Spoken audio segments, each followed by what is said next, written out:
We have something great to contribute to the world. Let us do that.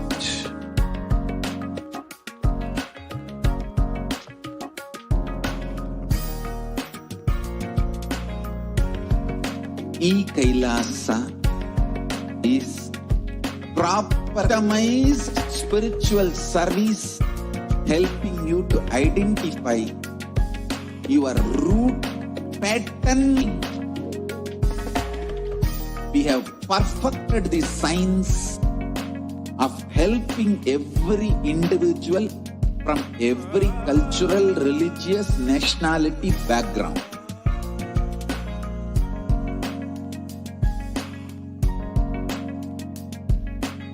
You will have lowest reactionary assumptions, highest awakened response, alive response for life continuously.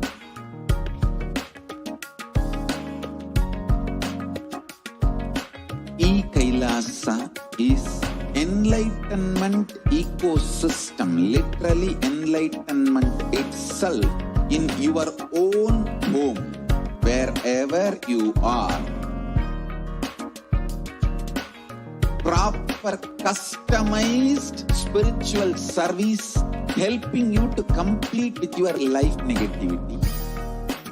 Withdrawal from life, hatred, self-denial, self-doubt, so much of tiredness, laziness, we can support you, aligning your attitude, your aptitude, your understanding about life. We can help you with everything.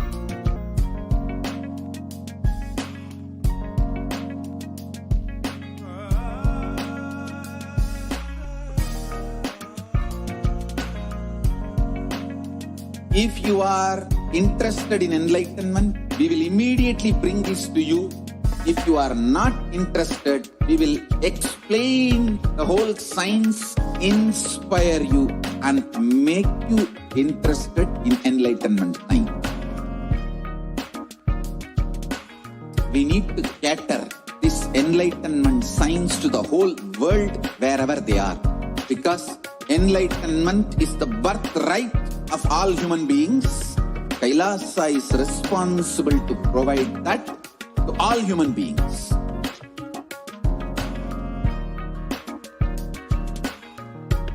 Kailasa is the totality of the knowledge I received from my gurus and practice manifested in my life, perfected by teaching millions of people from all cultures, time zones, backgrounds, genders, nationality, race, from every creed.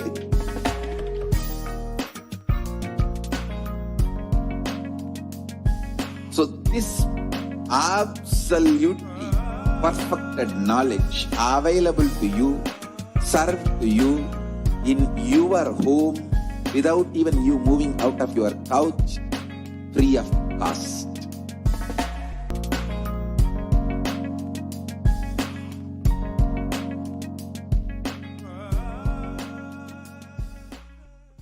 Just be alive for next 3 years. Don't die within next 3 years.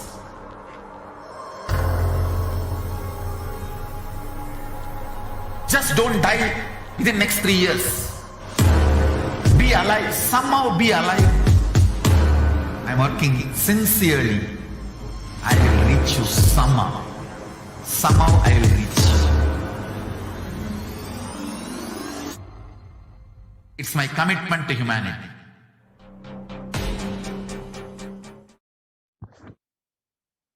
Yeah, welcome back, dear viewers. Hope all of you enjoyed the demonstration of these extraordinary powers. So now let us enter into this next segment and understand who is Devi Parashakti.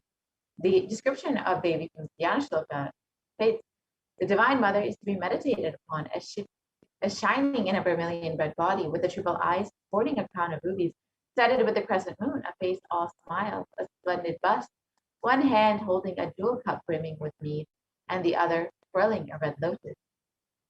The Lalita Sahasranama Dhyana Shloka.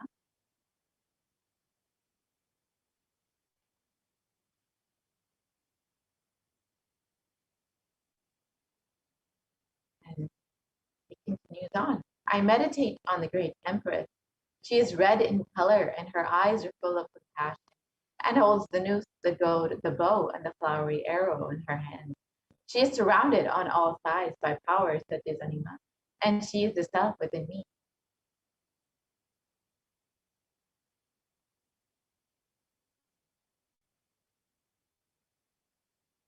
Devi is the ultimate pure feminine consciousness.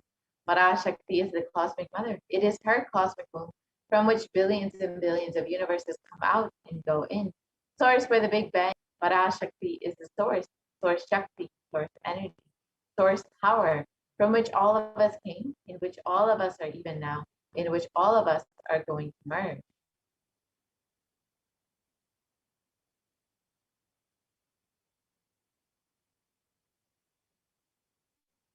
Out of her extreme love and compassion, Parashakti herself is manifesting through the embodied form as the Nijavatara of the Supreme Quantum of Hinduism, Jagatguru Mahasanidana, His Divine Holiness, Bhagavan Nithyananda, gracing us, answering all of our questions, attending to our prayers, giving boons, healing us, revealing our past, present, and future, delivering profound spiritual truths, and ultimately giving us the experience of Paramashivoham itself.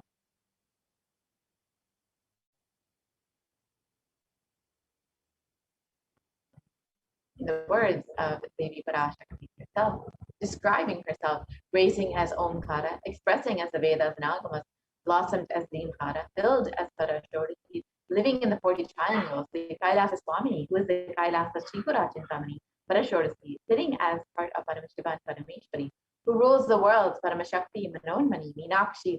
As Nithyananda, I took Nijavatara here to give good boon to everyone, to bestow all goodness, Hiranya Garbhasvarupini, Paramanda Yoni, Shami, Chandramauli, Rabala, Aparna, Uma, Parvati, Savitri, Navayavana, Samaraj Lakshmi, Parameshwari, Parashodasi, Meenakshi. Taking the form of Nithyananda, I came here as Nijavatara. With great compassion, I am blessing, listen people, to do good to all of you. I took the form of Nithyananda. I came down as Nijavatara.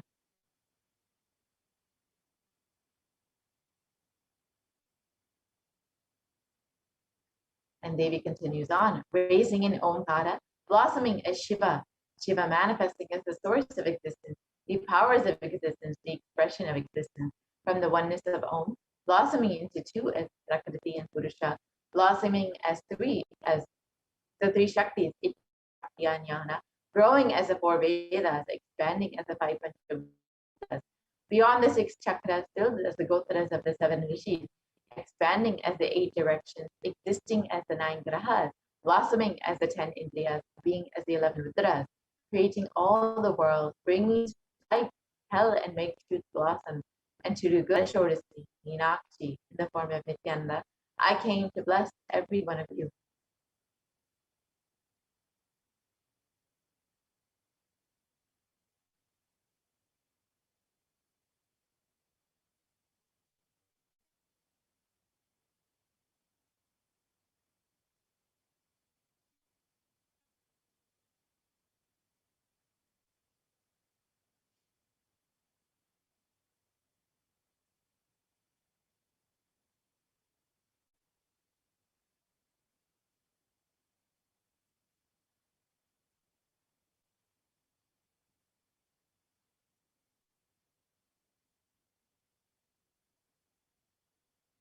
So how can we receive Devi Parashakti? In the words of the Supreme Concept of Hinduism himself, literally you are seeing Paramashiva and Parashakti at that moment. She is there in your screen, so always receive her very traditionally. Keep 2 betel leaf, 1 banana, 1 betel nut, and 1 coin in front of the screen. Watch the Devi Darshan. The coin is considered the traditional dakshina in the Hindu tradition. It can be even the lowest value. In India, it can be even 1 paise. In the US, can be even 1 cent. I am not trying to monetize. Keep even 1 cent. It is okay. So for 100 days, if you have darshan, it will add up to $1. In India, even 1 paise is okay.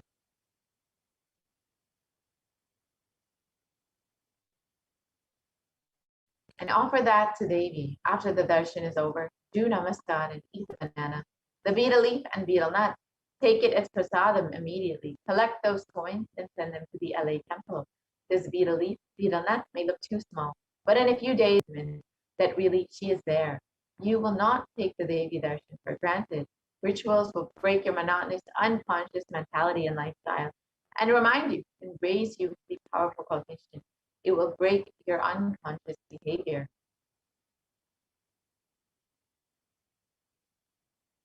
So how can we set up our tambulam? You can set it up with 2 betel leaf, 1 banana, 1 betel nut, and 1 coin. You use Devi Parashakti every time you have darshan on your screen and receive Devi and the grace and blessings of Devi. And you will see how much your connection with Devi grows with this simple gesture and how much you experience Devi in your own life. So now with this, we will be concluding this portion of the program and we'll be entering into the next section where we will understand some of the various revelations made for Devi Parashakti. As all of us know, Devi has been continuously guiding us and blessing us during this time and has been revealing profound sacred secrets of the world and in order to protect and to guide humanity at this time. So now let us stay tuned and understand what Devi Parashakti has revealed for humanity at this time.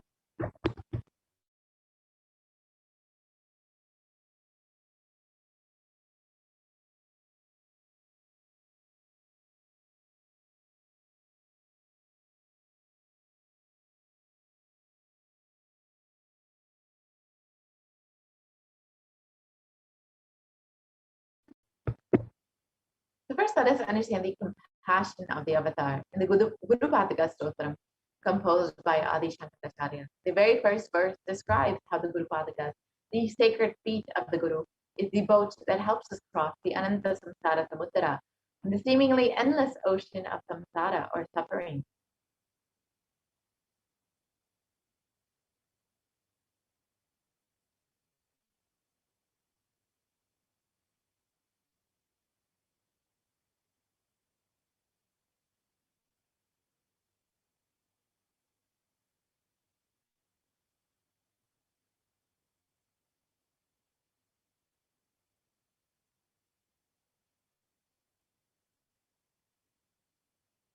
And in the first, Adi Shankaracharya described, salutations to the sandals of my Guru, which is a boat which helps me cross the endless ocean of life, which endows me with the sense of devotion to my Guru, and by worship of which I attain the dominion of renunciation.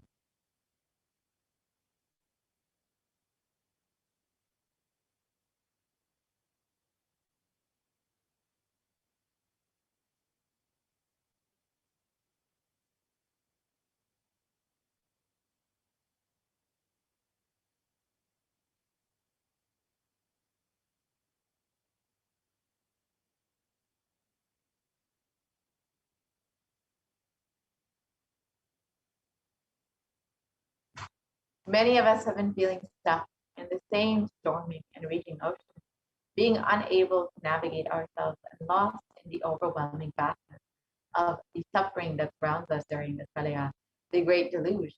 Our loved ones are dying due to the pandemic. Our homes are being destroyed due to natural disasters, and social institutions are crumbling around us. And the Cosmic Mother has come down to alleviate the suffering of humanity at this time.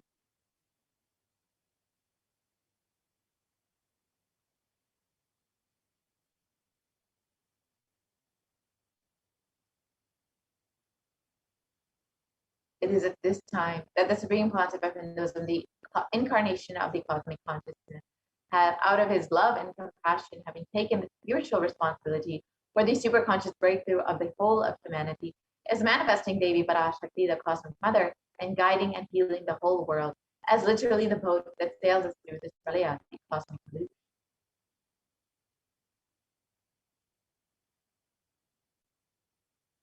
Devi Parashakti is herself manifesting through the Nijavatara and answering each of our prayers, granting boons, healing us, manifesting miracles, removing all of our pain and suffering.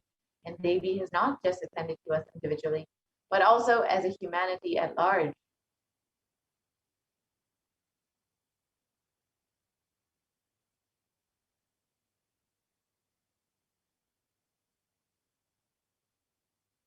And Devi Parashakti has guided the whole of humanity in the form of revelations of profound sacred secrets of Sanatana Hindu Dharma. And by showing us the future regarding global issues, the COVID pandemic, natural floods, and more, and even the twisted human conspiracies and underground wars which have not surfaced to common knowledge as yet.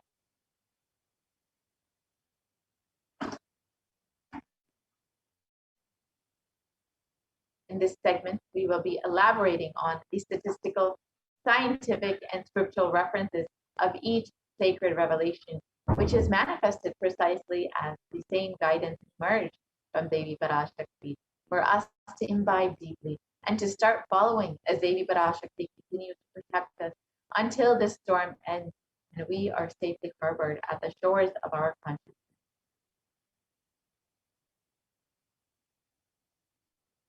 So now let us understand what Devi Parashakti has revealed about the 8 methods to protect yourself from COVID-19.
Ishwari Meenakshi, Parashakti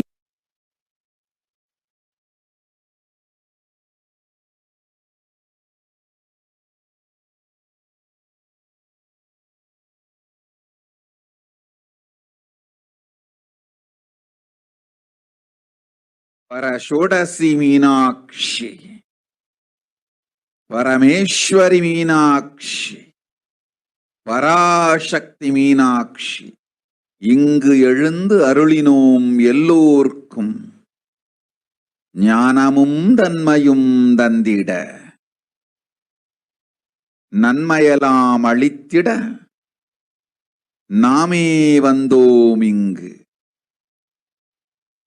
கைலாசத்தின் சுவாமினியாய் Paramasivan கிரகத்திருந்து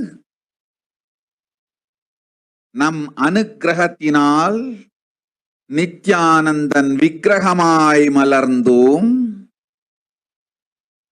உங்கள் எல்லோருக்கும் நல்லதை செய்திட நன்மையை சொல்லிட தர்மார்த்த காம மோக்ஷம் எனும் புருஷார்த்தங்கள் நாளும் பொங்கி மலர்ந்திட வந்தேன் இங்கு.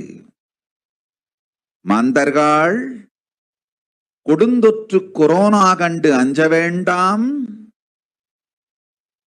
8 வழியின் மூலமாகவும் எண்ணத்தில் தியானித்து என்னை பிரார்த்தித்தல் 1, சமூக வலைதளங்கள் மூலமாய் என்னை சரணடைதல் 2, எங்கெல்லாம் என் மகமாரி வடிவத்தில் நான் குடிகொண்டிருக்கின்றேனோ அங்கெல்லாம் பூமிதித்து என்னை வழிபடுவது 3 நீள்தடவி வேப்பம் சாரருந்தி தினந்தோறும் என்னை தியானிப்பது 4 நிர்விகல்ப நிலையிருந்து நித்யானந்தத்தை நிறைத்து உயிர்வது 5 சிவ சிவ சிவ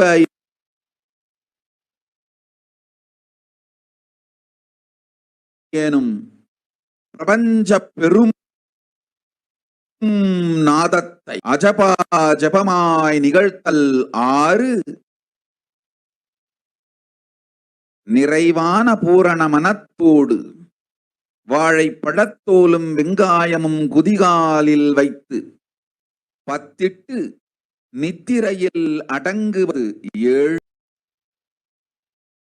பூரணமாய் பரிபூரணமாய் அருணாச்சல ஸ்மரணையில் நினைப்பும் மறப்பும் அருந்த உணர்வு ஸ்மரணையில் அகம் அகம் என ஸ்புரிக்கும் அருணாச்சல ஸ்மரணையில் ஆனந்த ஸ்புரணத்தில் இருப்பது 8 எனும் 8 முறையிலும் என எண்ணியோர் அத்துணை பேருக்கும் இல்லை கொரோனா கொடுந்தொற்றின் தாக்கமும் கொரோனா கொடுந்தொற்றின் பயமும் கொரோனா கொடுந்தொற்றின் மயக்கமும் வாழ்வீர்கள் வளத்தொடு நல் ஞானம் யோகத்தொடு நாமே நிம்மோடு நானே நீயாய் நீயே நானாய் நல்வாழ்வு வாழ்வீர்கள் 8 1 செய்தாலும் கொரோனா உங்களை எட்டவிடாது காப்பு.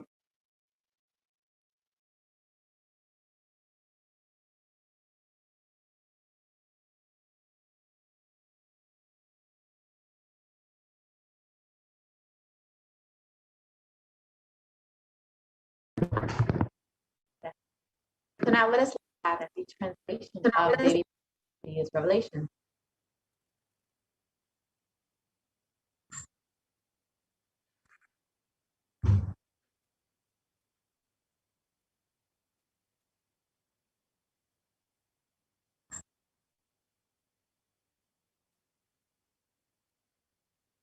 Devi revealed, "O humans, don't be scared of the deadly infection, corona.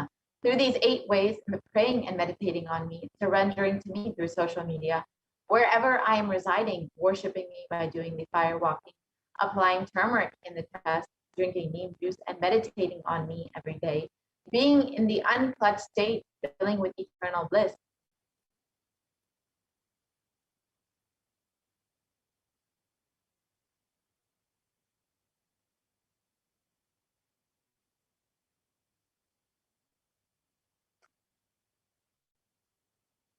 doing the Ajaba Ajaba, the cosmic sound, Shiva, Shiva, Shiva, with complete mind, applying banana peel and onion in the heels and going to sleep, being in the state beyond remembrance or forgetting, in the Adonai that blossoms as aham, aham, in the everyone who thinks of corona, they don't have fear and delusion of corona. You will live with prosperity, with wisdom and fortune. Me with you, you as me as you. You will live good life, even if you do one of these in the state ways. I will protect you. Corona will not reach you. Don't have fear, O people. Be blissful.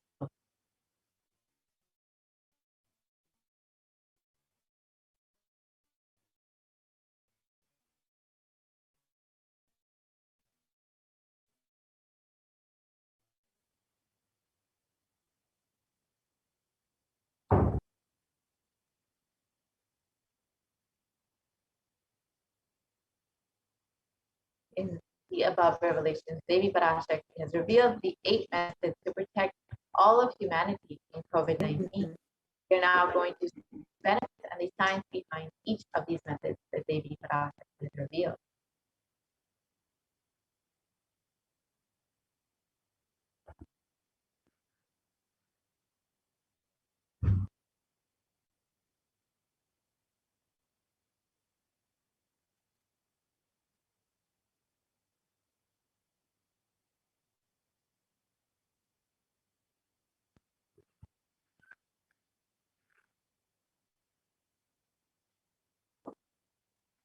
So the first method is by praying and meditating on Devi Parashakti.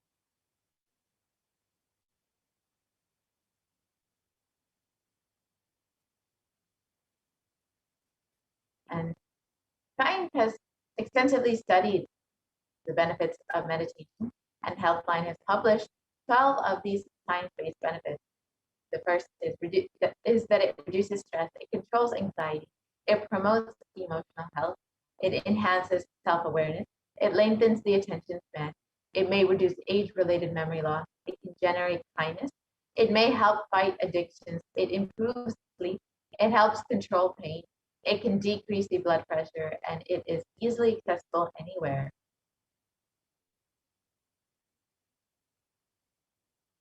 And a study has been published by the U.S. Department of Health and Human Services, and it shows how meditation has a direct impact on both our physical as well as our mental health.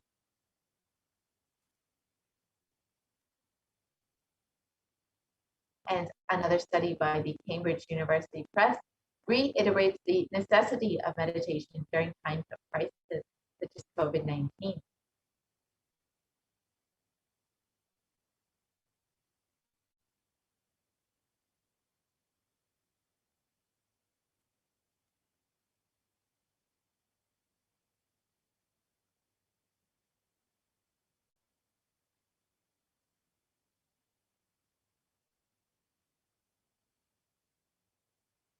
So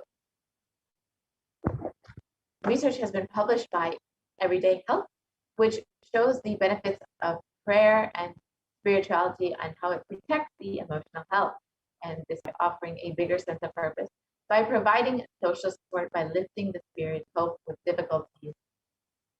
So now let us listen to what the avatar has revealed directly about the impacts of meditation on the brain and how the avatar has directly demonstrated these impacts through scientific experimentation.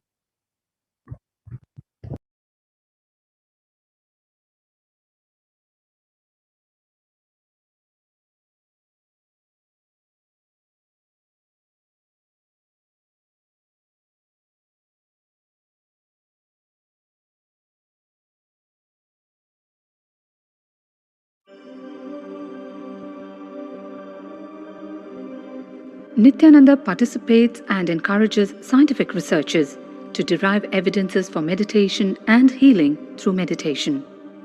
Dr. R. Murli Krishna, President COO, Integris Mental Health and James L. Hall Jr., Center for Mind, Body and Spirit, Oklahoma in US, and his team invited Nithyananda to derive scientific evidences for meditation and the state of his enlightenment.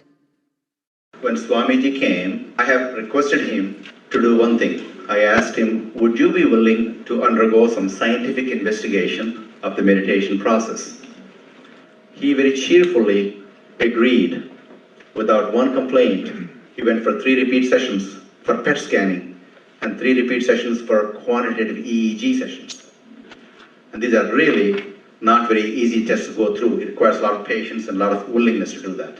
So we did that. Because if a meditation process is doing something to your brain, we should be able to detect that. Scientific findings are verifiable. They are replicable. You can replicate them, duplicate them. So Swamiji went through those sessions and we found some interesting findings.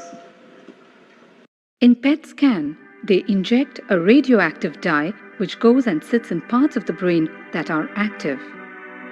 In the normal, non-meditative state, the brain is very active. And when we are seeing someone, the rear end of the brain, the visual cortex, is very active, as shown in the diagram. Usually the brain is so active, there are 100 billion brain cells there.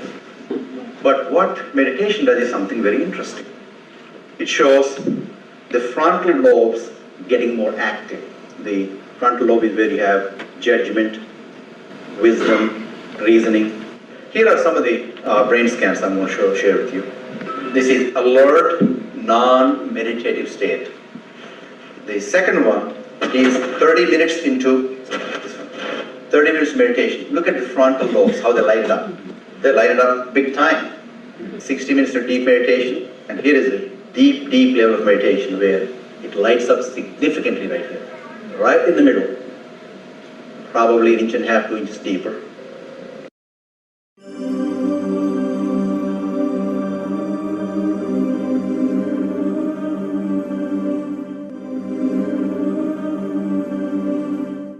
What's interesting was, Swami was inside, and that's the last part of that one. See that light right here? So what's interesting was, I've never seen that before in my life, so the other parts I've seen may not be to the extent that Swamiji showed, but this is something interesting. There is something called dopamine, which is a chemical our brain is involved in. Dopamine is produced mostly in this area, and when you have any pleasurable feeling in your body, it is mediated through dopamine. It's a nerve receptor. It's a chemical that transmits messages of pleasure. It basically evokes pleasure chemical. If you eat, the same thing is with visual pleasures you have. Beautiful people, beautiful sceneries, nature, whatever gives you pleasure. It's mediated through dopamine. Everything that human being experiences involves dopamine. But what's interesting is that you and I have the potential to create our own dopamine in a big way. So I named it, for lack of a word in the past, the D spot, which is the dopamine spot. If you can discover your D spot, you got it made in life. The D really stands for a divine spot. The D also stands for delight, and the dopamine spot. What's also interesting is that he could, at will, go in and out of those states. Those are some of the findings I want to share with you. There's so much more talk about physiology of mind and brain and the body. It's a fascinating field that this is something that all human beings can relate to, can apply in our own lives. Not only a sophisticated knowledge, but these things have application in daily life for all of us. Nithyananda's system of free healing, known as Nithya Spiritual Healing, has been baffling the medical world, curing diseases from migraine to cancer. Qualified people are also initiated to become healers. The complete report of the research conducted on Nithyananda's neurological system can be found in the book Mystic Phenomena, Scientific Data. Yes, now that we've understood about meditation, let us look at prayer and understand a little bit more about prayer as revealed by the Supreme Consciousness itself.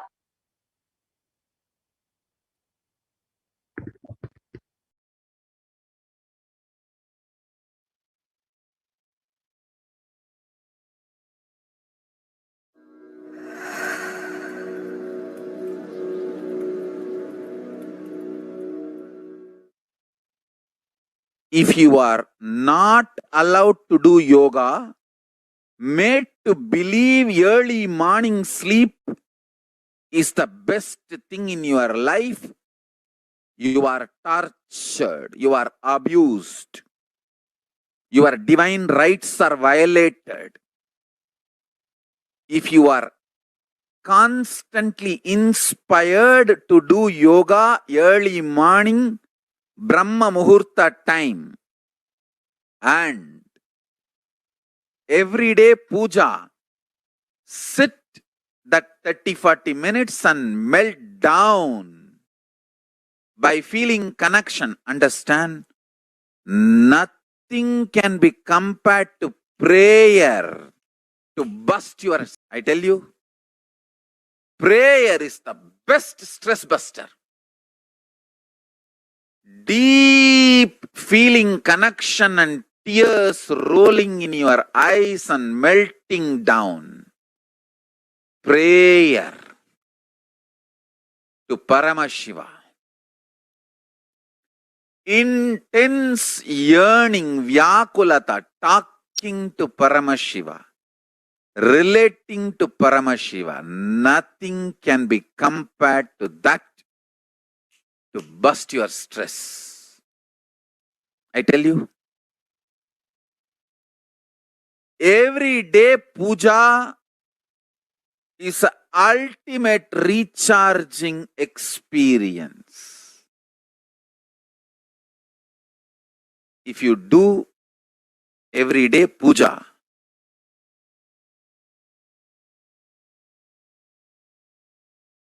the kind of the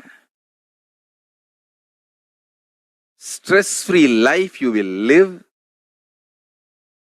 your whole biological clock will be aligned to Kailasa. I tell you, I have seen the people who have the habit of Nitya Puja live long. Not just long, happy. In my whole life, it is Nitya Puja, Puja, that gave me all the best things of life. Every day puja, relating with the deities is the best stress buster. Touch the deities, do decoration, dress up. Even now, my best time of the day is when I sit with my deities. When I sit with my deities,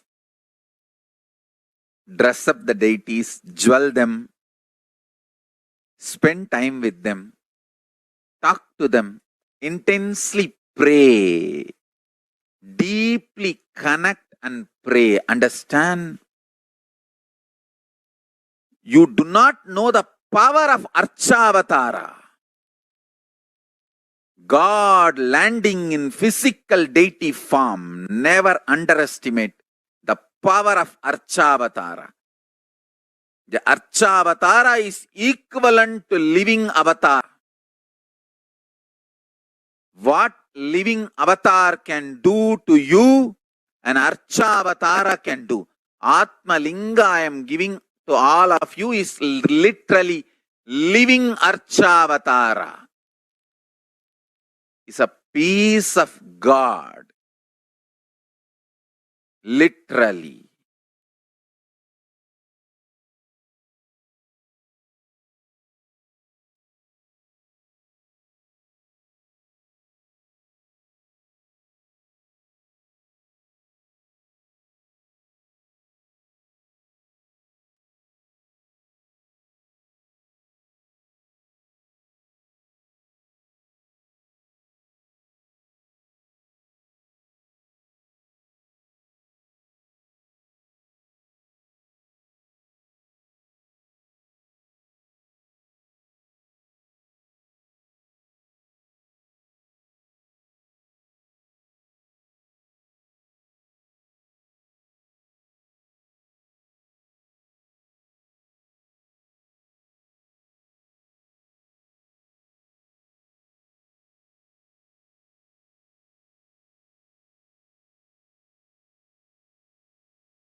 And the next method that Devi Parashakti has revealed is by surrendering to Devi through social media.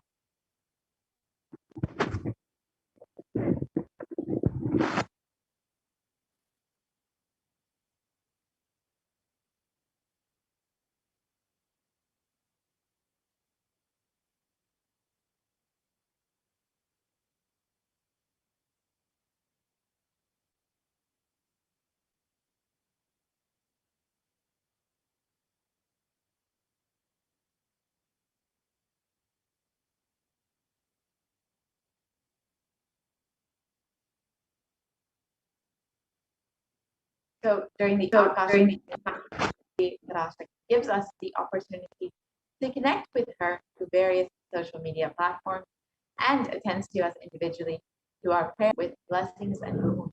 Let us now see how we can connect to Devi Parashakti through social media.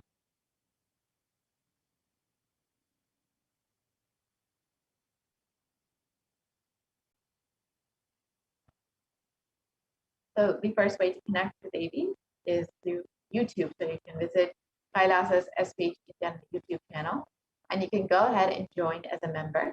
And once you've joined as a member, you can ask your questions during the live Parashakti Akashic meetings in the comment section.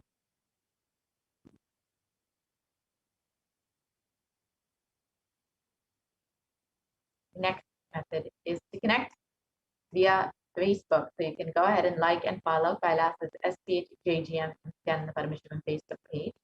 And once you've done that, you can ask your questions in, again, the live under the live Facebook video in the comment section. The next way is to connect via Twitter. So you can follow at Sri Nithyananda on Twitter and ask your questions in the reply section of the tweet with the hashtag #AskTheAvatar.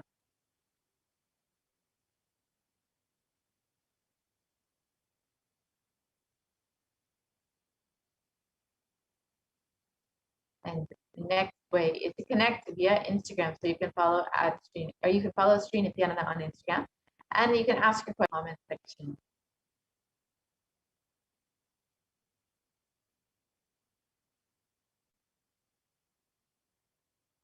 And lastly, you can connect via WhatsApp. So you can visit kailasa.org and you will see a WhatsApp chat box that pops up. And so you can ask your questions in this chat box here.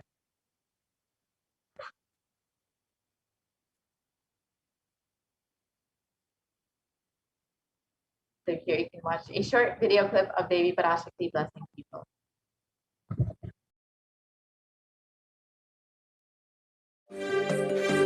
காளியின் ஆட்டத்தை ஆனந்தத்தை ஆனந்தத்தொடு ஆடிய ஆட்டத்தை கண்டோர் உயிருக்குளெல்லாம் இறங்கி குண்டலினிவில் உயிர்ப்பிக்கச் செய்து மாய மனத்தின் இருளை அகற்றி மாயம் அழித்து மங்களம் தந்து குரு பக்தியும் சிவ பக்தியும்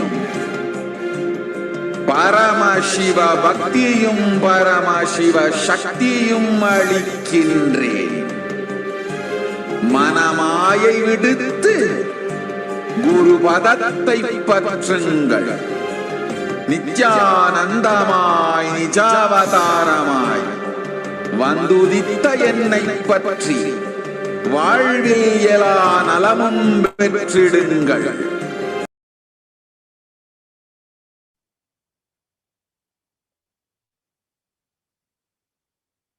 So you too can receive blessings like this from Devi Parashakti and ensure that you are staying protected from COVID-19. So now let us look at the next method revealed by Devi Parashakti.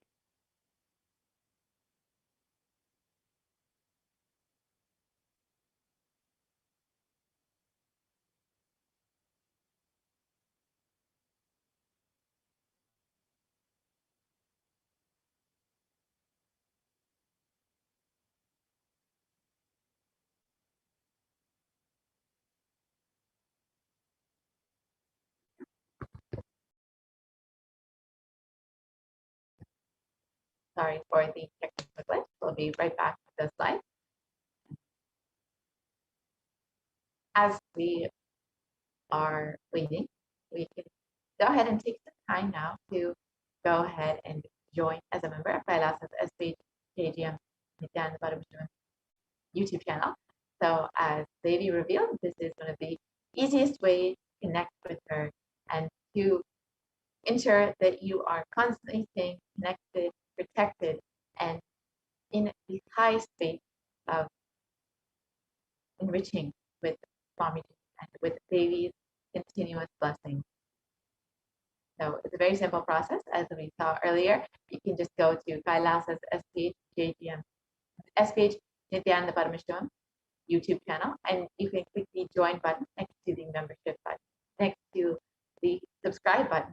And once you've done that, you can choose whichever level of e-Kailashan you would like to be, and you can go ahead and join as a member.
Yes.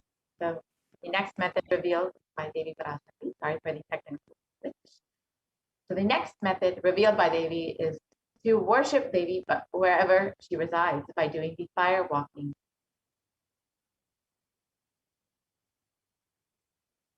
So fire walking is an alchemy process, and our rishis and munis have been adept and master, in the words of the Supreme Concept of Buddhism himself, whether help or keeping the society safe in every field So all the vratams, the pujas, the spiritual techniques, the religious rituals, anything they design is highly scientific and directly useful to the life.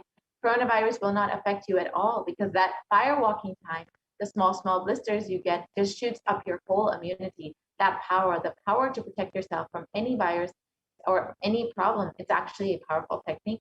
It's a very powerful technique followed in those days, especially during this season. Especially that is done very traditionally, systematically. If you had even small blisters, and even if you did not have any blisters, you are protected already from corona problem. You will not be affected at all. Corona will not work on you. It will not affect you, and don't worry. It is a traditional way of making you immune. Actually, it's a traditional vaccination process. It's 11 feet lengthy burning live charcoal on which you are supposed to walk with the traditional powerful music, which activates your limb system, that mukulam, we call it in the back of the neck. This music will feel like it is hitting the back of your neck and your whole detox system will be awakened. In that peak altered state of consciousness, you should walk on fire. Not just like that, you will first awaken, trigger the detox system, and then walk on fire, the 11 feet fire pit. And if you do for one fire walking, you are absolutely protected from corona. Pray to Mahamariam and do the fire walking. That is it. It's like a traditional, powerful vaccination. Pray to Parashakti Mahamari and do the Patipatni Vratam.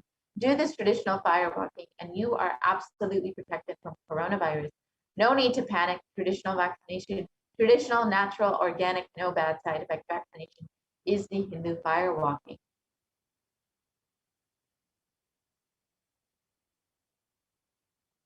So now let us understand the science behind fire walking as revealed by the Supreme Concept of Hinduism.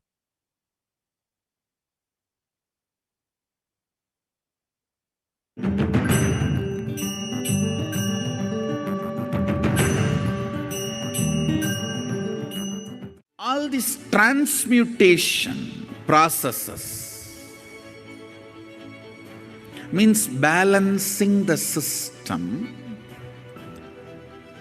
and awakening the whole consciousness to your whole body is what I call transmutation processes. Some parts of your body becomes insensitive to the existence because of the job it is doing, like a feet, because of the continuous walking, it becomes insensitive. Your cheeks, how they are sensitive, they don't become, they lose sensitivity to the reality.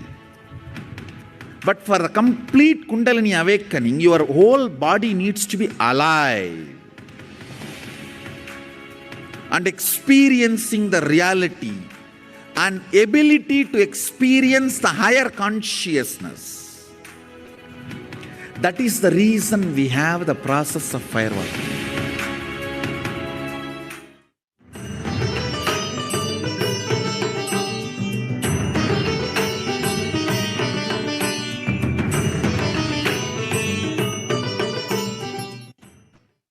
About fire walking now that you've understood what Supreme Concept of Hinduism has revealed.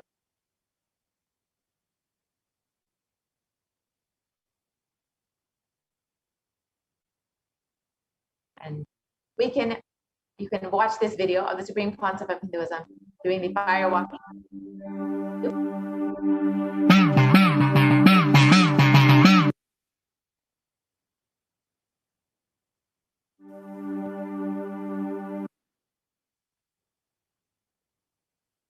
So a study conducted by the U.S. National Study of Medicine, the National Institute of Health, regarding the various has established how fire walking actually increases the levels of happiness and lowers levels of fatigue in those who participated in fire walking versus those who did not.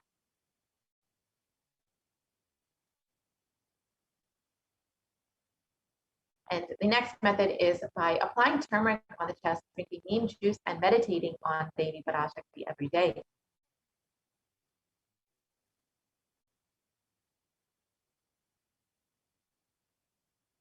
So you can actually understand the various benefits of neem juice as revealed by the Supreme Concept of Hinduism. You can watch this video on YouTube when you have a moment.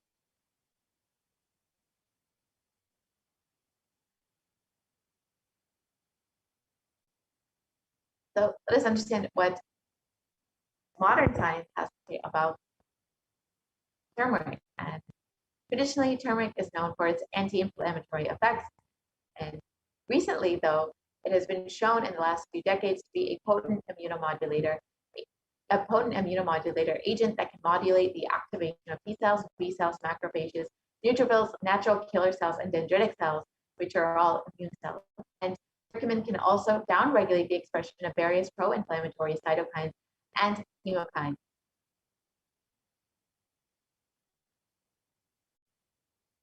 This research from the U.S. National Center for Biotechnology Information shows that turmeric can modulate the activation of various immune cells as well as enhance the body's antibody response. So this essentially boosts your immunity. And with a strengthened immune system, you will be much more likely to stay healthy and protected from COVID-19.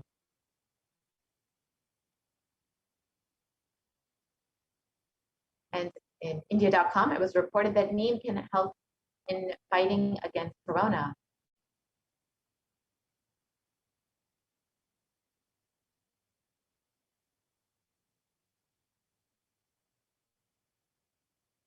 And turmeric and neem are effective also against coronavirus, according to a KGMU study. And the next method is revealed by Devi Parashakti is with complete mind, applying banana peel and onion in the heels and going to sleep.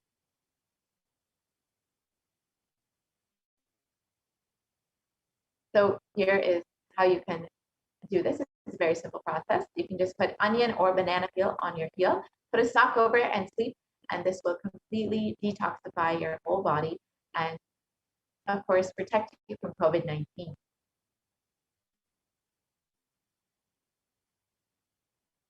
And Medical Daily has published about the detoxifying effects of onion. And it states that onion contains a high amount of sulfur compounds, which not only give onion a recognizable smell, but are also powerful detoxifying agents. And with more than 100 sulfur-containing compounds, which are what cause the eyes to tear, onions can help prevent and treat ailments from diabetes to heart disease. This is why onion is very well known in Ayurveda and traditional Hindu medicine for its medicinal purposes.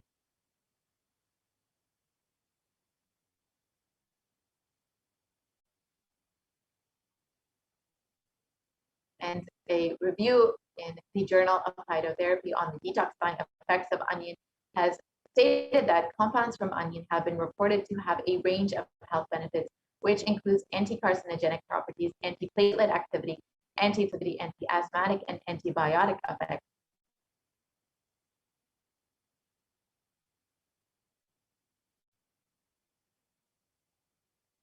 And the next method revealed by Devi Parashakti is to be in the unclutched state, filling with eternal bliss. So let us understand the science of unclutching as revealed by the Supreme Pontiff himself.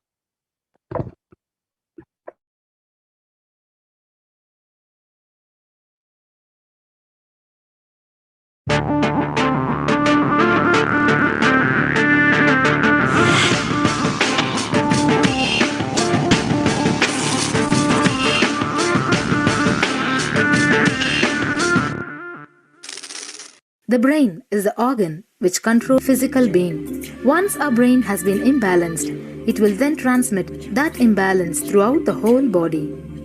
Thought forms are pure energy that have the ability to influence people and everyday events in life. According to science, our brains generate an electromagnetic field which may be measured by such instruments as an encephalograph. This electromagnetic field is generated by the brain every time we think, and as our mind is never still, we may be compared to perpetual power generators. Fear produces nervous disorders. Anger produces headaches and violence. Confused thoughts produce congestion and ill health. Depression causes cancer, tumors, mental diseases, and lowering of the immune system, causing death through own willpower. Our thoughts generate intricate energy patterns which can be detected by sensitive equipment and seen by clairvoyant individuals. These energy patterns are known as thought forms. Surprisingly, thought forms are shaped by the thoughts themselves. Each of us creates forms every hour and release them into the environment. Although we cannot see them, the thought forms have as real an existence as any other form of energy. Most people can sense others' thought forms, and a continuous energetic exchange happens between people about which we are usually unaware. This also explains why we sometimes take a sudden liking or dislike to a certain person directly on meeting them. We just catch their vibes. Unclutching is a guide for equanimity and enlightenment. Thoughts are like bubbles in a fish tank.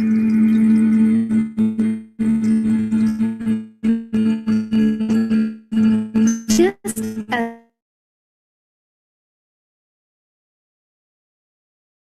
bubbles in a fish tank, right bubble comes and reaches the surface. The next bubble starts and the third bubble starts. Because the bubbles are rising at high speed, there is a state of pure consciousness, the state of God. Since the gap or the neutral space between two thoughts is too small, we think all thoughts are connected and form a shaft. But there is always a gap between two thoughts. In the forest of northern India, the hunters trap the birds using a trap. They tie a rope between two trees. The rope is the shaft that we create by connecting two thoughts. In the middle of the rope, they secure a wooden stick. The stick is our mind. The rope is tied at the midpoint of the stick. When a bird comes and sits on the stick, the bird's own weight turns the whole stick upside down. It turns topsy-turvy. The moment it turns upside down and loses its sense of balance, it feels totally shaken and tightens its grip on the stick. It simply holds onto the stick as if its life depends on it. Similarly, we connect thoughts and form a shaft out of it and live in the fear that if we drop our mind, we might be lost. We might lose our identity. Because it is hanging upside down, it thinks, if I unclutch from this stick, I will fall and die. Is similar to the fear that if we start trusting that we are unconnected, unclutched, independent and illogical thoughts, we might be lost. If the bird lets go and relaxes, it may flutter to balance for a moment or two. When it leaves the stick, maybe for a few seconds, it will fall, but then it will adjust itself and start flying. In the same way, we hold on to whatever we think is our identity and security, our education, our mind, our life, our relationships, or our bank balance. Ultimately comes to remove the stick that is our identity. Just like the bird, we don't realize that if we drop our mind, at that moment we can become a Paramahamsa. That very moment we can be liberated.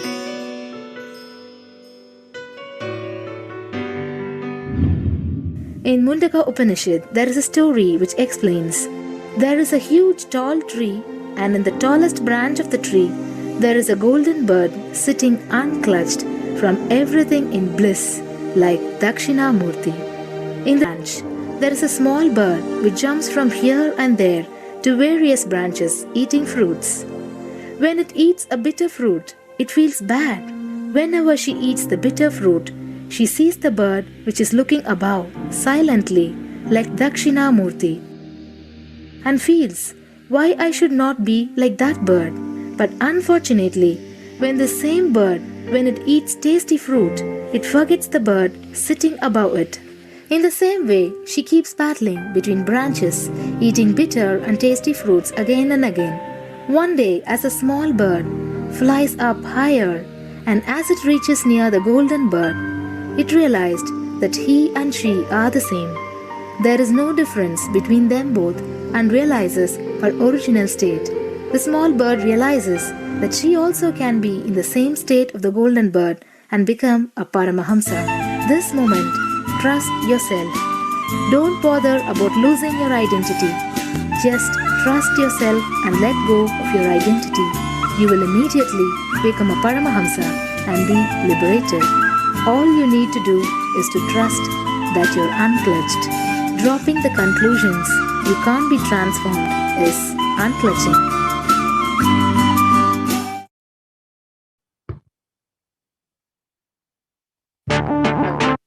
Now that you've understood the science of unclutching, you can take a few minutes in your time, in your day, when you get a few minutes, to experience this state of unclutching. You can sit with your head, neck, and spine in a straight line, have your eyes closed, and intensely chant the Mahavakya. Do not engage with any thoughts or emotions. Purely let the space of unclutching manifest in you. Chant the Mahavakya, Om Nithyananda Paramashivoham. So you can also listen to the Mahavakya online as you are practicing unclutching. And when you are doing this, you can also enter your minutes for peace at kailasa.tv/minutes for peace. We will be protecting that in a few moments. And now let us move on to the next method as revealed by Devi Parashakti. The next method is to do the Ajaba Ajaba of the cosmic sound, Shiva, Shiva, Shiva.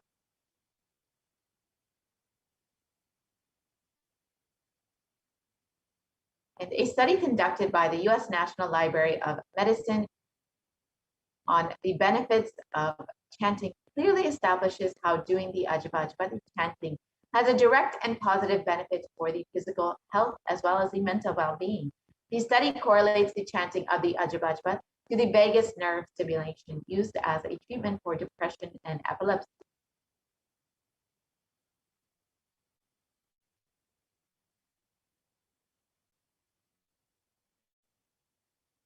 Here you can see the rest of the study.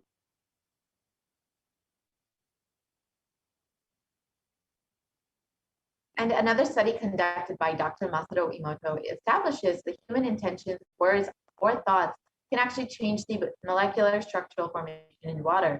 This interesting research particularly depicts that how when water is being exposed to positive sound vibrations, the molecular formation in the water changes to a pleasant formation, whereas any negative sound vibrations or words can disfigure or distort the water molecular formation.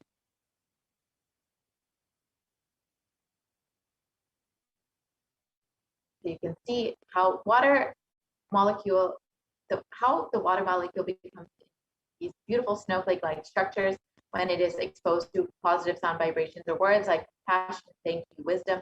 And when it's exposed to negative sound vibrations, you can see like heavy metal music or words like I will kill you or you fool. The water becomes completely disintegrated and disformed. And you can imagine what happens inside of your body, which is composed of up to 60% water when you are chanting the Ajaba Ajaba, powerful sacred mantra.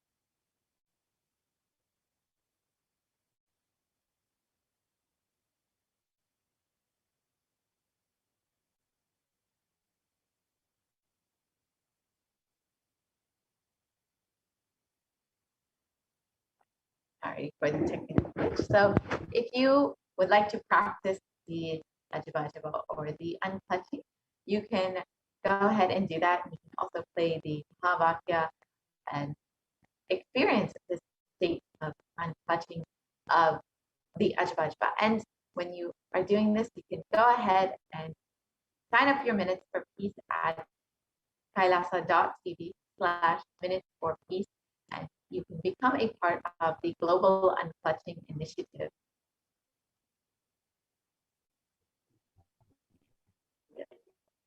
We have the slide projected where you can see where you can go ahead and sign up at kailasa.tv/minutes for peace. You can go ahead and sign up to be a part of the Global Unclutching Initiative. And the Supreme Concept of Hinduism has revealed that if 10,000 people can do this, just a powerful, super conscious breakthrough to the whole of humanity, because all of us are interconnected. We are not all islands. These are all fundamental truths. When you start unclutching Kailasa, it starts experiencing the joy, the bliss of you unclutching. Nothing goes to waste in this cosmos. So now we can look at the next method as revealed by Devi Parashakti, the 8th method.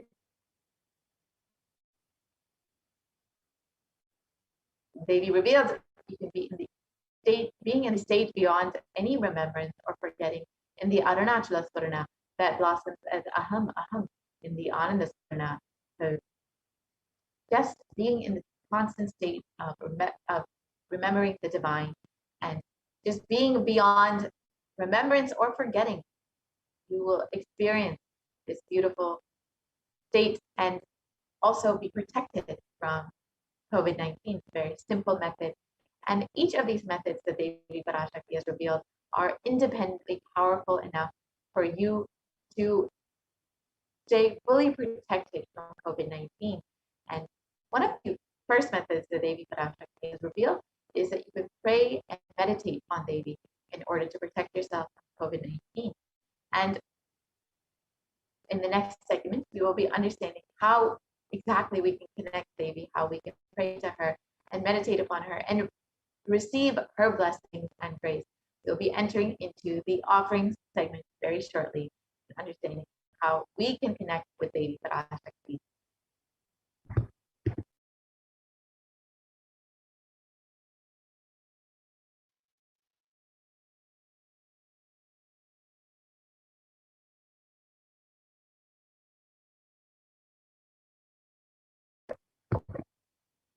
Sorry for the technical glitch. So, as you all are preparing for this offering segment, you can go ahead and take a few moments to become a member of Kailasa's HDH Nithyananda YouTube channel and constantly stay connected and constantly stay up to date about what is happening.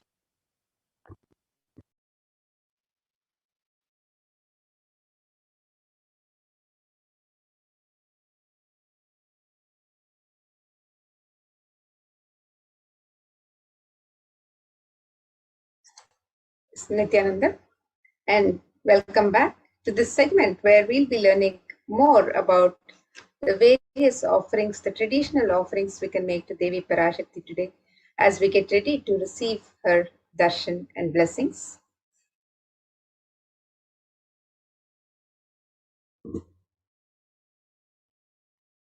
And in the Hindu tradition, it is customary to offer some token of gratitude, our token of love and devotion whenever we receive the darshan of the divine. When we visit a temple, when we visit God or Guru, we celebrate that happening, we celebrate the event with offering a small token of our gratitude and devotion, expressing our sacred sentiments to the divine.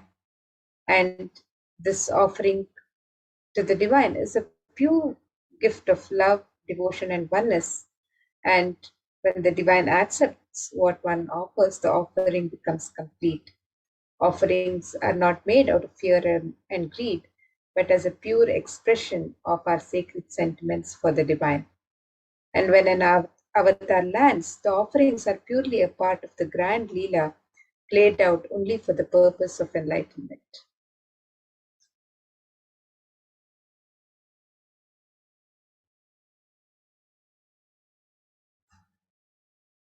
So now, as we get ready to receive Devi Parashakti with the traditional offerings that we would to Devi, let us look at this Dhyana Shloka which describes the grace and beauty of Devi Parashakti. And this Dhyana Shloka is from the Mula Agama, Manonmani Dhyana, and it describes Devi. Induni Bhaveda Karavahni Nayanam Syat Pankajavarapayaja Sarayuktam Angahimabhushana Vichitravasanam Syat Tungamakutojvala Manonmani Swarupam. The translation for this verse: moon-like face holding Veda books on hand, fire in eyes, with lotus flower gracing in blessing hands and one hand with japamala, beautifully decorated with jeweled ornaments in wonderful clothes and shining crown. Her name is Manonmani.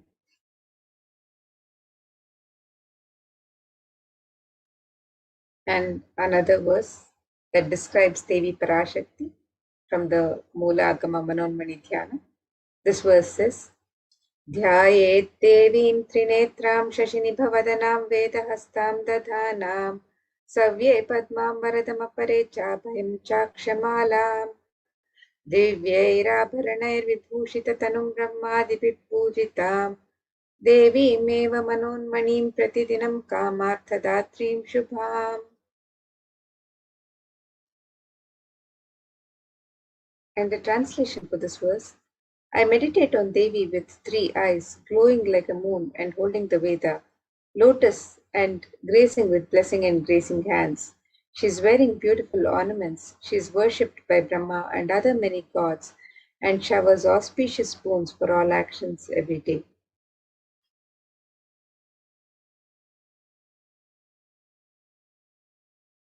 And in the Hindu tradition, the divine element of gold is used in the various traditional worship, the ornaments and the offerings to the divine, the temple rituals. It is used in abundance in all of the worship and rituals. So let us look at the significance of the divine element of gold as described in this verse from the Atharva Veda. And this verse says, त्रेधाजुतं जन्मनेदं हिरण्यम् अग्निरेकं प्रियतमां बभूव सोमस्यैक्यम् इंसितस्य परपतता आपमेकं वेद संरेत अहुतत्ते हिरण्यं त्रिविधस्त्वयि विशे. The translation for this verse, triply born by birth is this gold. From the atoms of Agni is one. It becomes dearest to Agni. One fell away from the Soma when it was heard. One they call the seed of virtuous and powerful Apa, the watery molecules. Let that triple gold be for your long life. Gold is a divine element in the Hindu tradition. It purifies anything it touches. It is an element of great spiritual significance and spiritual power, of healing and enlightening. The vibration of gold has the power to infuse sattva energy and positive thought currents in anyone who wears it and in anyone who sees or operates in its vicinity.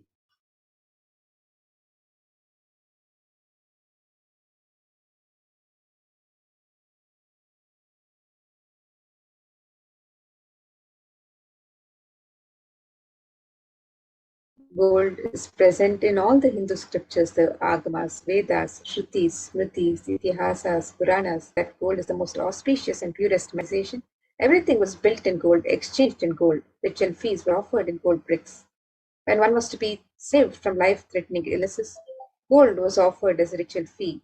Gold was in abundance and used for weighing equivalent amounts of commodities, including cows. Kingdoms were built with huge doors of gold. The streets would have huge columns and huge archways made of gold. The horses and cows were dressed in gold.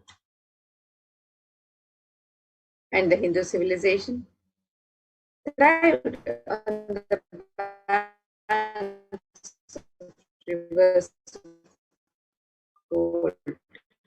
The river was called Hiranmaya, the river of gold in Rigveda. The river Saraswati was called Hiranyavartini in Atharva Veda. Gold is the supreme element for offering in gold. Deities are made in gold and meant energy for thousands of years, and it lasts. And now let us look at the way today. As we get ready to receive traditional offerings can be made on the website www.kailasamela.com/sevas. So first we have the e-hundi offerings, which is similar to the hundi offerings in any temple, where you can offer any amount, any offering of your choice, and you can also offer in multiple currencies. You can make the e-hundi offering in multiple currencies and in any amount of your choice. And this is a pure expression of your love and devotion to Devi Parashakti. So let us look at this verse which describes Devi's love for true devotion. It says, Bhakti Priya Bhakti Kamya Bhakti Vashya Bhayapaha Shambhavi Sharadaratya Sharvani Sharmadaini. The translation of this verse, it says Devi is fond of true devotion and is realized through true devotion. She can be won over through true devotion and she removes all fear. And if there's any fear in the minds of the devotee, Devi is sure to remove that fear. It is stated that Devi likes to be worshipped in autumn. Here it is meant the autumn of our lives. When thoughts turn more and more inwards, the role of the divine is known and understood clearly. The need for Devi worship then becomes stronger. Shambhavi is the consort of Shambhu, Lord Shiva. Sharadharatya is the one who is worshipped by Devi Sharada, Devi Saraswati herself. Sharvani is the wife of Lord Shiva. The Linga Purana says Lord Shiva is called Sharva in his earth form. Sharmadaini is Devi who bestows happiness on devotees. And you can make your offering of gratitude and devotion to Devi Parashakti through the e-hundi offerings as your kanika, your token of gratitude. And Devi showers you with her blessings and compassion. So you can make this e-hundi offering on the website www.kailasamela.com/sevas.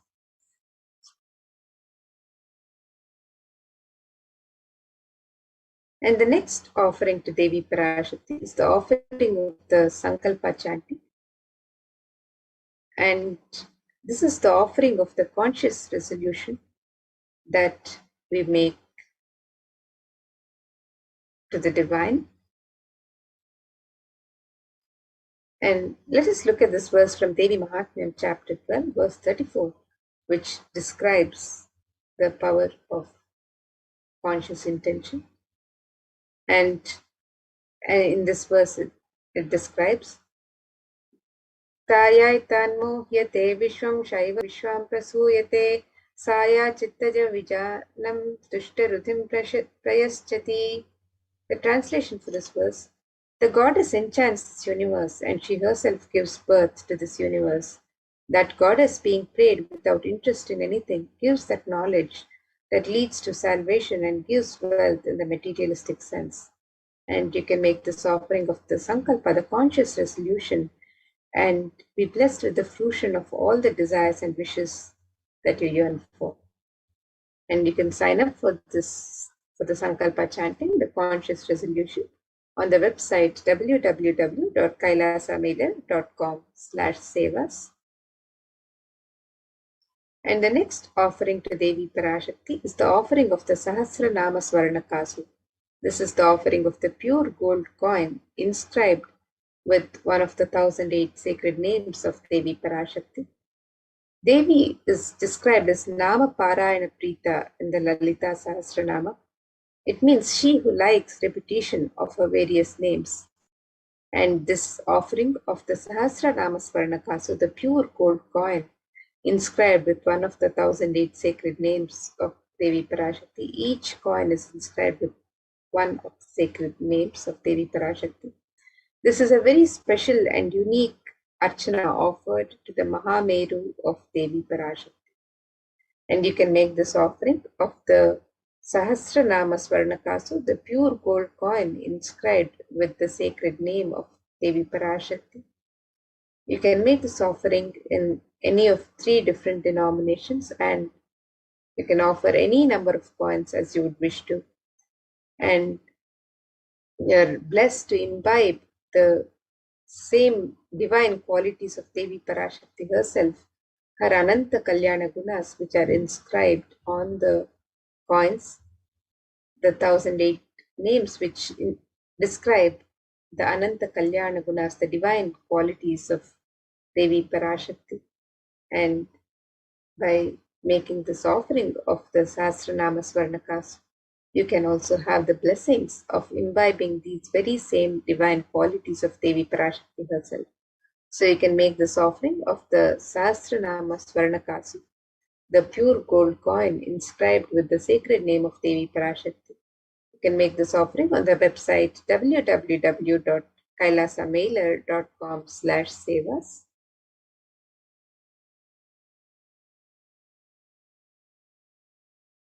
And the next offering to Devi Parashakti is the offering of the Mukta Anguti, the gold finger ring embedded with pearl. Devi is described in various verses. Devi is described as the one who is adorned and decked with pearls and gems. So let us look at this one verse which describes the beauty of Devi Parashakti decked in pearls, gems, and jewels.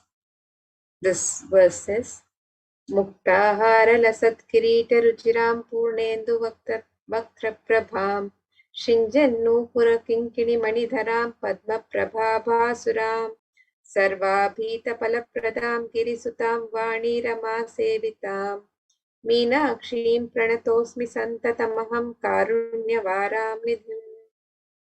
The translation for this verse: I bow to the goddess Meenakshi, whose crown has garlands of pearls and the face shining like a full moon, who wears anklets that are studded with gemstones and has bells, who is shining like the splendor of lotus, who grants all the wishes, the daughter of the mountain, who is worshipped by the goddesses Vani and Rama.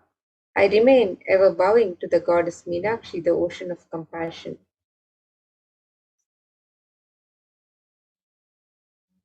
And you can make this offering of the pearl finger ring, the gold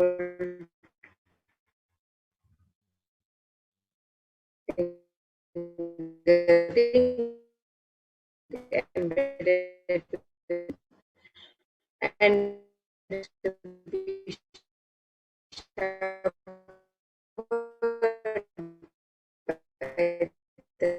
compassion and pure love of Devi Parashakti in all of your business. You can make this offering of the Mukta Anguti, the gold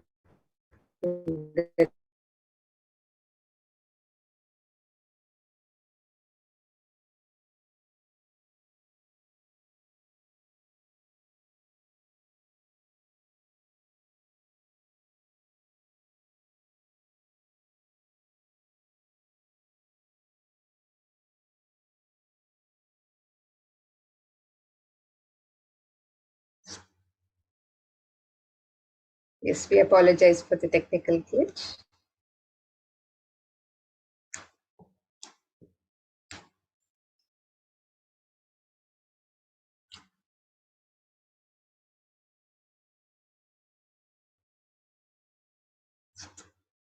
So the next offering to Devi Parashakti is the offering of the Swarna Padma Pushpa, the gold lotus flower.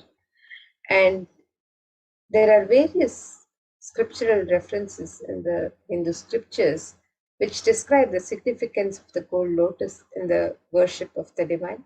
So let us look at this one verse from the Kamika Agama, which describes one of the many significance of the gold lotus flower. And this verse says, अष्टविद्येष्वरोपेत कुम्भावरणसंयुतं सर्वे ससूत्रवस्त्राद्य हेमपङ्कजभूषिताः सपिधनः सत्कुरच्चश्च पक्वबिल्वफलप्रभा स्नपनध्याय संसिद्ध प्रमाणेन समन्विताः. The translation of this verse, it says, all the kalashas should be wound around with suitable thread and covered with a new cloth. They should be adorned with the lotus flower made of gold.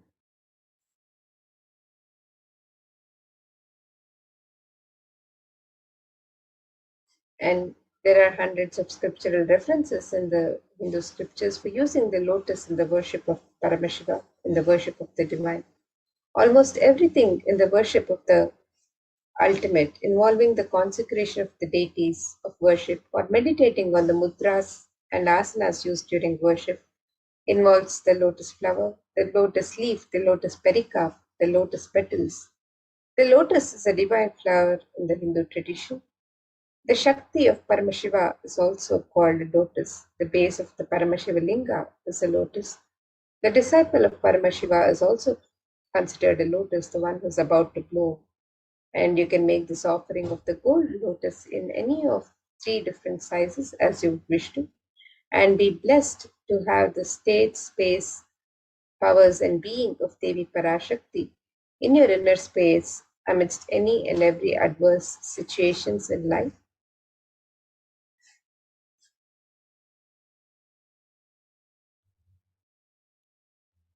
And the next offering is the offering of the Swarna Metti, the gold toe ring to adorn the sacred lotus feet of Devi Parashakti.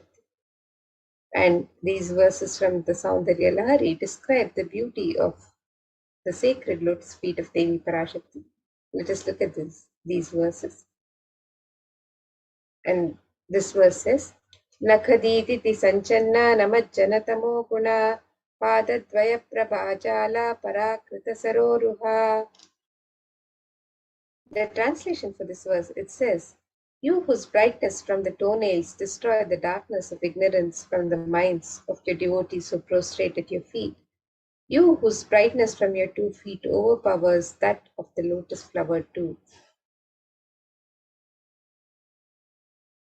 And you can offer the gold toe ring, the Swarna Metti, to Devi Parashakti to adorn her sacred lotus feet and be in constant gratitude for receiving her blessings in even the most difficult aspects of life.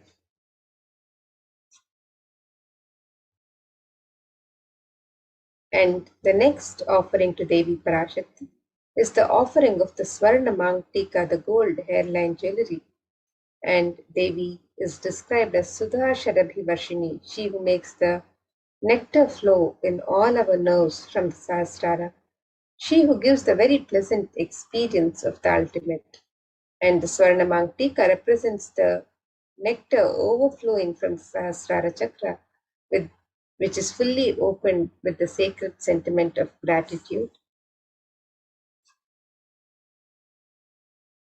And you can offer the Swarna Mangtika to Devi Parashakti and receive the blessings of achieving the blissful state of overflowing gratitude and the space of complete completion.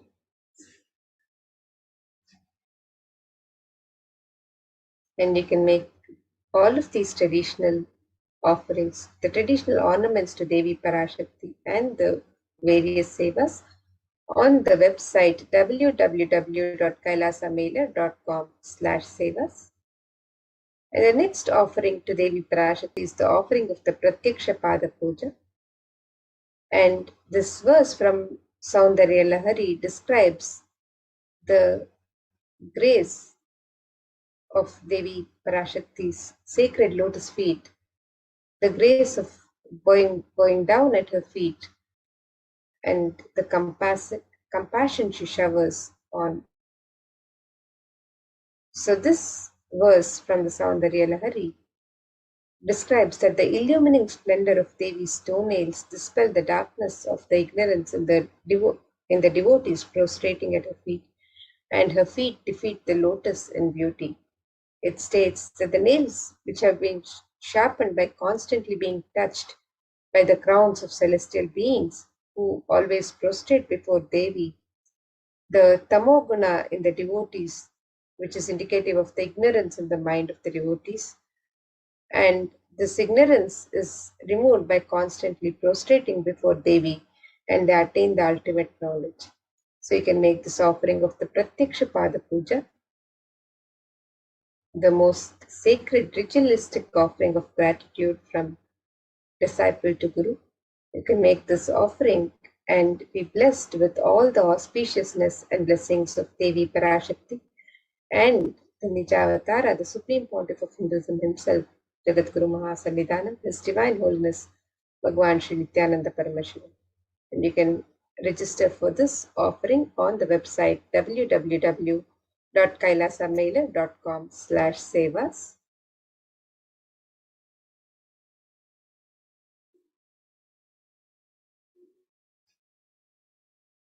And the next offering to Devi Parashakti is the offering of the Vastra Seva, the offering of the sacred cloth.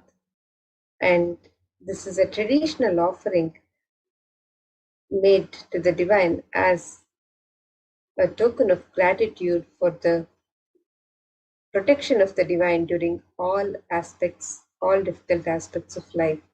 So you can make this offering of the Vastra Seva, the sacred cloth, to Devi Parashakti, and be blessed with all the auspiciousness and blessings of Devi Parashakti and of the Supreme Pontiff of Hinduism, Jagadguru Mahasannidhanam, His Divine Holiness Bhagwan Sri Nithyananda Paramashivam.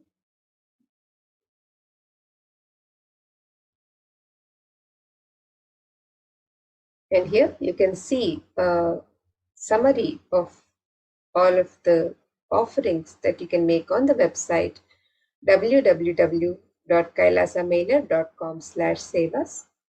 The e-hundi offerings can be made in any amount and in multiple currencies. The Sankalpa chanting, the conscious resolution, can be offered. You can register for the conscious resolution on the website www.kailasamailer.com/sevas. And you can also make the offering of the Devi Sahasranama Swarnakasu, which is the offering of the pure gold coin, each coin inscribed with one of the 1008 sacred names of Devi Parashakti. And you can make this offering in 3 different denominations and as many coins as you would wish to offer. You can also make the offering of the Mukta Anguti, the gold finger ring embedded with this offering can be made in 3 different sizes. The Swarna Padma Pushpa, the gold lotus flower, the offering of the gold lotus flower can be made in 3 different sizes. Also on the website www.kailasamailer.com/sevas. You can make the offering of the Swarna Metti, the gold toe ring to adorn the sacred lotus feet of Devi Parashakti. You can make the offering of the Swarna Mangtika, the gold hairline jewelry, which represents the overflowing nectar from the Sahasrara Chakra, and the offering of the Pratyaksha Pada Puja, which is the most sacred ritualistic offering of gratitude from disciple to Guru, and the offering of the Vastra Seva, the sacred cloth offering to Devi Parashakti. All of these offerings are available on the website www.com/sevas, and you can register for any of these offerings as your token of gratitude, your expression of the sacred sentiments to Devi Parashakti today, as you get ready to receive her darshan and blessings. And now let us take a look at the website where you can make all of these traditional offerings.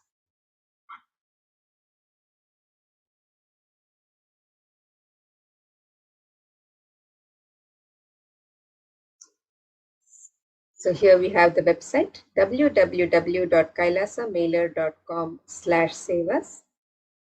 And as we get ready to receive Devi Parashakti's darshan and blessings today, you can make the offerings, the traditional offerings of ornaments and sevas. You can register for any of these offerings on the website on the links on step 2.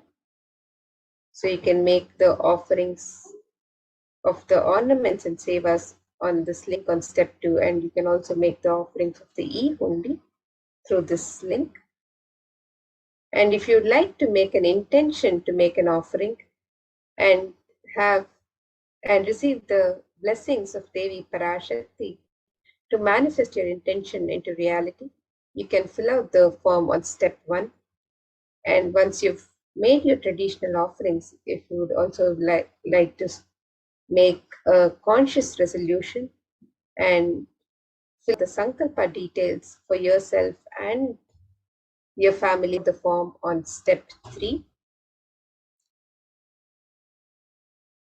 So the e-hundi offerings can be made in multiple currencies: the US dollars, the Australian dollars, the New Zealand dollars, the Canadian dollars, the euros, the Indian rupees, the Singaporean dollars, the Malaysian ringgits, the Great Britain pound, and the Chinese yen. And you can make this offering in any amount of your choice. and the traditional offerings of the ornaments or the sevas can be made on this website, where you can offer the Sankalpa chanting, the Devi Sahasranama Swarnakasu, the pure gold coin in 3 different denominations, the Mukta Anguti, the pure gold finger ring embedded with pearl in 3 different sizes, the Swarna Padma Pushpa, the gold lotus flower in 3 different sizes, the Swarna Mitti, the gold toe ring to adorn the sacred lotus feet of Devi Parashakti, the Swarna Mangtika, the gold hairline jewelry representing the overflowing nectar from the Sahasrara Chakra, the Pratyaksha Pada Puja, the offering of the ritualistic offering of gratitude from disciple to Guru, and the Vastra Seva, the sacred cloth offering to Devi Parashakti. All of these traditional offerings and sevas can be offered on the website www.kailasamailer.com/sevas. And with this, now let us get ready for the next segments of this program, where we'll be learning more about the various facilities being made available for the care and well-being of humanity through the various de facto spiritual embassies of Kailasa, and as being guided by the Supreme Pontiff of Hinduism himself through this times of pandemic. So let us now get ready for the next segment. Thank you, Ma Amrita. Nithyanandam, everyone. Welcome back to this segment of Kailasa's COVID Care Protection Centers, which are Kailasa's de facto spiritual embassies. With the blessings of the Supreme Pontiff of Hinduism, Jagadguru Mahasannidhanam, His Divine Holiness Bhagwan Nithyananda Paramashivan's blessings. Let's start with the Sadguru.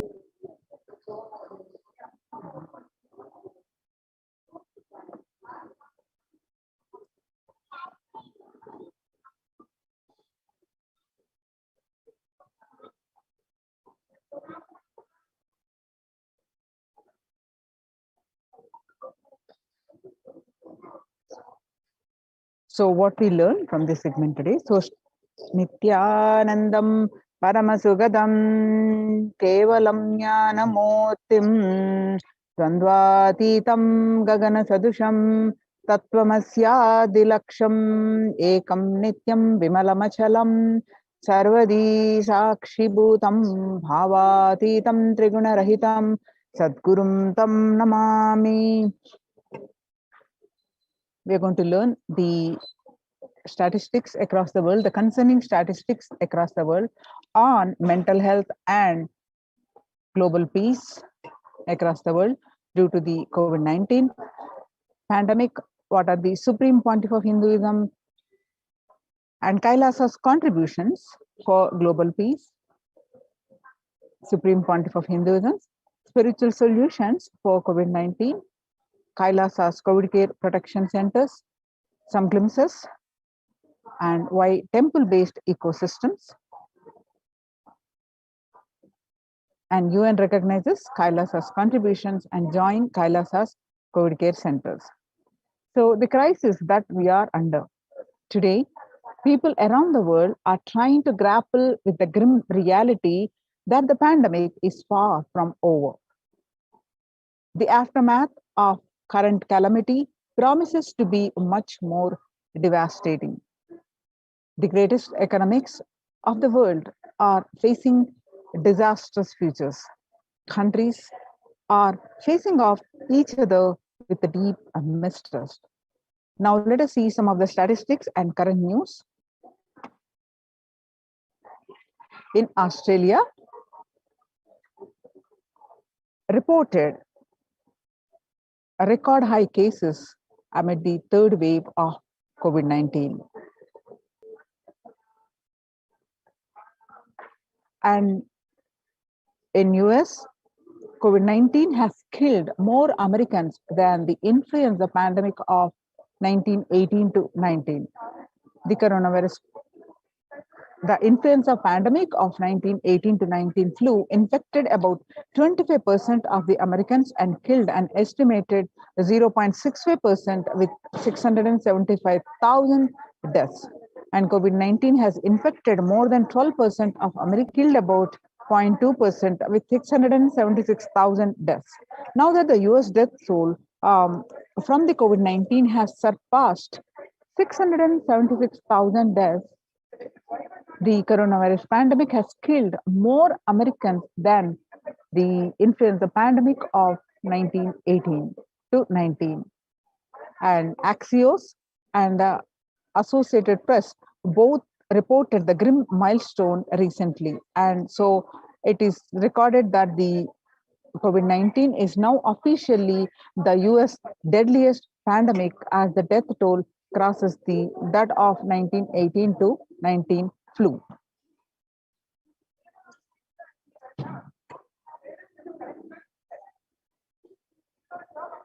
People infected with alpha variant exhales 100 times more virus into the air than the original COVID strain. 6 feet distance may not be enough to prevent viral transmission indoors, according to a study in Washington. COVID-19 Delta variant is still the most concerning, says the World Health Organization's experts. In US, the COVID-19 pandemic is nowhere under control. In the United States, says the chief medical advisor Anthony Fauci. He said, right now we are still in pandemic mode because we have 160,000 new infections a day. That's not even modestly in good control. In an interview with Axios, the US has reported 40 million cases of COVID-19 since the outbreak of the virus, over 4 million infections adding up in the past few weeks. The increase in COVID cases comes as the US administration earlier this month announced that it is planning to provide booster shots of vaccine as the Delta variant has become dominant in the nation and is wreaking havoc. This surge in Delta variant is driven by the low vaccination coverage in many communities across the US, according to the US Center for Disease Control and Prevention. Mr. Fauci says that in a country of our size, you cannot be hanging around and having 100,000 infections a day. You've got to get well below 10,000 before you start feeling comfortable.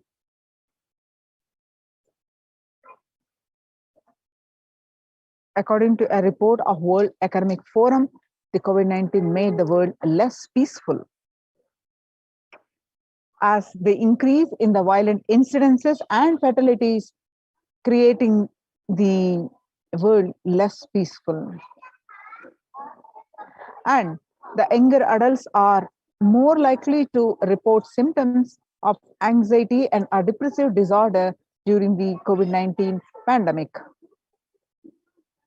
The average share of adults reporting symptoms of anxiety disorder and a depressive disorder, what it was in 2019, a 6 months period, was 11%. Now, during this pandemic, in just 1 month, in January 2021, it rose up to 41.1%. And some more statistics confirming the same, that the state of adults reporting the symptoms of anxiety and a depressive disorder during the COVID-19 pandemic. Stress in America 2020, National Mental Health Crisis. COVID-19 is a significant stressor for most Americans. Nearly 8 in 10, which is 78%, say the coronavirus pandemic is a significant source of stress in their life. Nearly 7 in 10, which is 67%, say they have experienced increased stress over the course of the pandemic. And COVID-19 could exacerbate doctors' existing mental health burden. The more than 60,000 US healthcare workers have contracted COVID-19 and 300 have died. Of the health workers who treated patients during the China's COVID outbreak showed signs of depression and showed signs of anxiety. The self-reported mental health among pregnant women and new mothers. Before the pandemic, the depression rate was 15%, and during this pandemic, that it rose up to 40.7%, and the anxiety was 29%. Now it rose up to 72%. Living under stay-at-home orders, 8 in 10 students are struggling with focus on school or work and avoiding distractions. And 50% of students do not know where to go for help for their mental health. Nearly 82% of women surveyed said their lives have been negatively disrupted by the pandemic. The World Bank, the global economic outlook during the COVID-19 pandemic, a changed world. The pandemic is expected to plunge most countries into recession, with per capita income contracting the largest fraction of countries globally since 1870. International Labour Organization. COVID-19 is a threat to peace building in conflict-affected nations. The COVID-19 crisis has worsened already fragile situations. The ILO is more aware than ever of its responsibility to promote peace and resilience in the time of this global pandemic. The Mumbai mayor says the third wave is here, and it is not coming, it's already here. A breakthrough infections found in 25% of health staff. A little over 25% of healthcare workers were infected with coronavirus despite getting fully vaccinated. A recent study has revealed, giving an insight into the breakthrough infections due to the Delta variant. The study, jointly conducted by the Institute of Genomics and Integrative Biology, the maximum hospitals in Delhi NCR found that the vaccination breakthroughs were far more common during the Delta outbreak in Delhi than previously reported.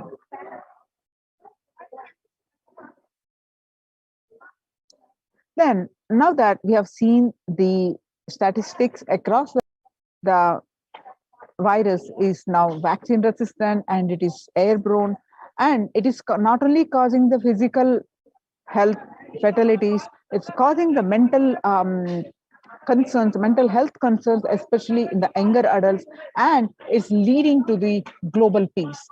So how do we cope up with the current COVID-19 pandemic? It is important to address the COVID-19 pandemic, which is seeing another wave, destroying many more lives. The Supreme Pontiff of Hinduism says the pandemic fatigue is setting in as a result of the continuous lockdown is resulting in delusional ignorance.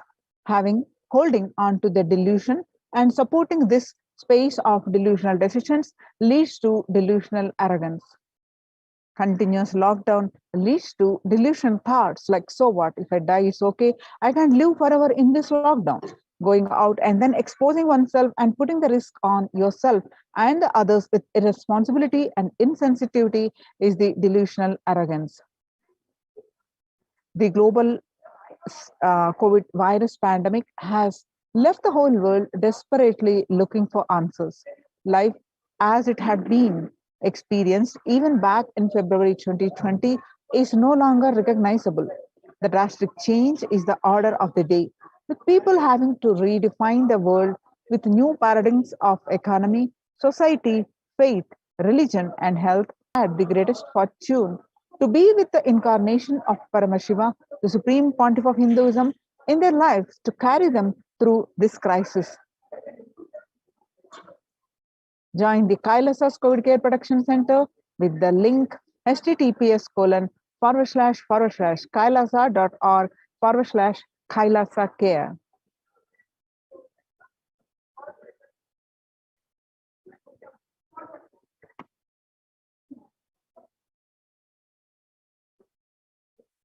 World Health Organization's Peace and Health and Peace Initiative. Health and peace are interrelated. In the words of the Director General of the World Health Organization, Dr. Tedros, there cannot be a health without peace, and there cannot be a peace without health. If individuals and groups enjoy equitable access to health services, fulfilling their rights to physical and mental health, and health actors design neutral health interventions that promote trust and dialogue, and communities are empowered to cope with a violent conflict. Then health coverage is most universal. More universal grievances can be heard and addressed to generate trust around the health emergency concerns. Affected communities are more likely to make meaningful contributions to peace and reconciliation and to resist incitement to violence. Sustainable developmental goals. Making peace with the nature is possible. If we start now, making peace with nature is possible. Even amid pandemic, 2021 can go down as the year we made peace with the nature and set the planet to healing. Our environmental, social, economic challenges are interlinked. They must be tackled together. For example, we cannot enable developmental goals, including ending poverty by 2030, if climate change and ecosystem collapse are undermining food and water supplies in the world's poorest countries. We have no choice but to transform our economics and societies by valuing nature and putting its health at the heart of all our decisions. Now let's watch a small clip on making peace with the nature.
United States Institute of Peace.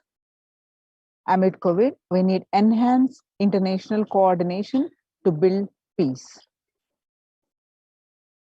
Tackling the pandemic and building resilience in fragile states requires concerted international action at local, national, and global levels. As the humanitarian and economic toll of the COVID-19 pandemic continues to grow, so does the risk that this crisis will fuel new conflict world while stemming prospects for resolving ongoing ones. Stronger health systems and universal health coverage must be a priority. Remarks to the General Assembly special session in response to the COVID-19 pandemic. For the first time since 1945, the entire world is confronted by the common threat, regardless of nationality, ethnicity, or faith. A new social contract between people, governments, and the private sector, civil society, and more can tackle the roots of inequality with fair taxation on income and wealth, universal benefits, and opportunities for all. Now let us see the Supreme Pontiff of Hinduism and Kailasa's contribution for the global peace. Vedic civilization beautifully describes Yastu Sarvani Bhutani Atmani Ivanu Pushyati Sarva Bhuteshu Chatmanam Tadona Vigavupshate. Ishavasya Upanishad, verse 6. The global peace is the byproduct of individual bliss. Whenever an individual goes through a spiritual bliss, he manifests a beautiful, peaceful life for him and everyone around him.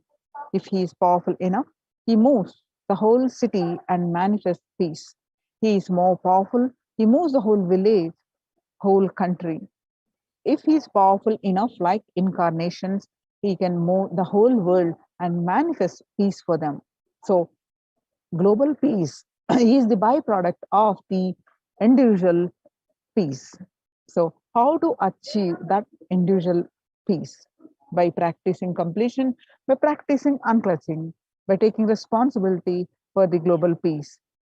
So, let's listen from the Supreme Pontiff of Hinduism explaining about the completion, how we practice completion, and to get the individual peace, which leads to global peace. Consciousness embodied in many bodies.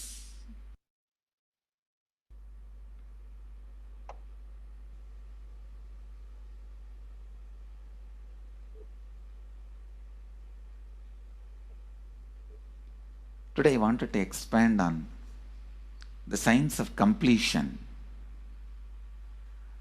How the science of completion can directly impact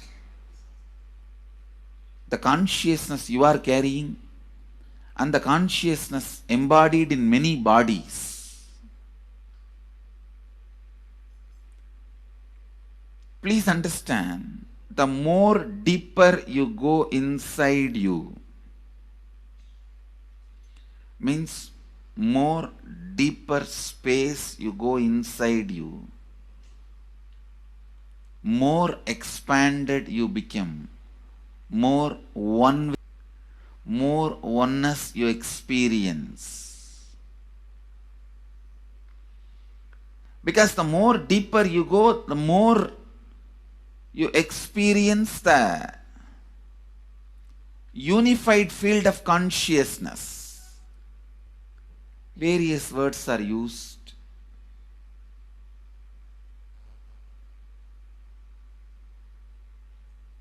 Some of the Hindu traditions uses the word Atma, Brahman. Some of the Hindu traditions use the word Nirvana. Whatever word you may use, Atman, Brahman, Nirvana, unified field of consciousness, whatever. But one thing I want to tell you, the deeper and deeper you go in your inner space, you experience the vast oneness. The more superficial you are, the more incompletions you carry with others, even with yourself. The more superficial you become, even your own right hand and left hand fights with each other. Different parts of you fights with you. Different thoughts of you fights with you. Even you fight with you, the more superficial you go, the more deeper you start traveling. First, you get integrated. the you fighting with you stops, then the people around you get integrated. They fighting with you stops. Completion with yourself, then completion with others, then comes completion with other things, not just living beings, even with inanimate. And the completion starts happening. Even with a nature, completion starts happening.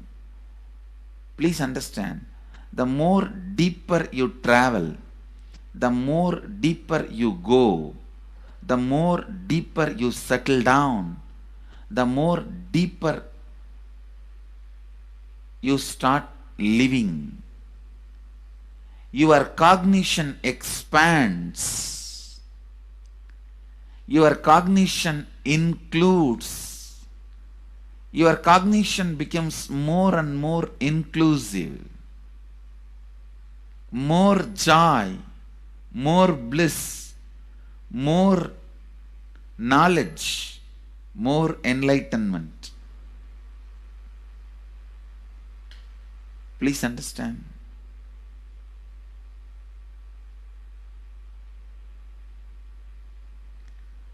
The more and more completion happens in you, you will see everyone around you feels complete with you. That is why I am saying, whether they have body or they are disembodied, in the deepest corners of your being, most layers of your being, deepest parts of your being, you experience such powerful awareness, such joy.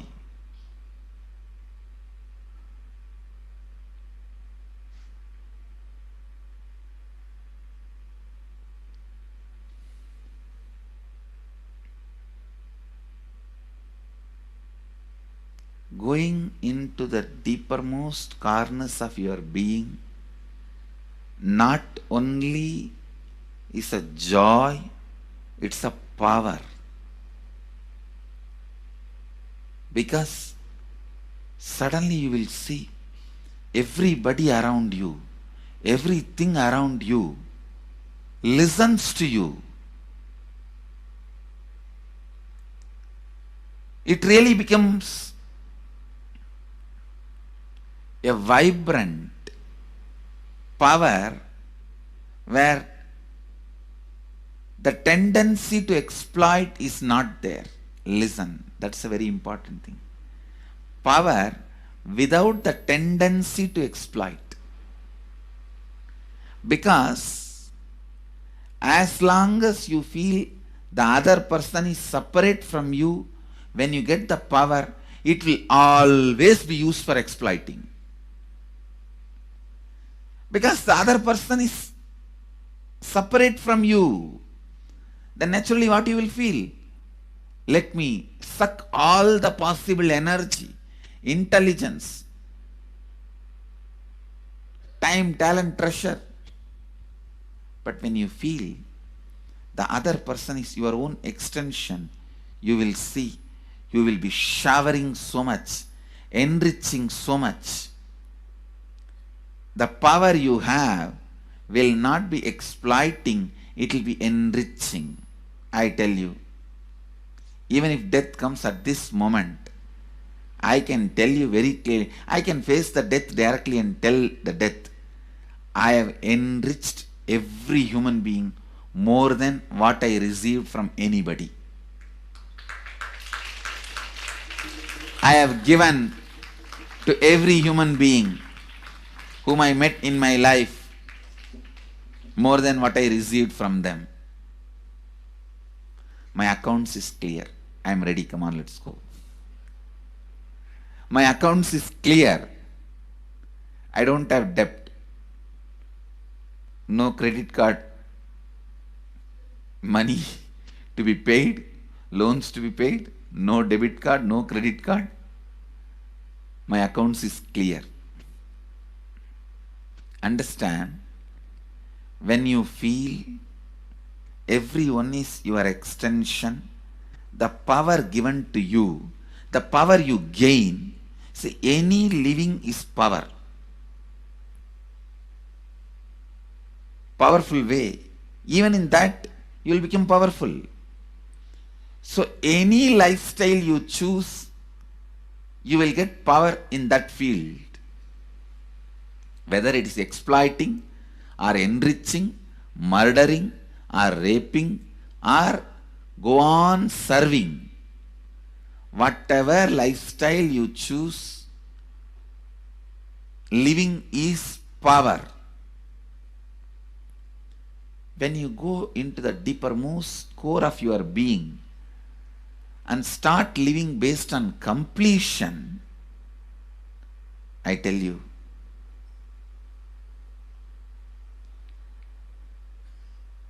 the first power you will experience is everything around you listens to you.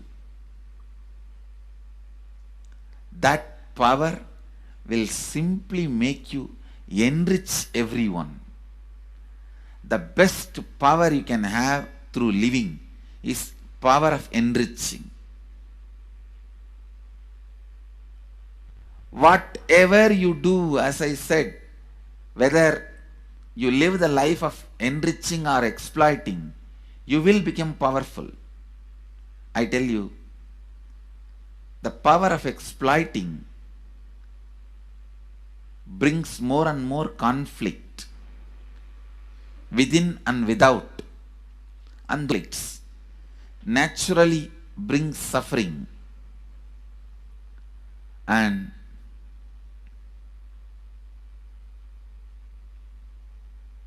the power of enriching brings more and more completion in you and in others.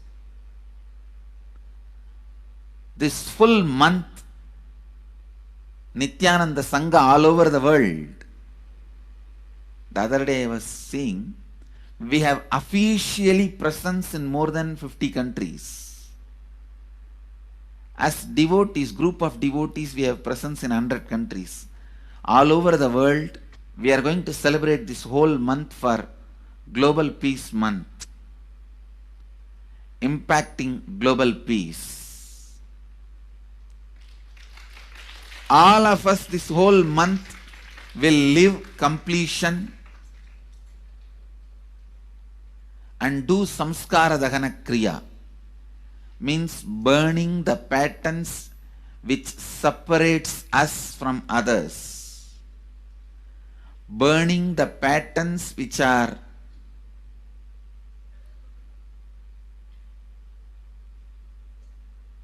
constantly keeping us in a superficial level. All over the world, we will be doing samskara dahana kriya, burning our patterns and leading us to more and more completion. And we also have special 3 Nitya Dhyana Yoga program, teaching and facilitating samskara dahana kriya. This month, 20th, 21st and 22nd,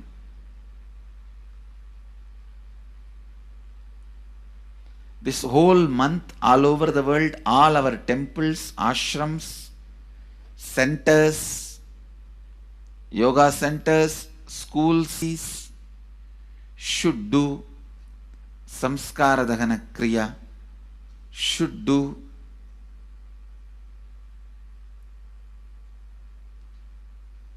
the practice of burning all the incompletions and patterns which leads to conflicts, bringing more and more peace inside us and outside us, spreading peace. This whole month, let's impact global peace. Let us really contribute to the global peace, not just talking about it. Let's do it. Let's do it not just talking about it. Let's do it.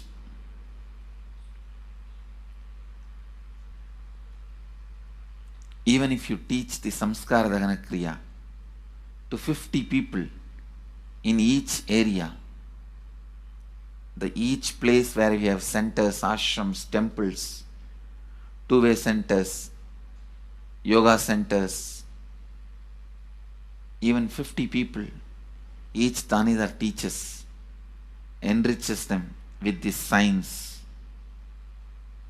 The amount of suffering and negative vibes reduction can contribute so much to the world. Please understand.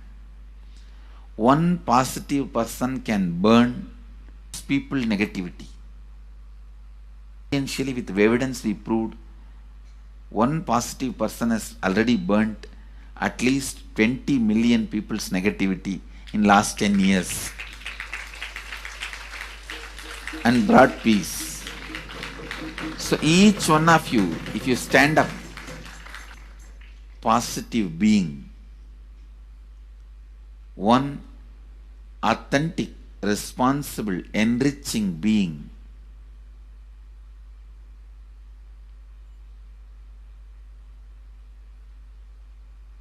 I tell you,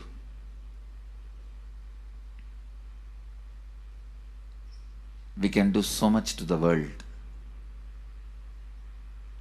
It will be a better place than the time we entered. When we leave, it should be a better place. That's all. When we leave the earth, it should be a better place. So understand, inner peace is your birthright.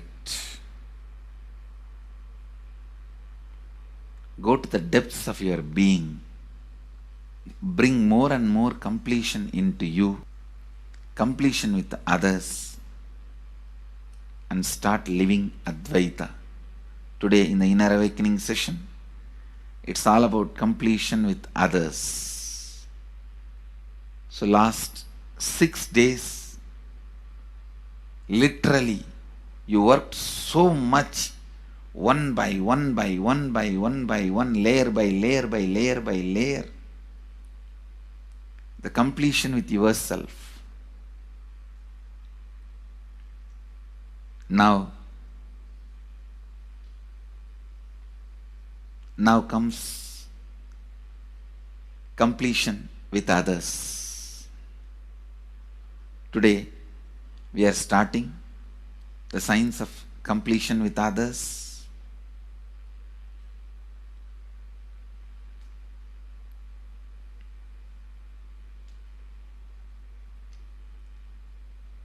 It's one of the most powerful science.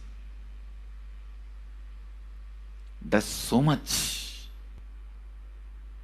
to human beings, not just healing their relationships, even inside their consciousness, inner space, so much of good is done. So much of awakening is done.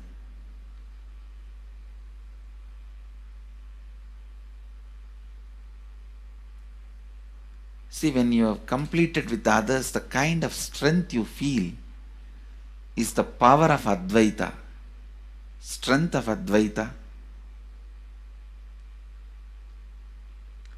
Today the Inner Awakening sessions are all about completion with others. We have long session today working on completing with others. So with this,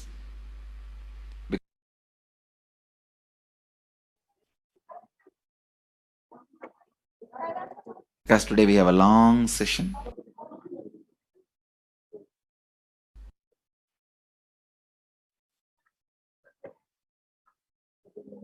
Now, let's listen from the Supreme Pontiff of Hinduism that self-transformation is the secret to achieve global peace. Social answer means I'll tell, oh, you should all work for global peace. You should all work for turning the world. You should work for revolution. You should work for all these, that things. You should vote only the party which says that it will stop the war and all these things. This is the social answer. Nonsense. If you want the honest answer, I tell you, simply transform yourself. You can't do anything. If at all you can do, you would have done it. Be honest. If you can do, you would have done it. You are raising this question because you are not able to do. Am I right? So let us be very clear. Let us be honest. We are not able to do. Socially. That's the truth. That's the reason you are sitting here and raising the question. I tell you, understand few important things. There are a lot more attached to this question. There are many things which is attached to this question. We always feel the present is the world is totally spoiled. It is not going according to the rules or how it is supposed to be. It was wonderful once upon a time. In ancient time, things were going properly. Everything was well and great. 10,000 years ago, they found some writings on stone. Culture. Some stone writings have been discovered. The other day I read a beautiful book about that stone writings. That writings, it says, oh, nowadays the society is not as it should be. So much of war. In the early times, there was so much of peace. Society was really great. Things were as it should be. And it almost looks like a today newspaper editorial. 10,000 years ago, the same thing carved on a stone. Then understand, there was no such time as only good prevailed. It is just a fantasy. Hinduism, they call it Satya Yuga, the age of truth.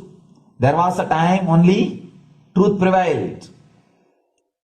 And every religion, Christianity, they say the Garden of Adam and Eve. There was a time everything was wonderful. Every religion has got the fantasy. The past was great. There was golden past. Always the idea of golden past exists only in the past. The more you go back, again you say the past was great. And I tell you one thing, it is a wonderful way of postponing accepting the reality. Otherwise, I can be sure the world was same as it is today. Whether it is 5,000 years ago or 10,000 years ago. Maybe one thing, there was no CNN channel that time. So the news did not reach you so quickly. That's all. The news did not reach you so quickly. That may be the only difference. But otherwise I can be sure the good and the bad was equal. Good and the bad was equal. The same amount of wars were there. All the other things were there. You read the Puranas, the mythological stories of India, you see enough of things. Enough of dirty things. I think sometimes I find a little more. And if you read completely the Puranas or the Hindu scriptures, there are a lot of things much worse than modern day. The criminal activities or bad things or negative things, whatever you say, all this stuff. And never think only present day is corrupted or violent. In the ancient days also, all these things were there. Only one thing was not there, the CNN news or the internet. So the news did not reach you. But otherwise I can tell you, enough the good and bad was there. It always will exist. It will exist. All you can do is, if you awaken yourself, if you reach the enlightenment state, you can go beyond it. And I tell you, enlightenment is the only service you can do to the society. Just become enlightened so that you will reduce the negativity. Now, as of now, you are also the part of negative group. Naturally, we will be a negative group. As long as we are unenlightened, we will be the part of collective negative consciousness. So if you become enlightened, at least you will reduce your weight. That's the only thing we can do. Nothing else can be done.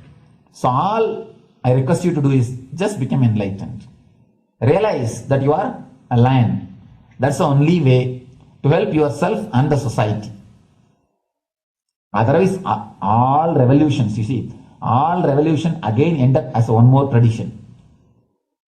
In last 2000 years, 3000 wars have happened in the humanity. In 2000 years, 3000 wars. Human beings have not done anything except doing wars, except fighting. Everybody claims he wants to do revolution. He wants to spread peace.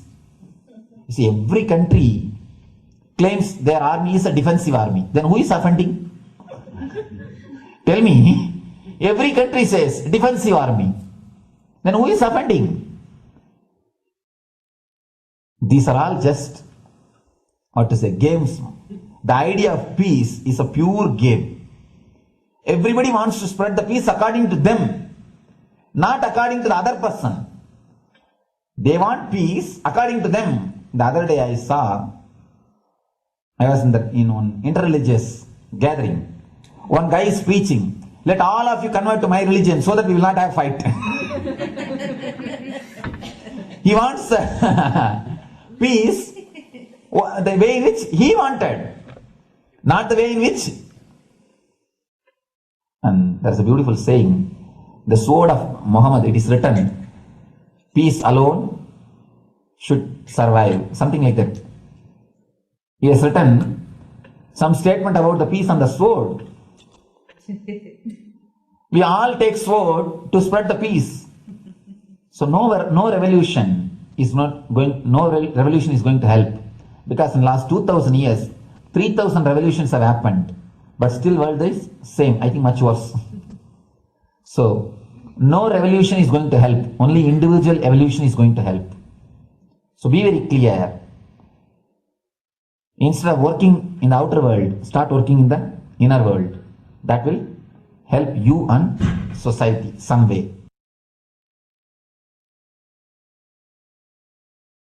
Social answer means, I'll tell, oh, you should all work for global peace. Social answer means,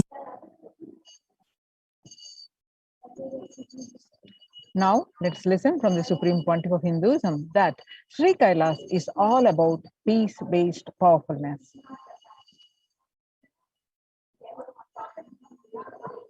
Listen carefully. The space of Shanti,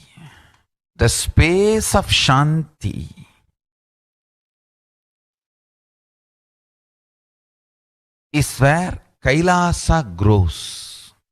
Listen carefully. It is in the deep powerfulness of peace, or peace-centered powerfulness is the ground, breeding ground for Paramashivatva to manifest. Please understand. Like how pure mirror reflects everything,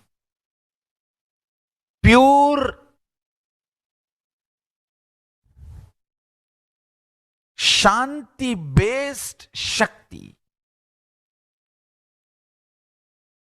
peace-based powerfulness reflects Paramashiva. Paramashiva manifests in peace-based powerfulness. Please understand. Neither violence nor powerlessness. Powerlessness is weakness. Violence is abusive. Peace-centered powerfulness. Powerfulness-centered peace. All the Upanishads starts with peace, completes with peace. Shanti mantra starts with Shanti mantra, gets completed with Shanti mantra.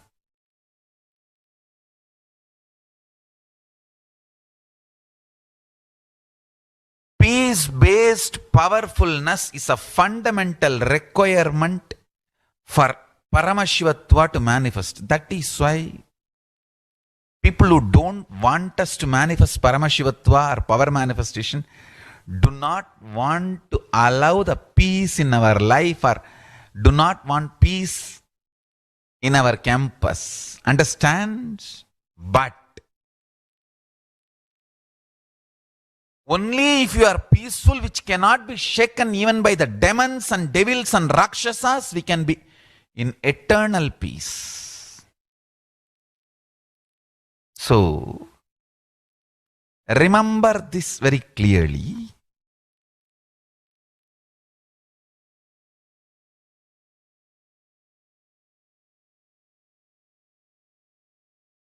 Peace alters the very DNA structure, genetic structure, the core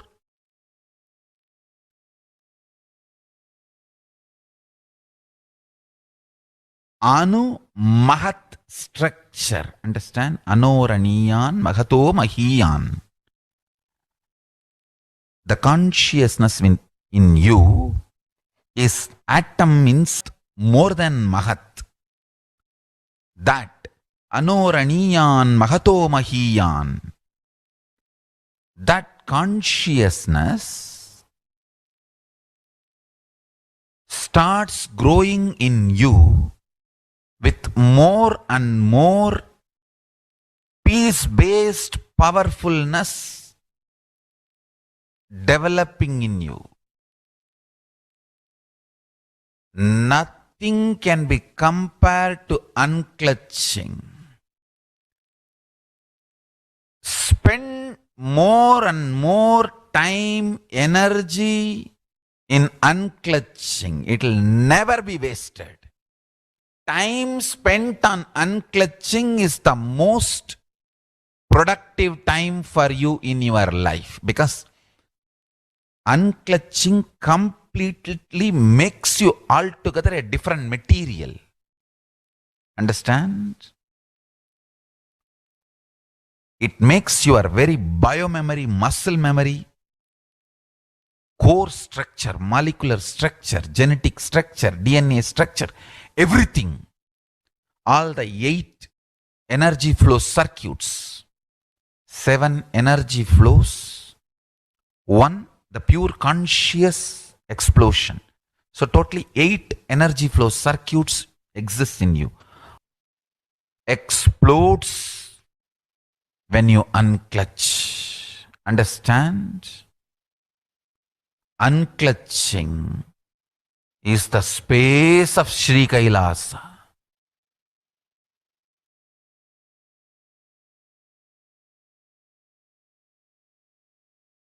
Listen carefully. Now, the Supreme Pontiff of Hinduism says every prayer in Hinduism starts with the peace and ends with peace.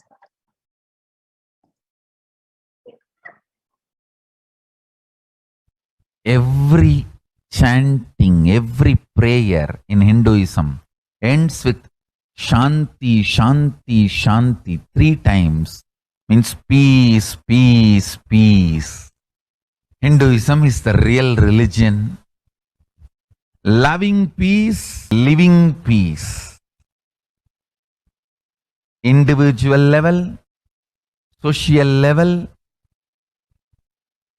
global level. Understand?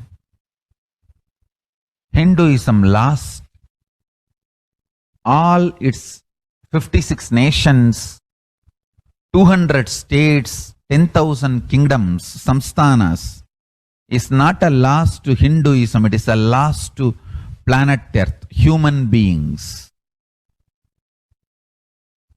Wherever Hinduism is practiced, kept alive, the ideal of global peace is kept alive. Just do this one simple statistics. You yourself study. Google and study. Take the top 10 religions and list how many people they converted in last 200 years. How many people they killed. List for each religion.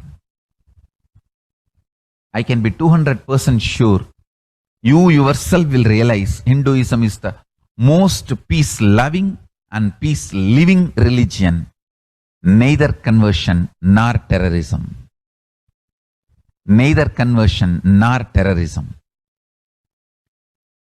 Being the supreme pontiff of the most peace-loving, peace-living religion, I give you all my blessings on this International Peace Day. Understand, it is we Hindus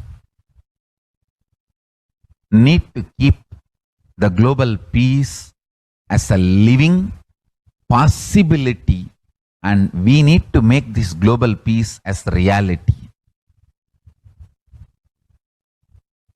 Just talking about global peace will not work. Working for global peace only is the responsibility of the real living Hindu. Anyone who wants to claim themselves as a Hindu or practicing Hindu should work for global peace. Global peace is our responsibility.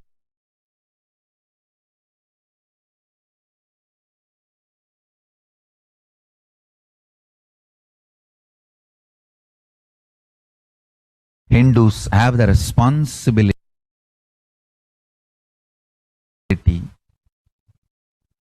to bring global peace.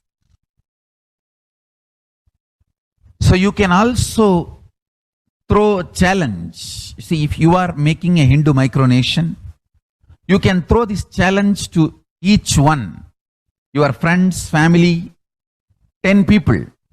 Let them participate in the challenge and then let them send the challenge to others. So I welcome all the living and practicing Hindus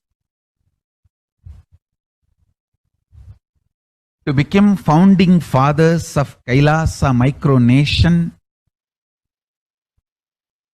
in your countries. You can also make a challenge, like how they made ice bucket challenge and all that. We can make a challenge. You form Hindu micronation and claim, I am the founding father of the Hindu micronation Kailasa. And then you can invite your family, friends for a challenge. 11 people. You form and you challenge 11 people and they also form and they spread. So let us start spreading. This project is my message on this International Day of Peace. Let us start working for global peace instead of just talking. The work we do will talk for us. The talk we do will not work for us. This is the message. The work we do will talk for us. The talk we do will not work for us. Global peace is responsibility of Hindus. We living, practicing Hindus, not only we should achieve the individual peace through unclutching yoga, meditation, we should also create an ecosystem where the global peace starts manifesting. This Kailasa Hindu micronation is the enlightenment ecosystem. I request every living practicing Hindu to manifest, do it. So the global peace can manifest from these Kailasa Hindu micronations all over the world.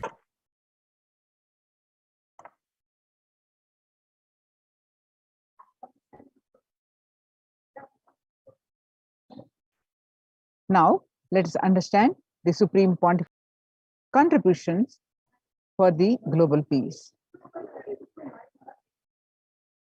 The sovereign order of Kailasa, led by the Supreme Pontiff of Hinduism and Nithyananda order of monks, nuns, and Hindu diaspora, are working for global peace and to give a super consciousness breakthrough to humanity.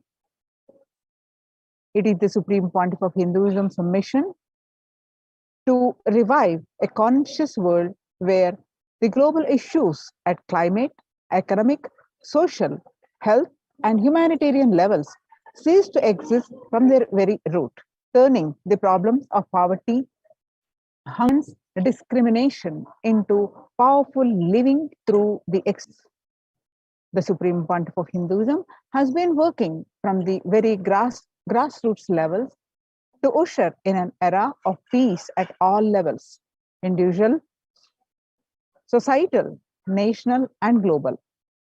His deep insights into the workings of the human mind, body, emotions have enabled him to powerfully and directly address various social and emotional problems facing humanity today.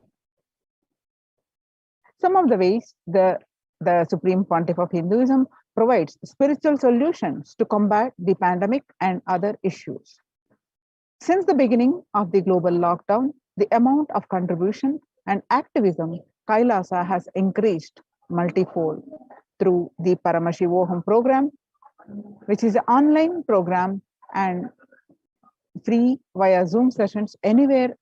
If you are anywhere from the world, can attend, and following the Vedic calendar, every full moon and every new moon, Paurnami and Amavasya, new batch starts, and it's bi-weekly program which gives you conscious breakthrough, experiencing Paramashivoham, that I am Paramashiva.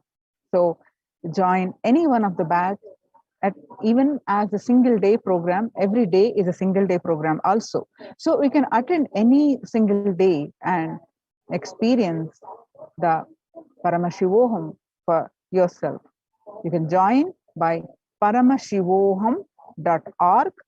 Join. I repeat, paramashivoham.org/join. So through this Paramashivoham program, bringing the super consciousness, the breakthrough to the whole humanity.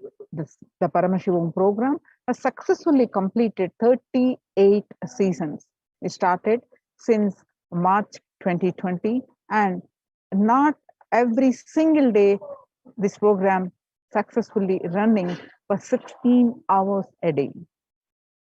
So join if you have not yet attended. Join this program and experience for yourself.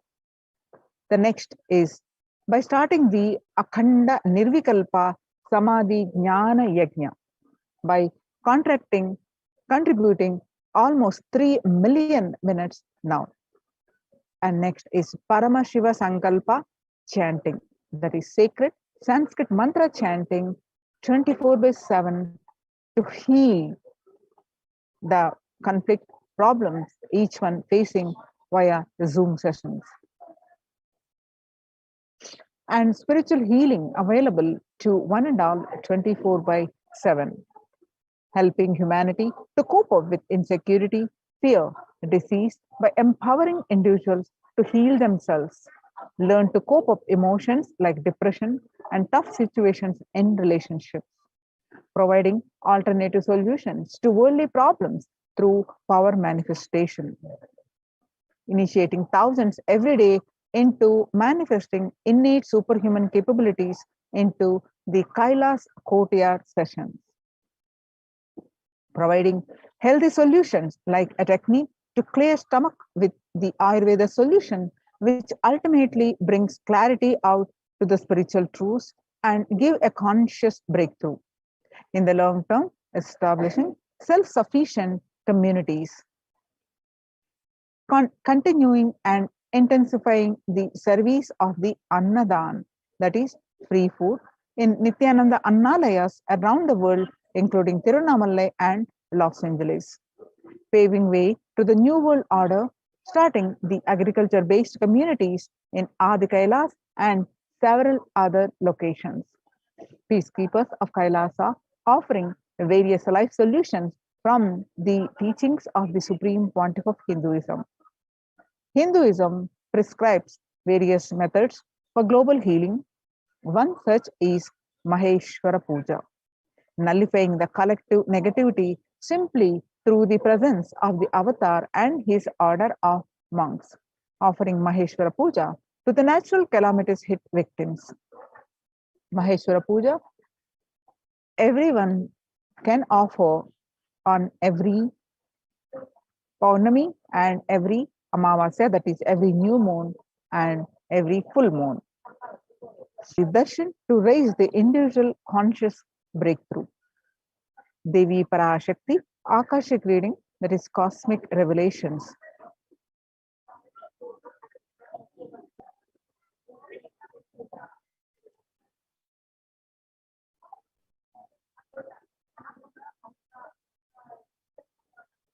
Sorry for the technical glitch.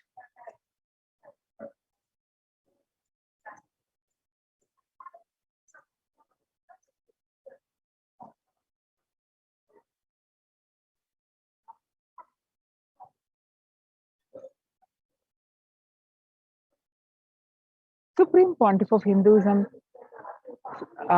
spiritual solution for COVID-19.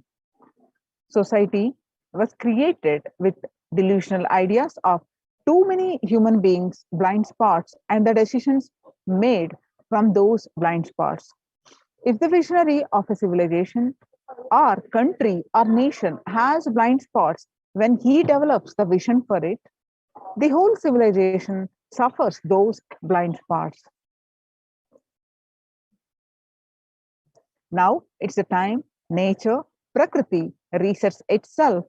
Many of the blind spots based visions, ideas become important components of the society. This pralaya, which is happening, is melting down everything which is delusion based. The world, as we know, is gone. Let us celebrate God. This isolation, which is seemingly endless, with an unknown future, which is compelling humanity to make a 100% lifestyle change, is something to be deeply dwell upon. All problems need to be addressed only with spiritual solutions and powerful cognitions. To stop people having mental breakdown, pandemic fatigue, collapsing, depression, destruction, and also give them a super consciousness breakthrough and revive the enlightened civilization, Supreme Pontiff of Hinduism continuously gives spiritual solutions and powerful cognitions. Some of the spiritual solutions and powerful cognitions are unclutching, practicing completion, practicing oneness, practicing ajapa japa of Mahavakya, Om Nithyananda Paramashivoham, consciously building a deep feeling connection, yoga, puja, vegetarian diet, and nirahara samyama. It's time we all take responsibility to save humanity, to protect people from the pandemic fatigue, destruction. Let us try to enrich and enrich for everyone of these great spiritual solutions, especially the Akhanda Nirvikalpa Samadhi Jnana Yajna, which is practicing unclutching meditation, is available and it's free. Many of the solutions are free, available everyone on the planet Earth, and open for all, and take just few minutes to join in Zoom sessions and get the benefit from it.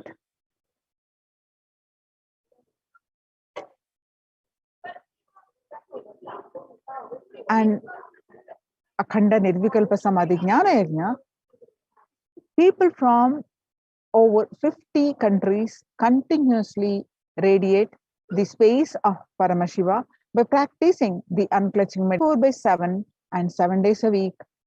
It started from 13th May, Indian Standard Time, and at any given point of time, there are 4 to 8 zones actively unclutching around the world. You can join this movement by at joining this link at http://kailasa.tv/minutes number 4 peace.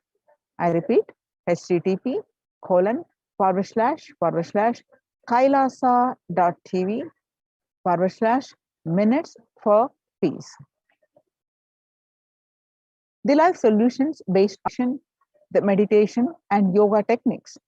From the scriptures, the cognitions are rooted in the highest truths.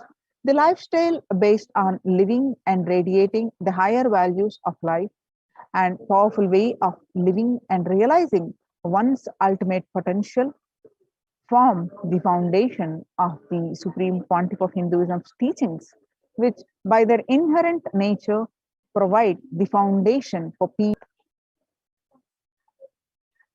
The Supreme Pontiff of Hinduism has launched the Minutes for Peace initiative, which aimed to reduce crime globally, conducting mass meditations around the world in parallel. In 2014, just after 2 years of launching the program, it crossed over 1 billion minutes of meditation.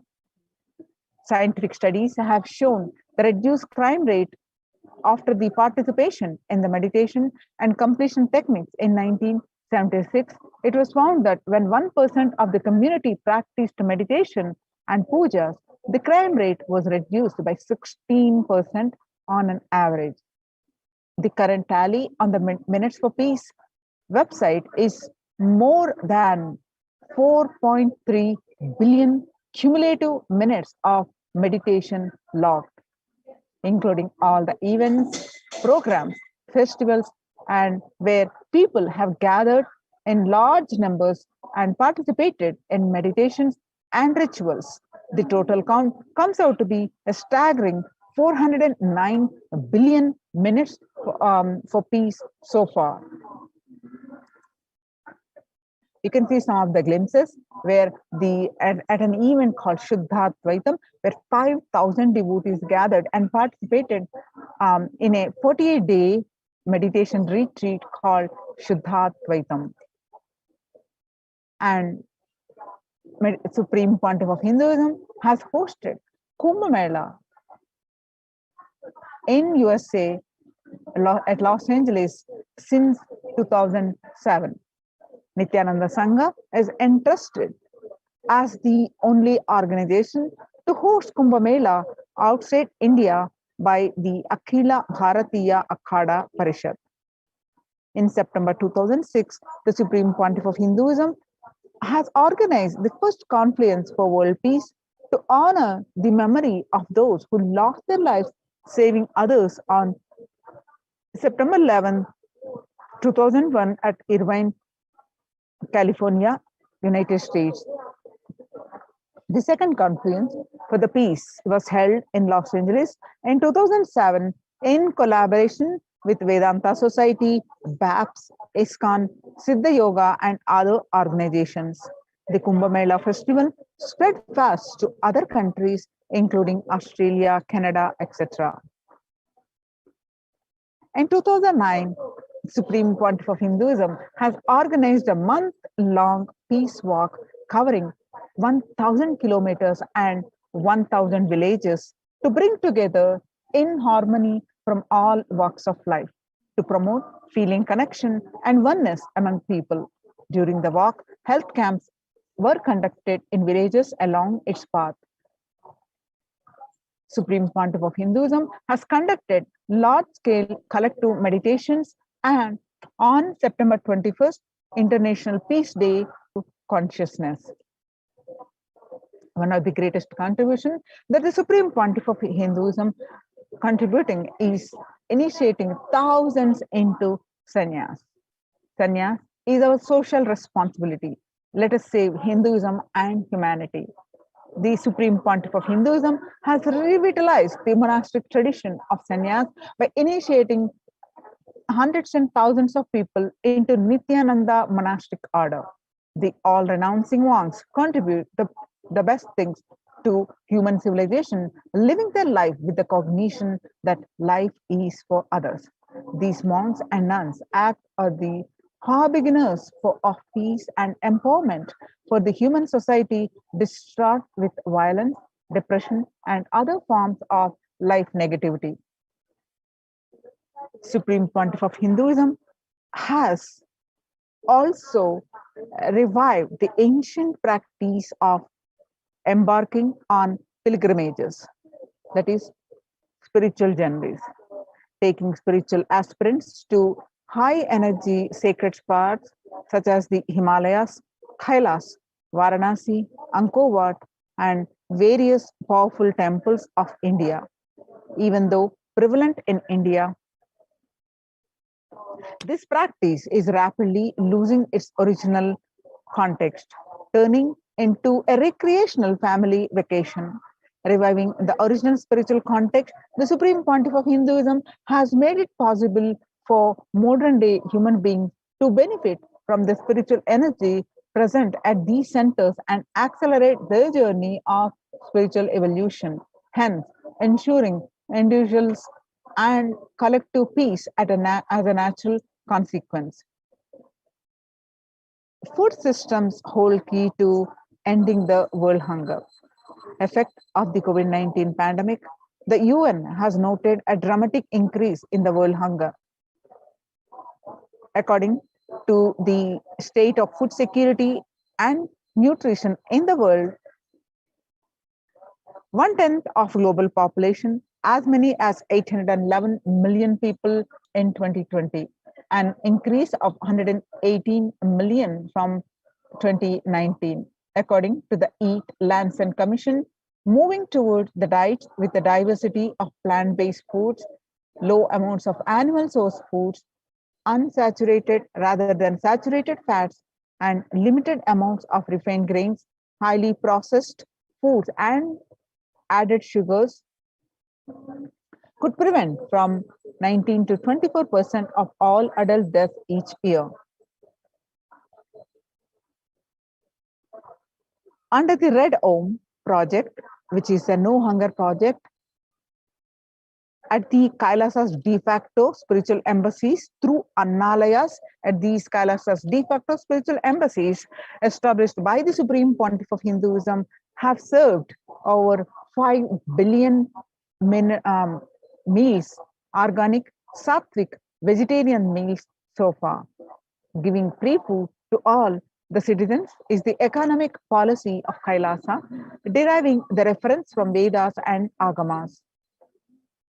And recently, under the humanitarian initiative launched by the Supreme Pontiff of Hinduism, is the opening of Kailasa's COVID care protection centers in India, where the monastery campuses have been turned into a multi-layer quarantine facility to safeguard the inmates against any possible point of contact with the outer world. The Supreme Pontiff of Hinduism has opened this service free to all people, regardless of any differences in age, gender, caste, creed, ethnicity, color, or socio-economic status. Food, shelter, internet, and all basic facilities, including medical care, are provided at these COVID care centers free of cost and for an indefinite time. The outcome has been a splendid zero infection rate so far among the participants, a feat not achieved anywhere else in the world, let alone in India. This response model of handling COVID-19 pandemic at a community level, along with the guidelines and recommendations for governments, has been recognized and accepted by the United Nations as well. And you can see some of the glimpses where participants of the COVID care by the Supreme Pontiff of Hinduism enjoying a healthy, blissful, spiritual lifestyle in multi-layered protection. They enjoy a stress-free time following a spiritual morning routine, doing yoga, doing daily puja, and temple sevas, khara sevas, and celebrating festivals. So join the Kailasas COVID Care Protection Centers. Register now through the link below, https://kailasa.org/kailasa care. Now let us see the revival of the temple ecosystems. Now, in the times when COVID-19 is rampant and the ancient temples are in a lockdown because of the risk of the widespread corona disease, The devotees of these temples were visiting and having darshan of their gods and goddesses for thousands of years, yet all these ancient sacred sentiments have come to a harming halt after the lockdowns have taken place. The religious fervor of the devotees is being lost due to the pandemic. The Supreme Pontiff of Hinduism is reviving the e-Kailasa ecosystem and bringing all the ancient traditions of the online platforms on Kailasa TV, YouTube, and Facebook.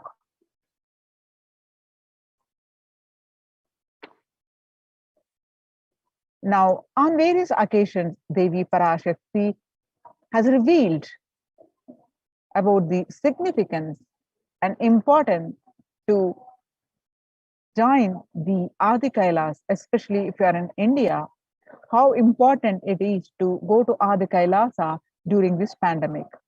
On 14th May 2021, Devi revealed that whoever comes to Adi Kailasa and does the good work of saving people from deadly corona, I myself will do all their good work. This is the commitment Paramashakti is giving you all. Parameshwari, I will do what I say. And the doors of Adi Kailasa will be open for all those who come with trust. It will protect. It will protect body and will give conscious health. It will also give highest powers, dharma, artha, moksha, jnana, powers, kama, and God beyond kama. Adi Kailasa life will give all the goodness. And on 31st May 2021, Devi revealed that the hell of Krimi Bhojanam mentioned by Vyasa in the Garuda Puranam has opened and is directly falling on India as a thunder, running to Adi Kailasa and preventing it is the only way. I have opened Adi Kailasa for those who want to save their lives. All of you run to Adi Kailasa. So when the first world countries closed their borders during a massive global emergency, Kailasa has opened its doors to all without exception. And the various centers across India are Adi Kailas in Bidadi, Bangalore, Salem, Tiruvannamalai, Rajapalam, Pattanam, Srirangapadi, Madurai, Avatipalam, Huzur, all from Tamil Nadu, and Baroda Adinam in Gujarat, and Sripuram Adinam in Hyderabad, and Puduvai Adinam in Pondicherry. Kailasa rushes to aid India as India finds itself on the verge of COVID-19 third wave. Multiple free COVID care centers opened across India. Various social services offered during the pandemic in Kailasa's de facto spiritual embassies of Kailasa, and spiritual services are also offered during this pandemic and cosmic revelations on global pandemic.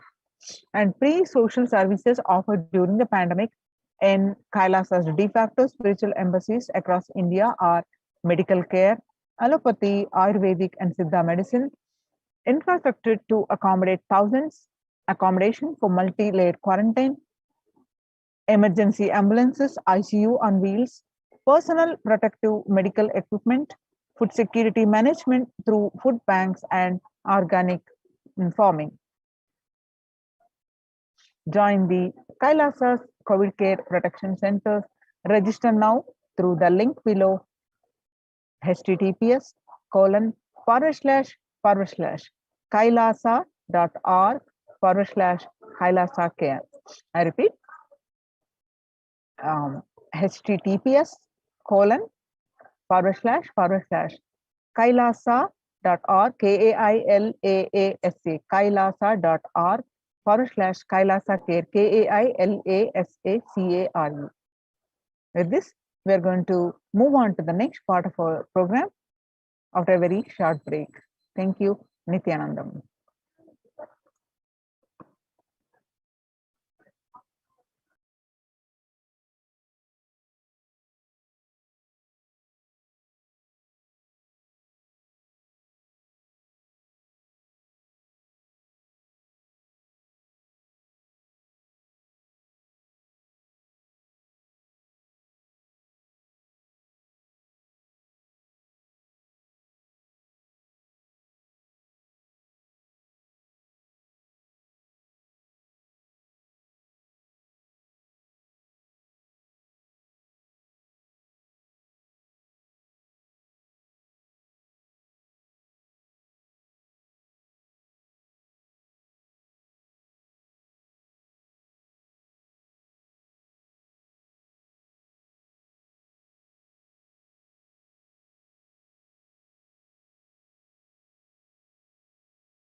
I mean by the word e-Kailasa?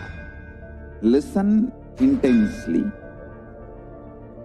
Enlightenment ecosystem, literally enlightenment itself, in your own home, wherever you are. If you cannot come to Kailasa, it's okay. Kailasa can come to you. Kailasa coming to you is e-Kailasa.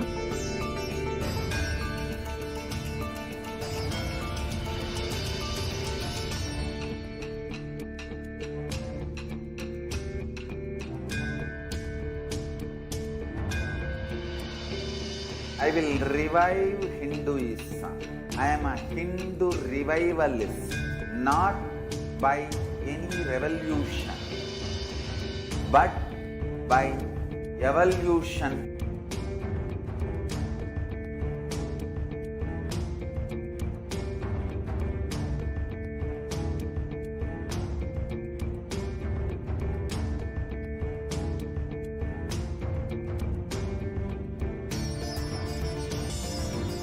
And setting model communities.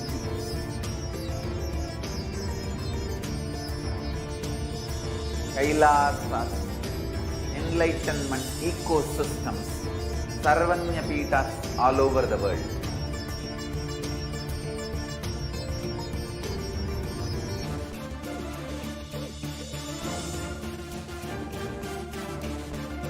All powerful cognition, knowledge, only when you live, power manifestation and possibilities manifestation happens.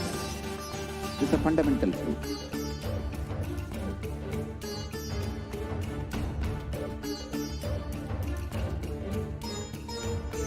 Hinduism cannot live exclusively as one sampradaya. No.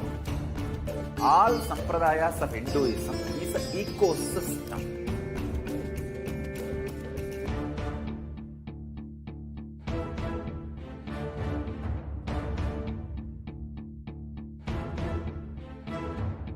So don't keep quiet thinking that if one sampradaya is attacked, only that sampradaya is going to be affected.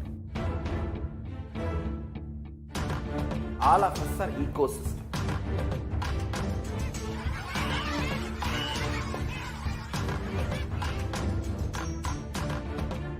I invite all of you to get involved and enjoy Hinduism by the principle of Dharmo Rakshati Rakshitaha. When you protect Dharma, Dharma protects you.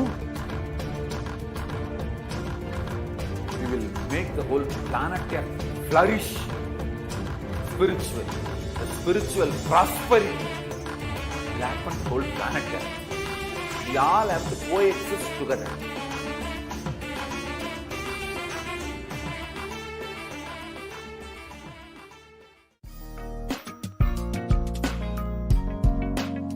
We get you health.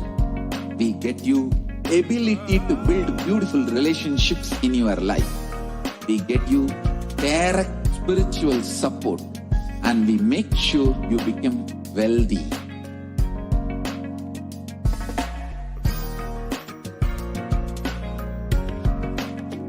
We won't stop giving you just good life. We will literally not stop till you live enlightened life.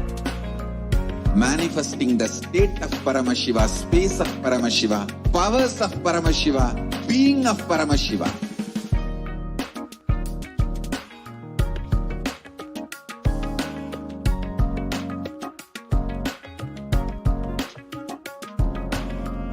Whole world should become e-Kailasians.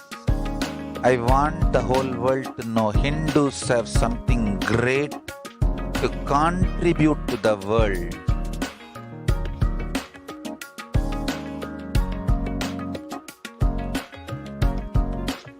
We have something great to contribute to the world. Let us do that.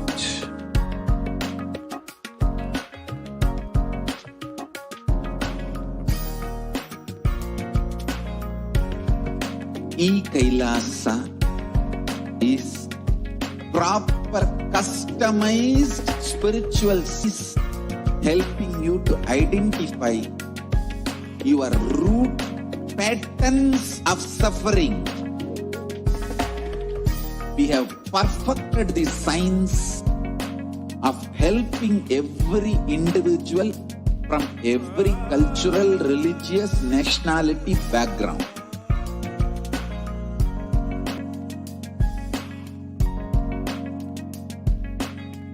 Highest reactionary assumptions, highest awakened response, alive response for life continuously.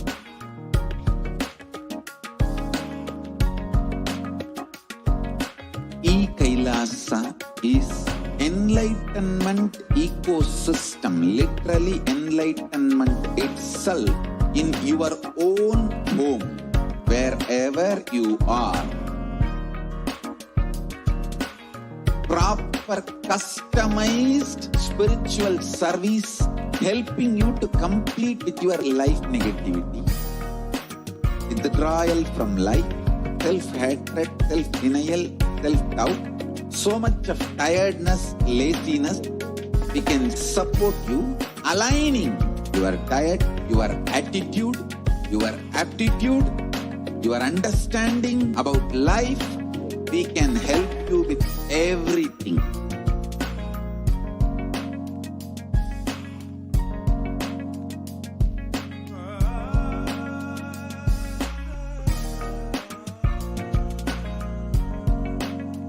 If you are interested in enlightenment, we will immediately bring this to you. If you are not interested, we will explain the whole science, inspire you and make interested in enlightenment time. We need to cater this enlightenment science to the whole world wherever they are, because enlightenment is the birthright of all human beings.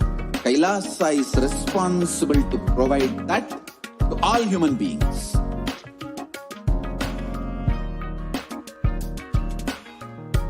Kailasa is the totality of the knowledge I received from my gurus and practice manifested in my life, perfected by teaching millions of people from all cultures, time zones, backgrounds, genders, nationality, race, from every creed.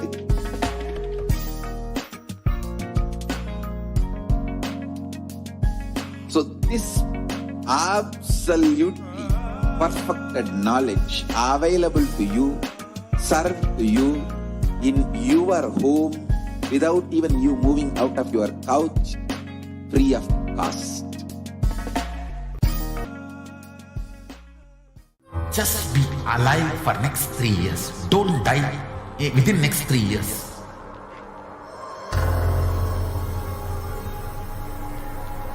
Just don't die within next 3 years. Be alive. Somehow be alive. I'm working sincerely. I will reach you somehow. Somehow I will reach you. It's my commitment to humanity.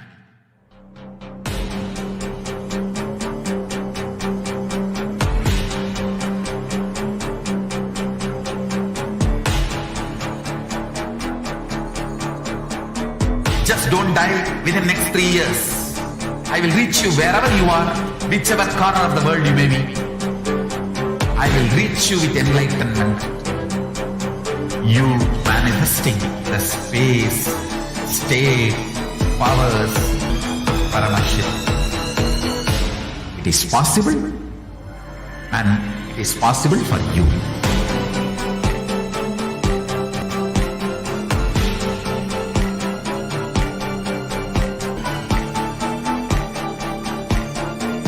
Paramashivoham will reach you with enlightenment science. I know he is going to do the job. just be alive for next 3 years. Nothing else. What I mean by the word e-Kailasa, listen intensely. Enlightenment ecosystem, literally enlightenment itself, in your own home, wherever you are. If you cannot come to Kailasa, it's okay. Kailasa can come to you. Kailasa coming to you is e-Kailasa.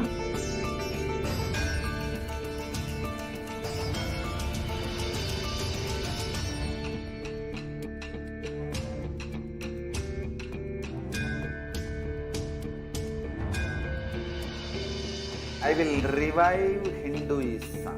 I am a Hindu revivalist, not by any revolution, but by evolution.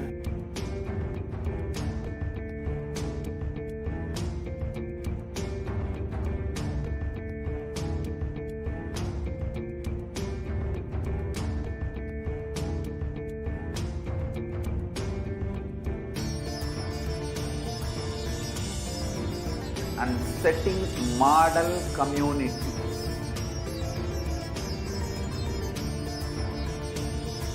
Kailasas, enlightenment ecosystems, Sarvanya Pitas all over the world.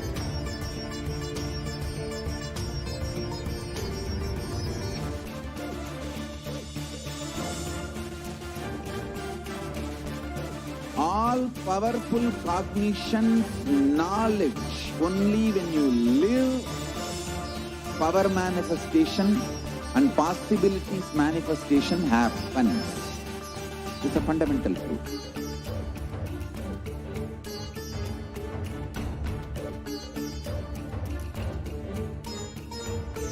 Hinduism cannot live exclusively as one sampradaya. No. All sampradayas of Hinduism is an ecosystem.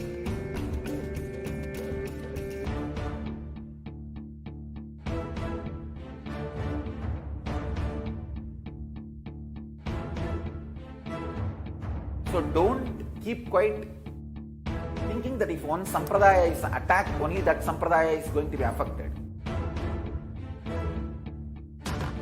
All of us are ecosystem.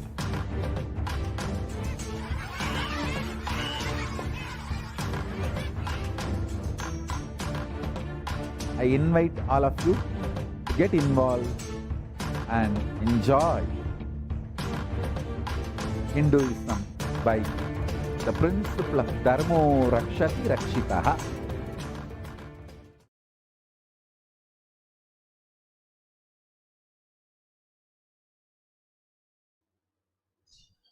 Nithyananda, and welcome back to this segment where we'll be learning more about the various revelations of Devi Parashakti, about the responsibilities of Hindus, and as we prepare to receive the live darshan, let us learn more about these various sacred revelations by Devi Parashakti. So now, video where Devi Parashakti revealed the sacred secret of Hindu birth, and this is from the 31st of May 2021.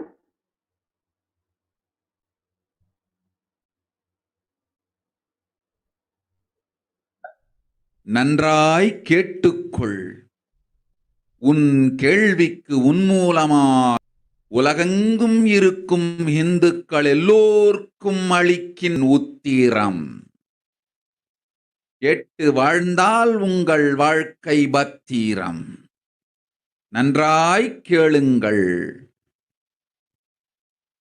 பிறப்பின் ரகசியத்தை பிறப்பிலா பெருமை உடைய பரமேஸ்வரி சொல்லுகின்றேன் கேளுங்கள்.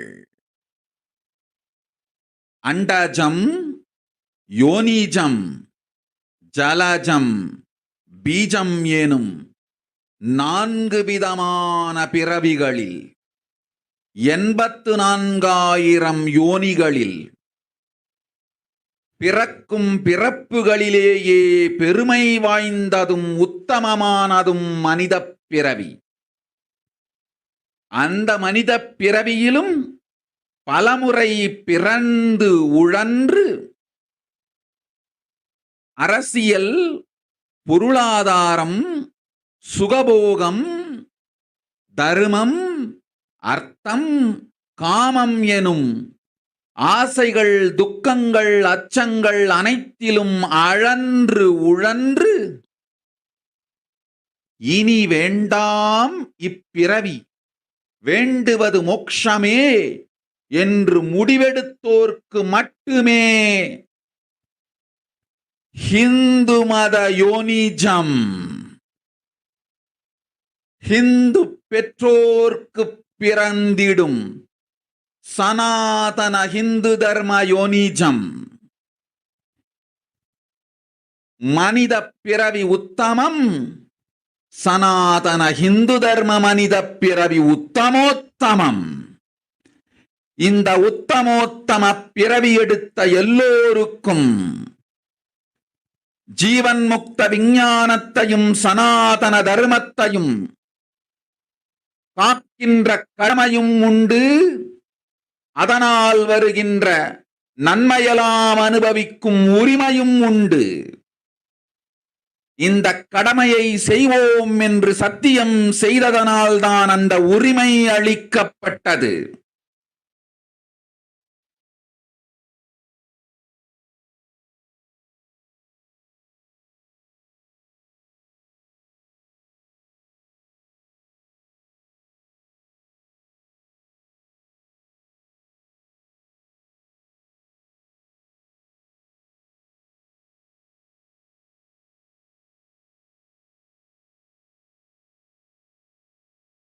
மயங்கி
Nithyananda, we apologize for the technical glitch.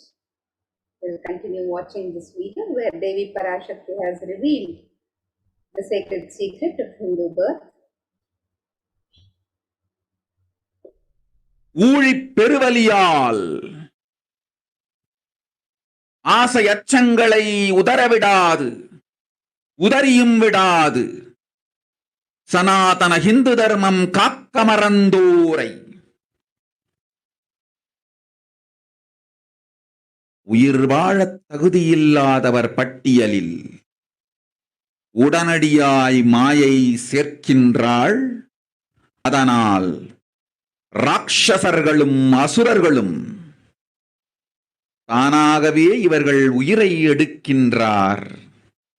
நன்றாய் புரிந்து கொள்ளுங்கள். உயிரை கொடுத்தாலும் தர்மம் காப்போம் என்று நிற்பவர்க்கு நிலைத்திடும் வீரஸ்வர்க்கமும் கைலாச பதவியும், எக்காரணம் கொண்டும் தர்மம் காக்க மறந்த உத்தமோத்தம ஜனனமான சனாதன ஹிந்து ஜனனம் பெற்ற மக்களுக்கு இல்லை வேறு கதி. சனாதன ஹிந்து தர்ம மனித ஜனனம் உத்தமோத்தம மனித ஜனனம். உங்கள் உரிமை உலகில் அதிகம். உங்களுக்கு கடமையும் உலகில் பெரிது. தர்மம் காத்தலே கடமை.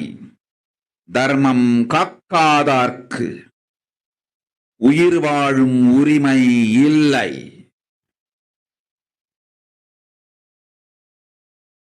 நன்றாய் புரிந்து கொள்ளுங்கள்.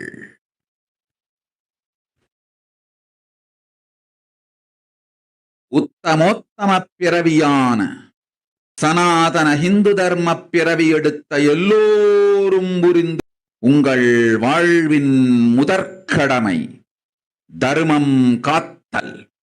தர்மம் காக்க தர்மம் உங்களை காக்கும். சனாதன ஹிந்து தர்மம் காக்க மறந்திட்டால் வாழும் உரிமையை நீங்கள் இழந்து விடுகின்றீர்கள். அதற்கு மேல் வாழ்ந்தென்ன அழிந்தென்ன? பூமிக்கு பாரம் குறையட்டும் என்று அசுரர்களும் ராட்சதர்களும் உங்களை உண்டு தீர்க்கின்றார்கள். அதையும் மாயை கண்டு சும்மாவிருப்பாள். பிரபஞ்ச ரகசியத்தை, பிறவியின் ரகசியத்தை உலகிற்கெல்லாம் உத்தரமாய்ச் சொல்லிவிட்டேன். புரிந்து வாழ்வில் நடந்து உயிரை பத்திரமாய் பார்த்துக் கொள்ளுங்கள். அன்னை சொல்லும் அருள் சத்தியம் இது. ஓம் ஓம் ஓம்.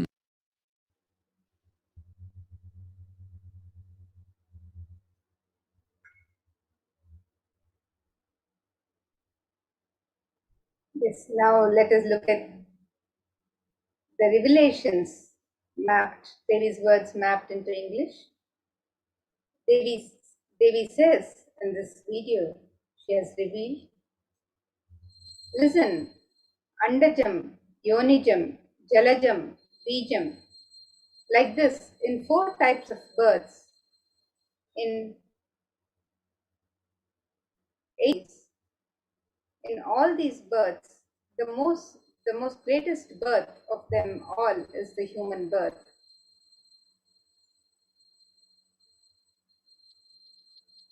Even in that human birth, being born and toiled many times, after getting burnt and toiled in politics, in finance, in luxuries, in dharma, artha, kama,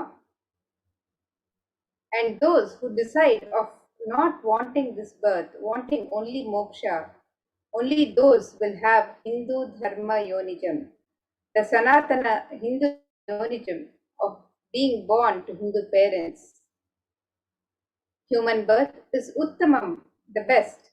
Sanatana Hindu Dharma, human birth is Uttamottamam, the best of the best. Everyone who took this Uttamottama birth has the responsibility of protecting the signs of living enlightenment and Sanatana Dharma.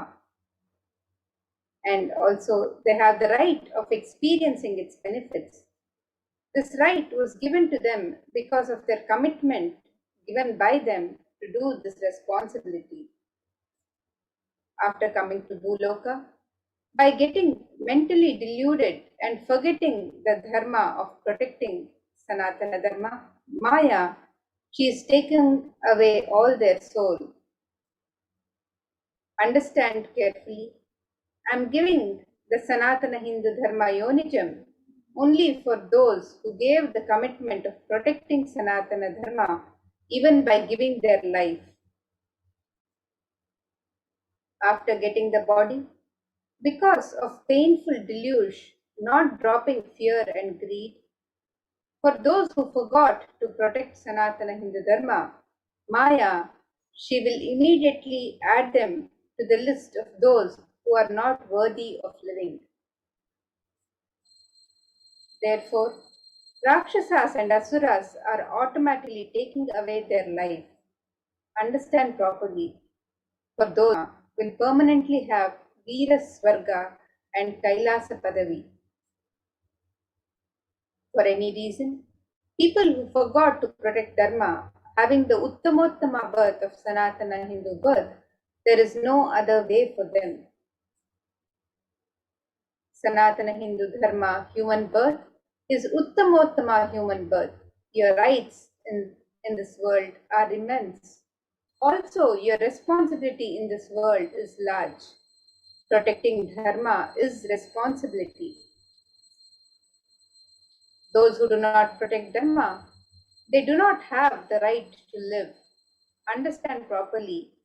All those who took the Uttamottama birth, which is Sanatana Hindu Dharma birth, all of you understand. The first responsibility of your life is protecting Dharma. If you protect Dharma, Dharma will protect you. If you forget to protect Sanatana Hindu Dharma, you lose the right of living.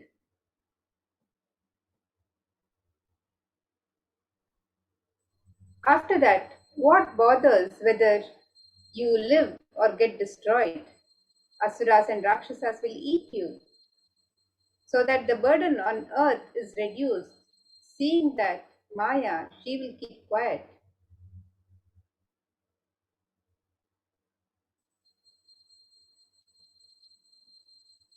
So now, let us look at the revelations about the responsibility of Hindus, the Hindu nation, making of the Hindu nation.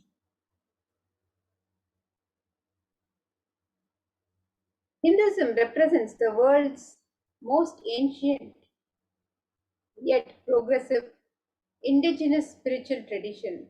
It is an open framework model of civilization that stands for global peace, vegetarianism, non-violence, yoga, worship of nature, temple-based living, manifesting spiritual powers and inherent divinity of every being.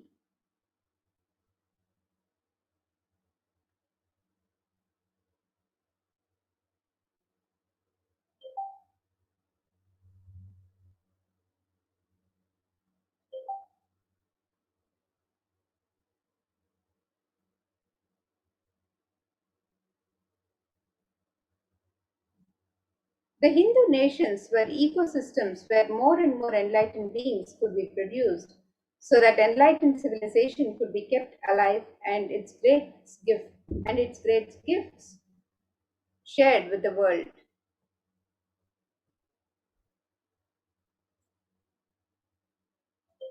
Let us look at some references of the Hindu nations from Hindu scriptures.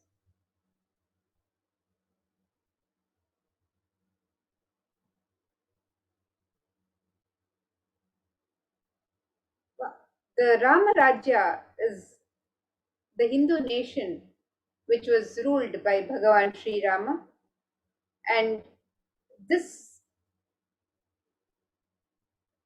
scripture, the Valmiki Ramayana Yuddha Kanda, chapter 128, verse 99 to 101. These verses describe Ramarajya as described herein. It says, there were no widows to lament, nor there was any danger from wild animals, nor any fear born of diseases.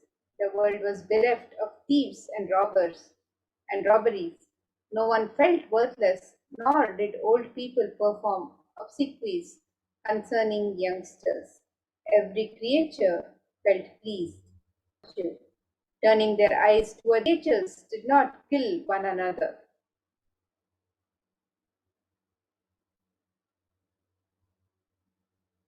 Peoples survived for thousands of years with thousands of their progeny, all free of illness and grief.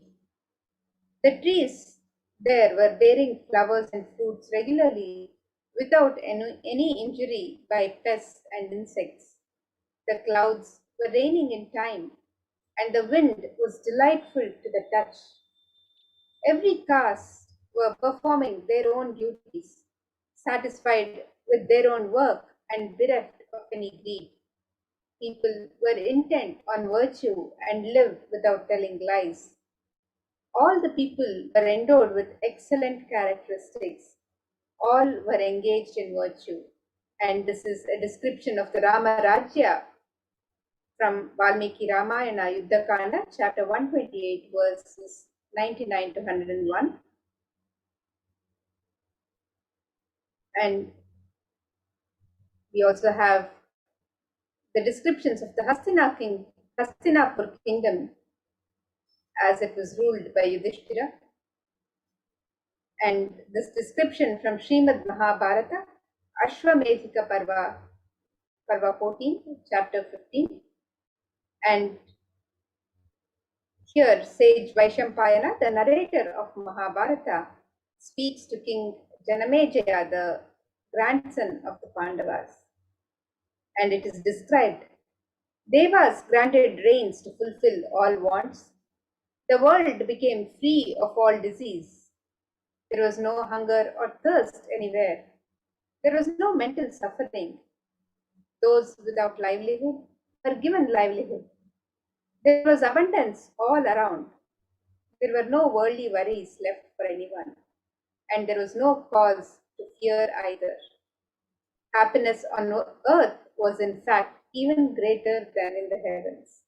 And this is the description of the Hastinapur kingdom under Yudhishthira.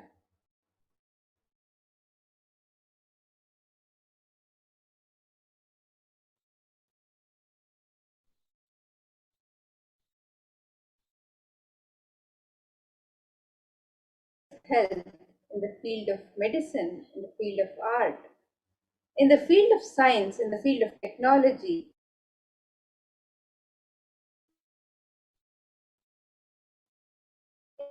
In the field of aviation,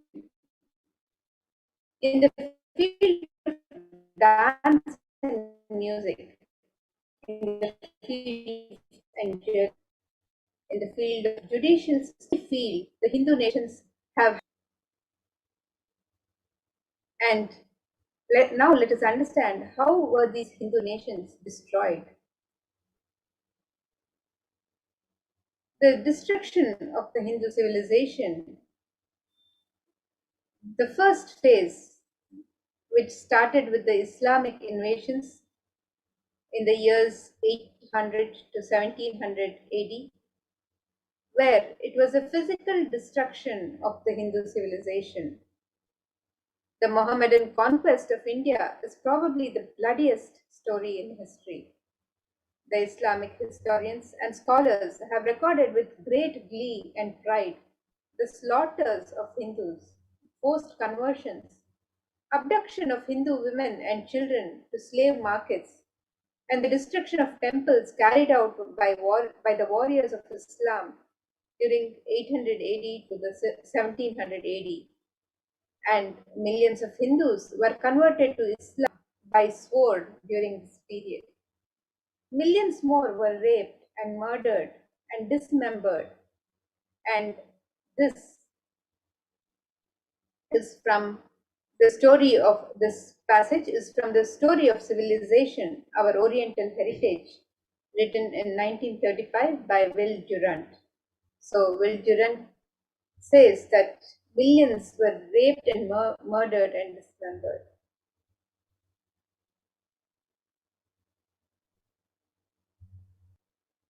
And another description of the first phase of the destruction by Islamic invasions.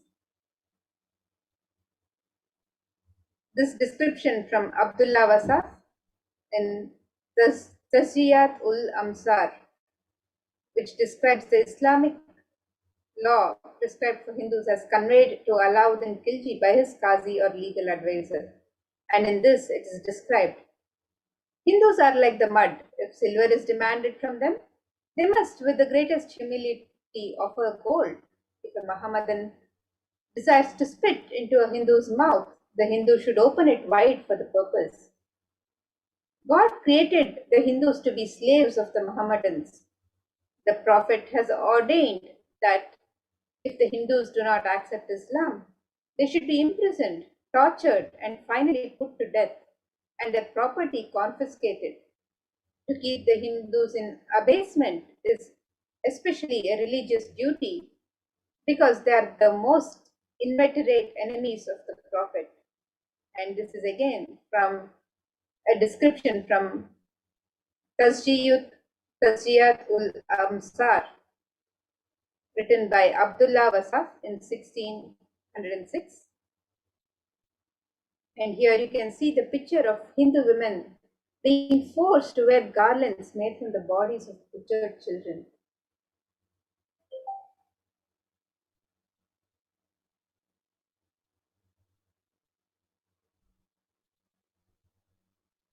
And another description of the destruction of Hindu civilization in the Islamic invasions.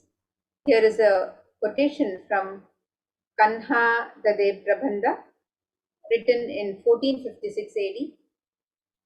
And this description says, the conquering armies burnt villages, devastated the land, plundered people's wealth, took Brahmins and children and women of all classes captive, flogged with thongs of raw hide, carried a moving prison with them, and converted the prisoners into obsequious Turks.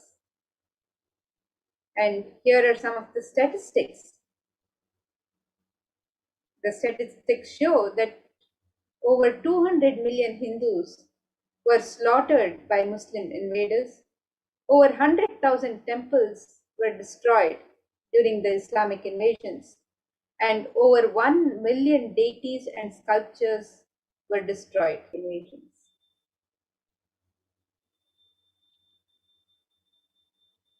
And the second phase of the destruction of Hindu civilization continued with the British occupation from 1700 to 1947 AD.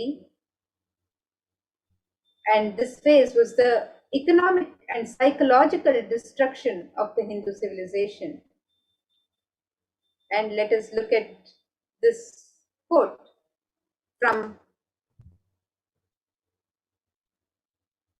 Will Durant, a celebrated historian who commented on the British rule in India. And this quote is from his works in 1930.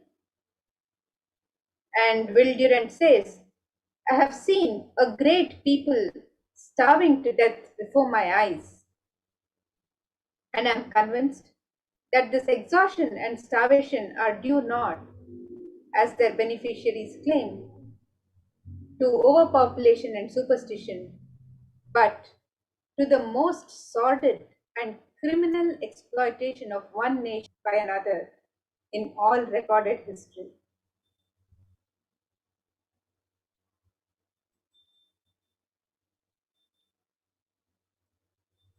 And here's some more descriptions and timelines of the destruction of the Hindu civilization during the second phase of the British occupation. And the British Empire used all possible means to destroy Hindu civil and cultural institutions in order to delegitimize and demoralize the indigenous peoples of India, so they would become slaves in their own homeland. The first way of delegitimizing a de-annexation was to have discriminatory laws to instill feelings of racial inferiority. The second method adopted was engineered famines to starve natives into submission. The British then annexed Hindu kingdoms to undermine native rule. They mistranslated Hindu scriptures to instill anti-Hindu narratives. They destroyed indigenous Gurukul education systems. They destroyed local industries and forced importation of British goods. They banned India from owning or producing firearms.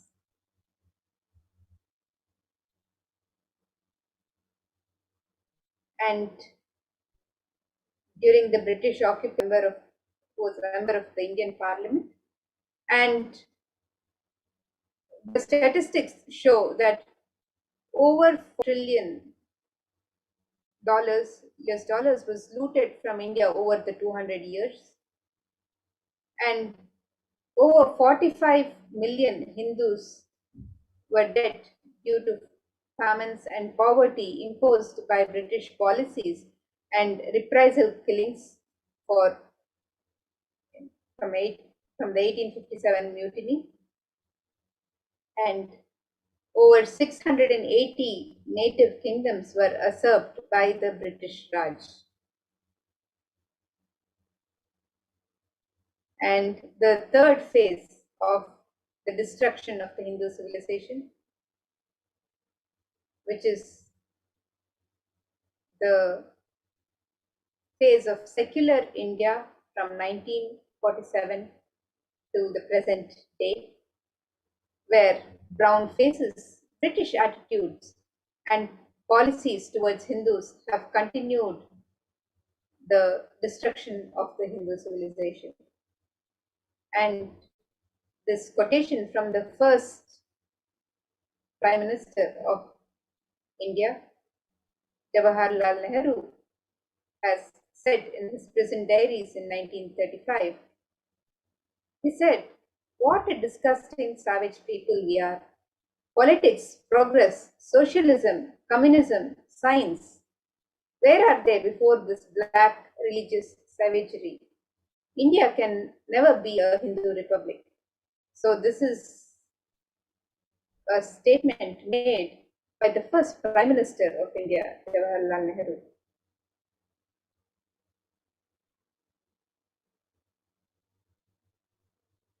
And the destruction of the Hindu civilization continued with other leaders of secular India. And B.R. Ambedkar, India's first law minister and principal architect of the Indian Constitution,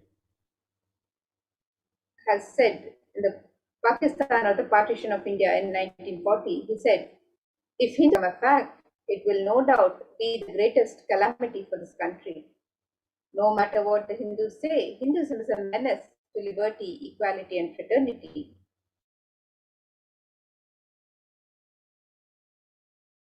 At any cost." And this is a statement made by a leader of modern secular India, by B.R. Ambedkar.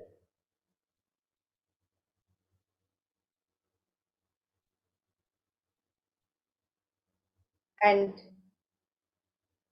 further destruction continues with the various governmental policies and the legal system in secular India.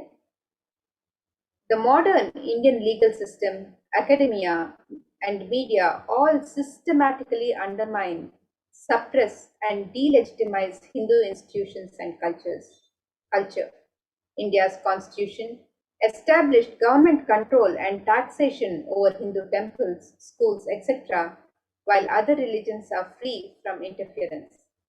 Articles 26 to 30 of India's constitution discriminate against Hindus by giving special rights and benefits to non-Hindus, government benefits, scholarships, etc. Hindu kingdoms and self-governance were abolished. Anti-superstition laws were passed to criminalize Hindu practices. Mainstream Indian academics describe Hindus as sexist, racist, backwards, and oppressors. Negative media portrayals of Hindus in Bollywood and on TV abound. So you can see some statistics here where some questions from a survey. It says, are places of worship controlled by state governments for Hindus? Yes. Muslims? No. Christians? No. Sikhs? No. Can more places of worship be brought under government control? For Hindus? Yes. For Muslims? No. Christians? No. Sikhs? No. Does government manage place of worship's finances? For Hindus? Yes. For Muslims, Christians, and Sikhs? No. Does the government manage place of worship administration, including religious rituals? For Hindus? Yes. For Muslims, Christians, and Sikhs? No. Can government dispose or sell place of worship assets For Hindus, yes. For Muslims, Christians, and Sikhs, no. Is the place of worship income taxed? For Hindus, yes. For Christians, Muslims, and Sikhs, no. Can government use place of worship income for other purposes? For Hindus, yes. For Christians, Muslims, and Sikhs, no. Do practitioners have a say in the management of place of worship affairs? For Hindus, no. For Christians, Muslims, and Sikhs, yes. Can governments interfere in the management of educational institutions run by religious bodies? For Hindus, yes. For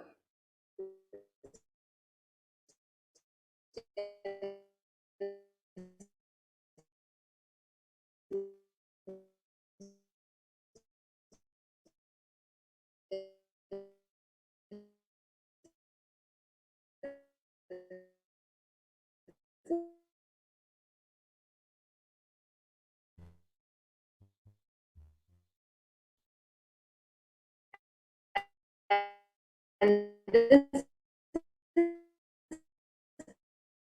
is secular India. This is which continues to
Nithyananda, we apologize for the technical glitch. And now let's continue to prepare for the live Bhava Samadhi Darshan, the Sundareshwara Sahibja Samadhi Darshan. So let us continue our next segment where we'll get ready to receive the live darshan and blessings of Bhagavan Sundareshwara.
Welcome back to this segment where we'll be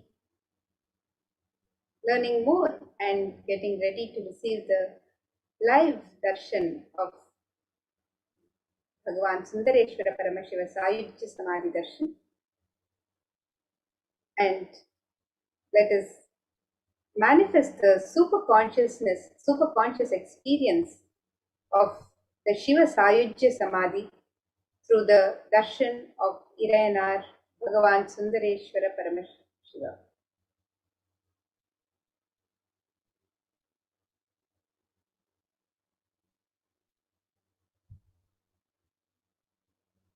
Let's get ready for the rare, unique, powerful initiation into God equation to make human beings into multiverse species by Sundareshwara Paramashiva.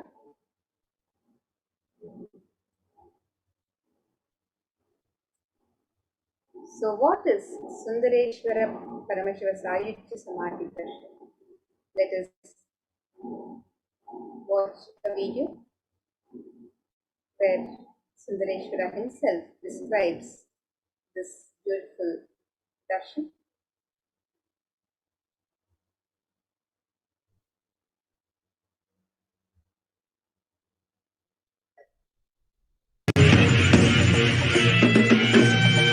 Oh, shave, shave, shave.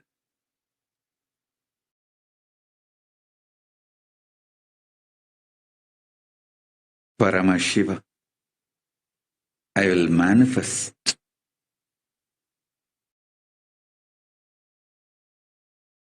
the physics of my existence. Cognize this in your Hridaya Akasha, in the Gandha. You will experience my existence. Sundareshwara Paramashiva. The countless, uncountable by any visualized, assumed mathematics.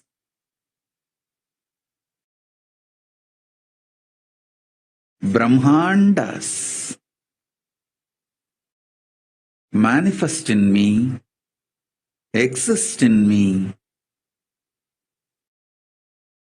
get rejuvenated in me, get deluded inside me, gets liberated inside me. For all the countless Brahmandas to exist, to get created, to get sustained, to get rejuvenated, to get deluded, to get liberated. I am the space.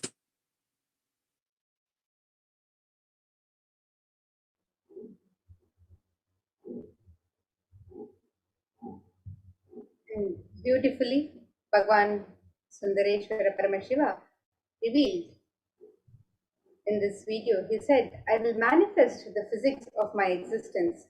You will experience my existence, Sundareshwara Paramashiva, the countless, uncountable by any visualized, assumed mathematics, Brahmandas manifest in me, exist in me, get rejuvenated in me, get deluded inside me, get liberated inside me. For all the countless Brahmandas to exist, to get created, to get sustained, to get rejuvenated, to get it. I am the space.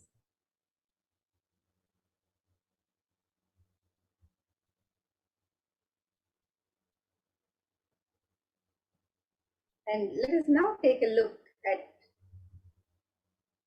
our world today, the current situation of the world, the risks, the environmental risks and the environmental situation that our world faces today. According to the United Nations, a new scientific report from the Intergovernmental Panel on Climate Change, IPCC, warns that we are on a crash course catastrophe if global temperatures are allowed to rise or even halt some of these worsening impacts is rapidly closing. And the message is clear: we must take, and we can see from this chart how the extreme weather, where it has led to a 170% increase in flood risk, in the existence of species, 18% of insects, 16% of plants, and 8% of vertebrates will be affected. 410 million urban residents are exposed to severe drought by 2100. And Arctic sea ice-free summers in the Arctic, at least every once in 10 years. The scientists foresee that Arctic may have ice-free summers once in every 10 years.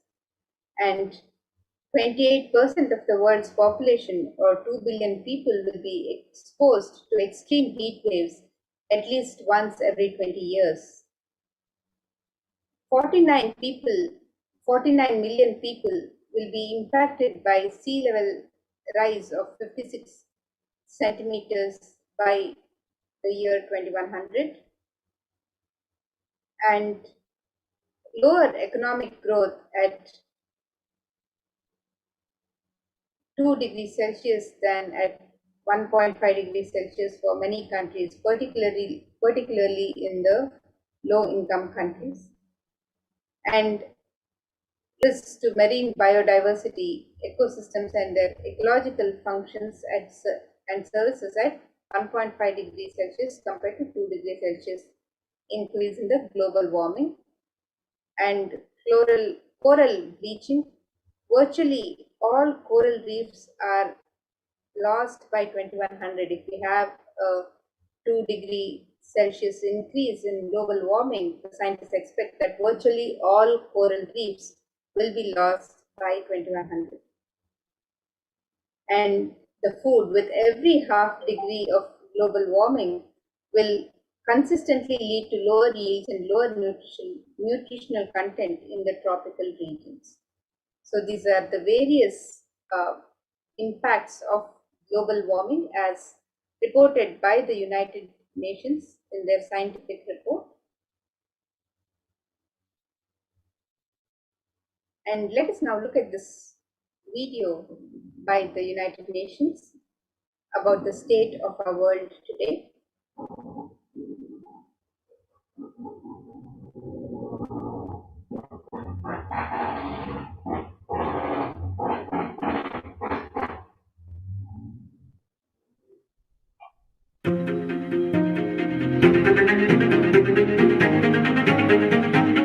In 2019, fire was spreading throughout our planet, quite literally, in places like Australia and the Amazon basin, where forest blazes supercharged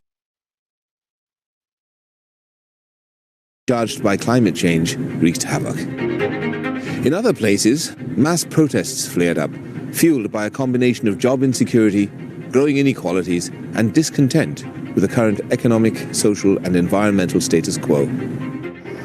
The economy has slowed down globally, stifled tensions and political uncertainty.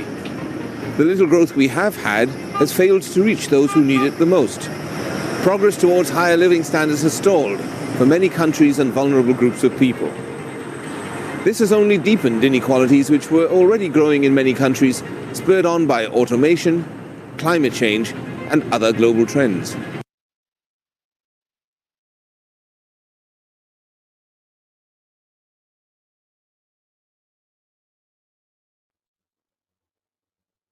And here we can see some more pictures of the current conditions in our world today.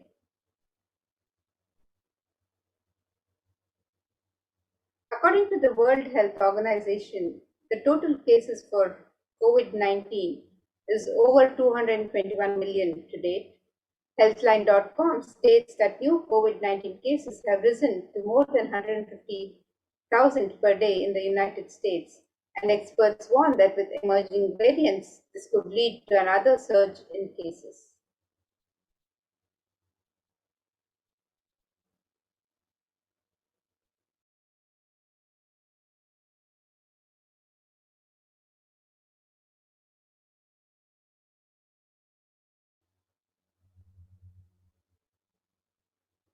And it is at this time of crisis that Bhagavan Sundareshwara has come down to heal the world. In this time of crisis, Bhagavan Sundareshwara has come down to earth with such extreme compassion for humanity. He states, "O bound souls, listen intensely. Your impossibility and irresponsibility made you surrender yourself to the delusion. Cognize the ultimate truth.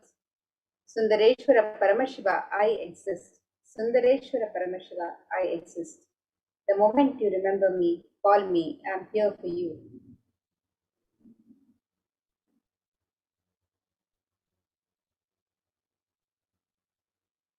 Irayanar Sundareshwara Paramashiva is the greatest and unique manifestation of Paramashiva as complete manifestation. He assumes physical, subtle, light bodies as and when he wants, plays with all the physical reality and corrects, alters, intervenes, influences, changes, adds, removes, deletes anything in this physical plane as he likes without even a reason, just for fun.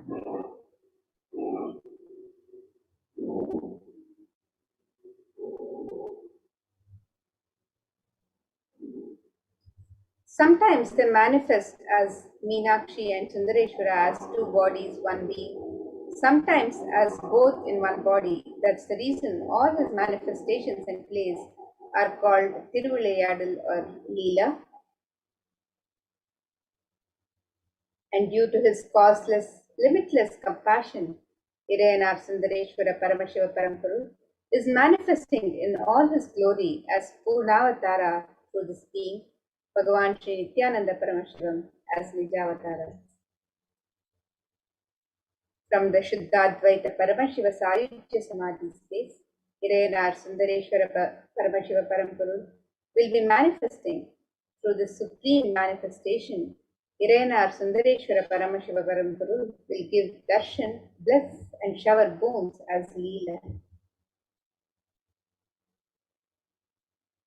Sundareshwara Paramashiva himself has come down again in the form of the Supreme Pontificalism, Jagat Guru Mahasannidhanam, His Divine Holiness Bhagavan Sri Nithyananda Paramashiva as Swamiji, just to continue his legacy and Leela.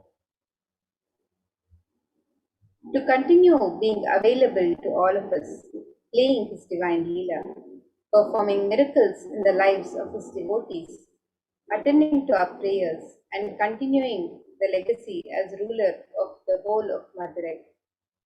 Shamala Pita Sarvagnitan as the 293rd Jagat Guru Mahasannidhanam and as the Supreme Pontiff of Hinduism, guiding the whole of humanity. And when you witness the Bhava Samadhi Darshan, your neurons mirror that of the avatar. Mirror neurons activate and process all the observed movements or information of the avatar just by seeing. That is, silently and without movement, recreates what is happening in distances far away and experiencing the superconscious energy radiated by the avatar. As an effect of the mirroring neurons, all the powerful cognitions and powers of Bhagavan Sundareshwara are mirrored in you.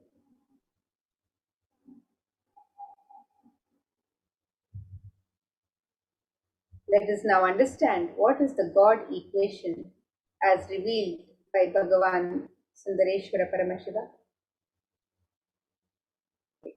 Sundareshwara Paramashiva has revealed, exhale intensely whatever you have, Paramashiva will inhale in you, is the God equation.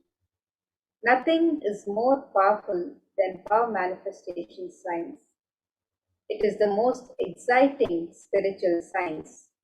When you decide to manifest powers again and again and again, you know Paramashiva is within you and he is manifesting. You fall in love with Paramashiva every minute. If he manifests, you know he's real and he is manifesting.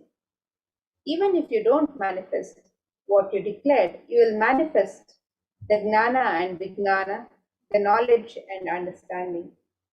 Possibilities and powers of Paramashiva will manifest in you now.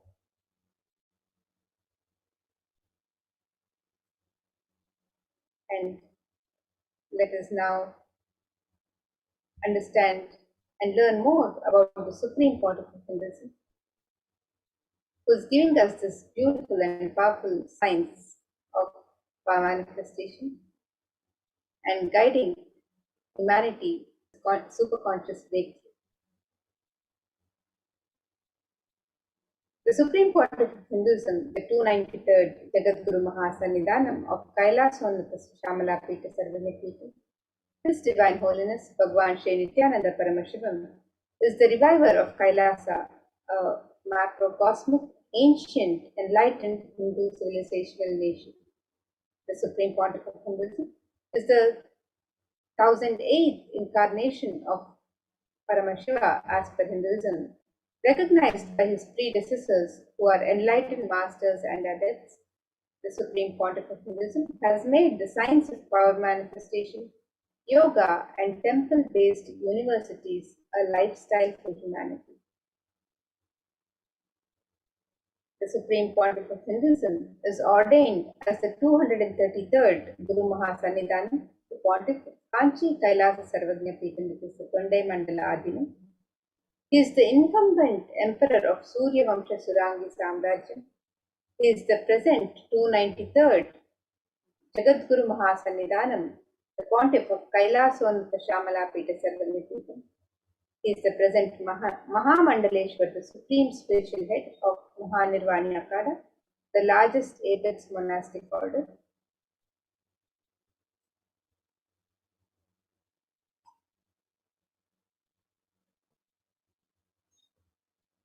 So here you can see some pictures of the Supreme Pontiff of Hinduism, ordained as the 233rd Guru Mahasannidhanam, the Pontiff of Kanchi Kailasa Sarvagnya Peetham, which is the Tondai Mandala Adinam. And here you can see some pictures of the Supreme Pontiff of Hinduism performing various rituals as the incumbent emperor of Surya Vamsha Surangi Samrajyam. And here you can see some pictures of the Supreme coronation and celebrations of the Supreme Pontiff of Hinduism as the incumbent emperor of Surya Vamsha Surangi Samrajyam.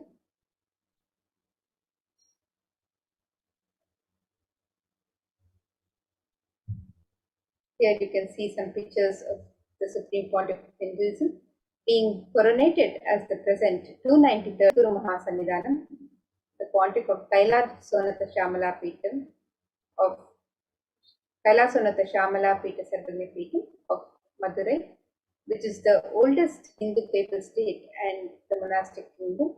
And the Supreme Pontiff of Hinduism was coronated at the age of 34 in the year 2012. And the Supreme Pontiff of Hinduism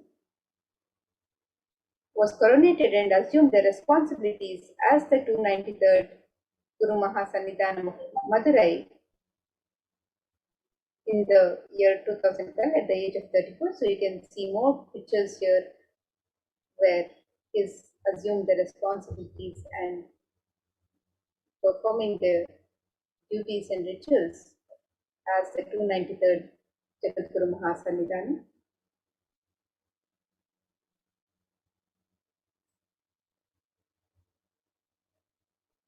Here are some pictures of the Supreme Pontiff of Hinduism, the present Mahamandaleshwar, the supreme spiritual head of Mahanirvani Akada, the largest apex monastic order, being chosen as the Mahamandaleshwar and being honored by the sadhus, the Mandaleshwars and the Mahamandaleshwars, the leaders of the Akhadas at Kumbh Mela.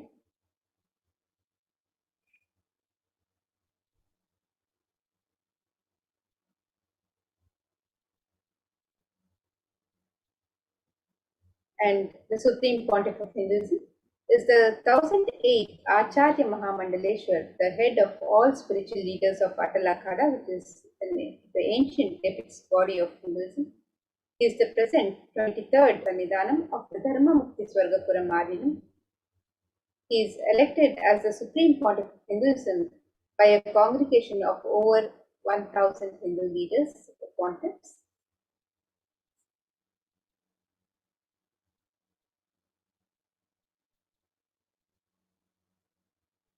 And here you can see pictures of the Supreme Pontiff of Hinduism with various leaders of the Akada's friendship and with his Balasans, the Nithyananda Gurukul Balasans and Sannyasis.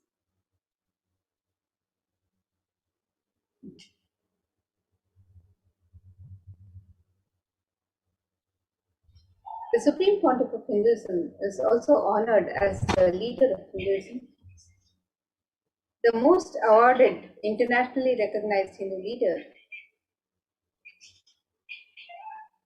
reviver of 108 ancient Hindu sampradayas, including the Rudra Kanyas, the Rudras, the Rishis, the Rishikas, Bhairavas, Bhairavis, Sannyasis, establisher of the largest Hindu university, the Kailasas Nithyananda Hindu University in the world, with satellite campuses in over 150 countries, establisher of 1000 plus Kailasa enlightenment ecosystems, founder and reviver of over 100 Sarvagyapitas, collector of the largest Hindu library with over 1 million books, 1 million palm leaf scriptures, and over 20 million digital books.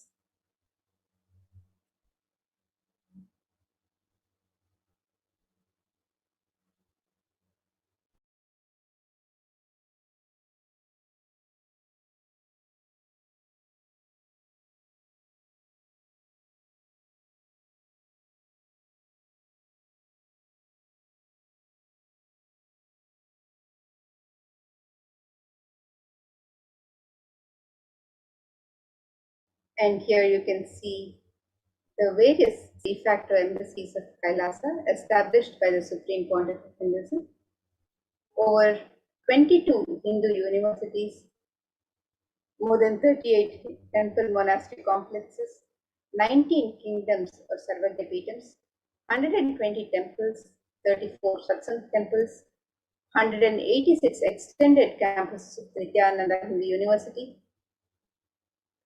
2,175 Paramashivoham shakas, 25 e-Kailasas, 5,334 healing centers, 418 Paduka Mandirs, 242 Nithyananda Gurukuls, 1,898 youth centers, 1,898 ASP centers, 22 food banks, 2,175 satsang centers, 22 Nithyananda Jnanalayas, 12 animal shelters. All of these spiritual de facto embassies of Kailasas have been established globally by the Supreme Pontiff of Hinduism.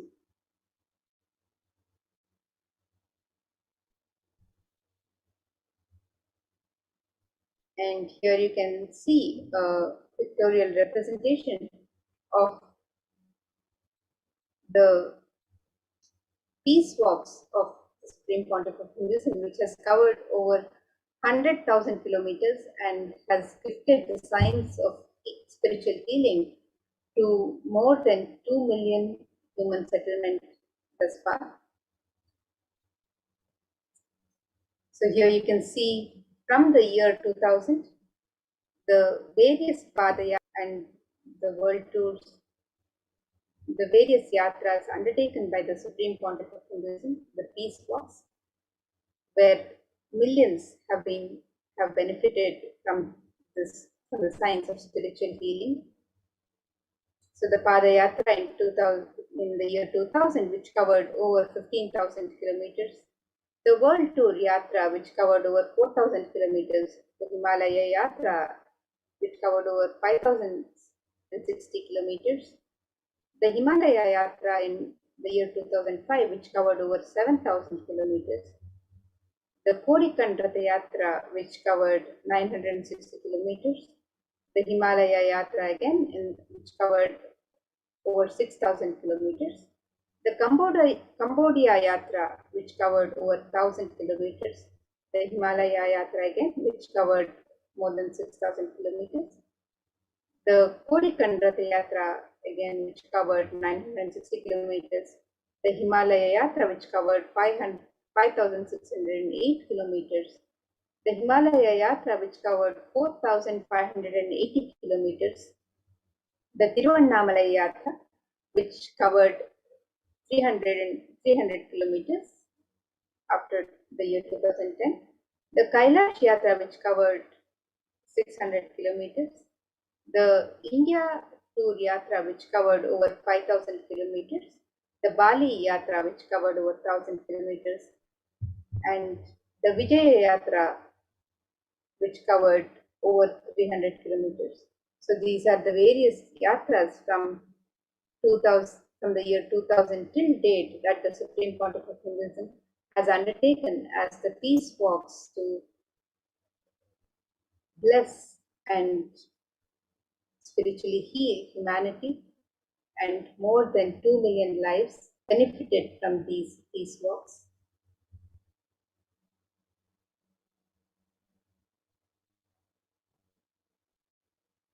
And Irayanar Sundareshwara Paramashiva Parampurul is the manifestation of the beauty of the cosmos in flesh and bones.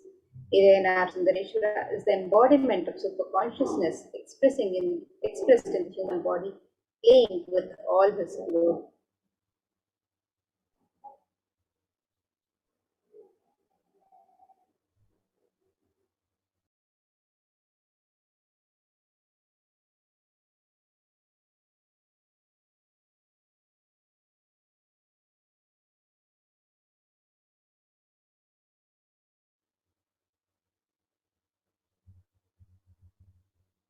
And the Supreme Pontiff of Hinduism has revealed Irayanar Sundareshwara Paramashiva Parampurul as the complete manifestation of Paramashiva, assumes physical, subtle light bodies as and when he wants as his divine manifestation.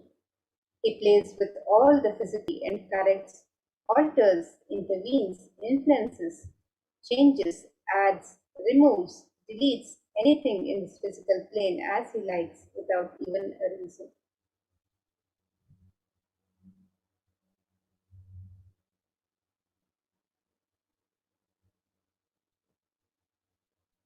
Irayanar Sundareshwara Paramashiva Parampurul is the greatest, unique, and complete manifestation of Paramashiva.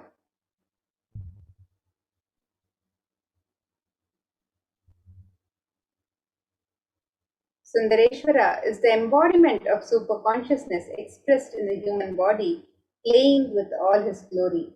He came down as the most handsome form to marry Devi Meenakshi and administer the city of Madurai. The kingdom of Madurai, known as Kailasonta Shamala Pita Sarvagna Pitam, the oldest Hindu papal state and enlightenment ecosystem, was established by Paramashiva. The kingdom of Madurai was later revived by Lord Sundareshwara and Devi Meenakshi, who, as the deities and incarnates of Paramashiva, ruled over Madurai, revived the foundation pillars of it as the highest living stream of spiritual sciences.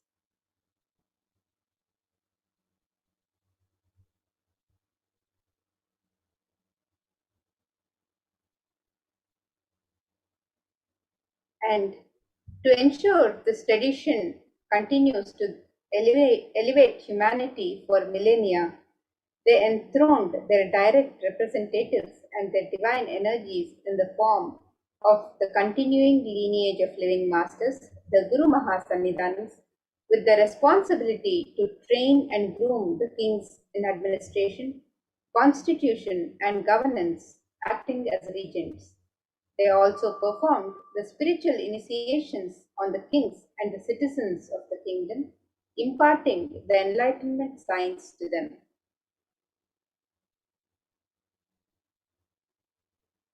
And here you can see the pictures of Devi Meenakshi and Bhagwan Sundareshwara and their enthroned direct representative Tirughyana Sambandha.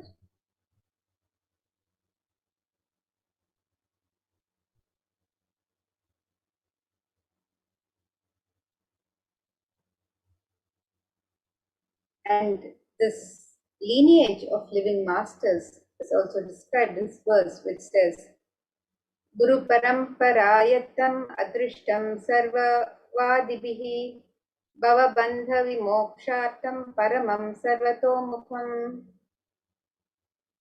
And this supreme discipline of Adi Shaiva tradition has been coming down through the continuous lineage of the Guru disciple, the Adi Shaiva Guru Parampara, from time immemorial. This has been formulated for the attainment of complete liberation from the repeated phenomenon of birth and death. This is supreme in its kind and concerned with the ultimate benefit of all the souls. And here you can see the pictures of the lineage of Guru Mahasannidhanams of the Kailashonnatha Shamala Pita Sarvagna Pita. So here we have the pictures of the 288 Guru Mahasannidhanam of Kailashonnatha Shamala Pita Sarvagna Pita Srila Shri Arumugha Shri Jnana Sambandha Deshika Paramacharya Swamigal, and the 289th Guru Mahasannidhanam of Kailashonnatha Shamala Pita Sarvagna Pita Rao Bahadur Srila Shri Swaminatha Shri Jnana Sambandha Deshika Paramacharya Swamigal, and the 290th Guru Mahasannidhanam of Kailashonnatha Shamala Pita Sarvagna Pita Srila Shri Swaminatha Shri Jnana Sambandha Deshika Paramacharya Swamigal, and the 291st Guru Mahasannidhanam of Kailashonnatha Shamala Pita Sarvagna Pita Srila Shri Somasundara Shri Jnana Sambandha Deshika Paramacharya Swamigal.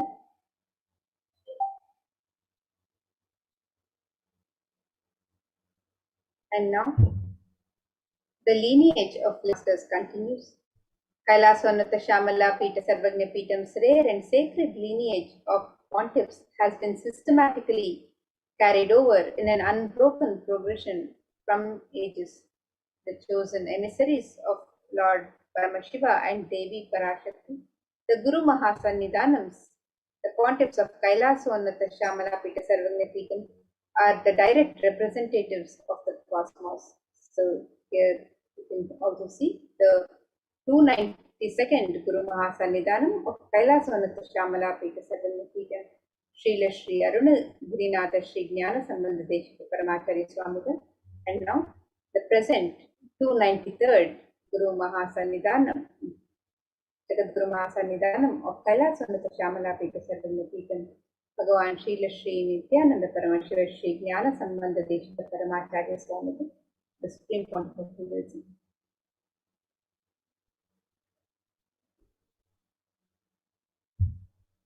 On the 27th of April 2012, Srila Shri Nithyananda Shri Jnana Sambandha Deshika Paramacharya Swamigal was formally appointed as the 293rd Guru Mahasannidhanam of Kailashonnatha Shamala Pita Sarvagna Pitam, and is the lawful successor, descendant, and inheritor invested with all the powers, duties, obligations to perform the rituals, spiritual, religious, and customary rites vested in the Kailashonnatha Shamala Pita Sarvagna Pitam, has been reviving its spiritual, religious, and linguistic epicenters to its original glory.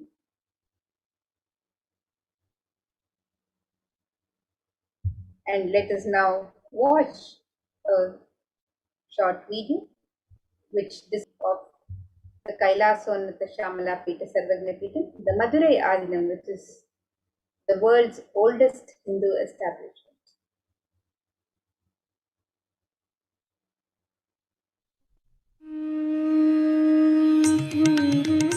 The ancient temple town of Madurai in southern India boasts of a 2,500-year-old history of spirituality. Historians trace Madurai's existence back to the 3rd century BC, making it one of the oldest continuously inhabited cities of the world. Legend says that Madurai was established by the cosmic mother herself, who incarnated as Princess Meenakshi, daughter of the pious king Malayadwaja Pandian. An able queen and a fearless warrior, Meenakshi expanded her empire right up to Kailash in current China. But when she came face to face with the Lord of Kailash, Shiva himself, she recognized him as her eternal consort and dropped her arms to become Shiva's companion for life. Along with Shiva, also known as Sundareshwara or the beautiful Lord, Meenakshi reigned over her kingdom for a glorious 166 years. In course of time, with the rise of Jainism as a religious force, Madurai too fell to its powerful influence, and Shaivism all but vanished from the sacred kingdom where Shiva himself had once walked the earth.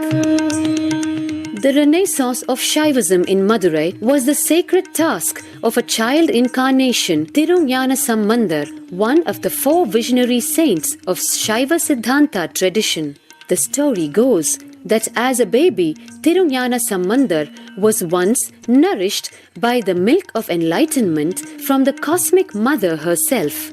This child prodigy arrived in Madurai to effortlessly defeat the learned Jain monks with his wisdom, healing powers, and spiritual prowess, and restored Madurai to her beloved religion, Shaivism, by reviving the ancient Madurai Adinam and the Meenakshi temple, which had fallen to desolate ruin. Madurai Adinam is today the world's oldest living Hindu organization, with a recorded history alone spanning a glorious 1,500 years and an unbroken lineage of illustrious pontiffs to this very day. Over the centuries, Madurai Adinam has been patronized by the likes of Tipu Sultan, Robert Nobili, and the poet saint Vallalar. The pontiff of the Madurai Adinam is known by the title Guru Mahasannidhanam and inherits the responsibility of carrying forward the traditions of Tirunjana Sambandar's sacred work.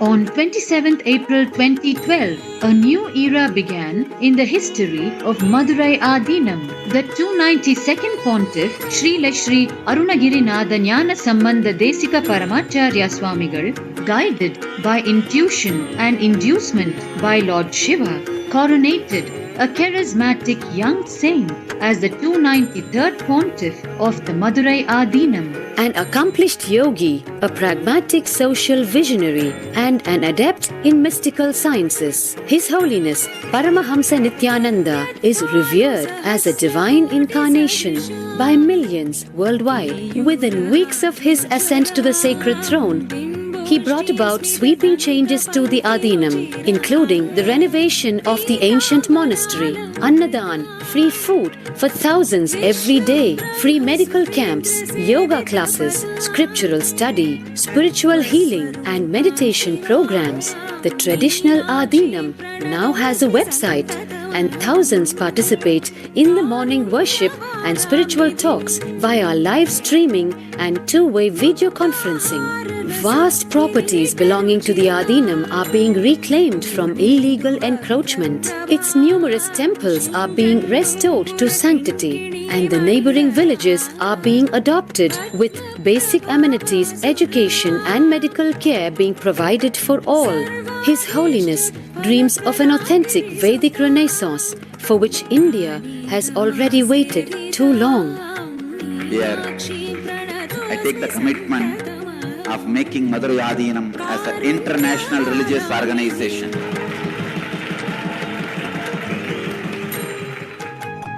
We will fulfill all the responsibilities of Madurai Adinam make Hindu tradition, Saiva tradition alive, revived, lived, celebrated all over the world. With a brand new pontiff at its helm, Madurai Adinam promises to be more than just another traditional monastery. As a whole generation turns to spirituality for answers, the changes at Madurai Adinam mirror the changing role of spiritual organizations today as power centers and guiding forces, forging the enlightened government of the new world.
The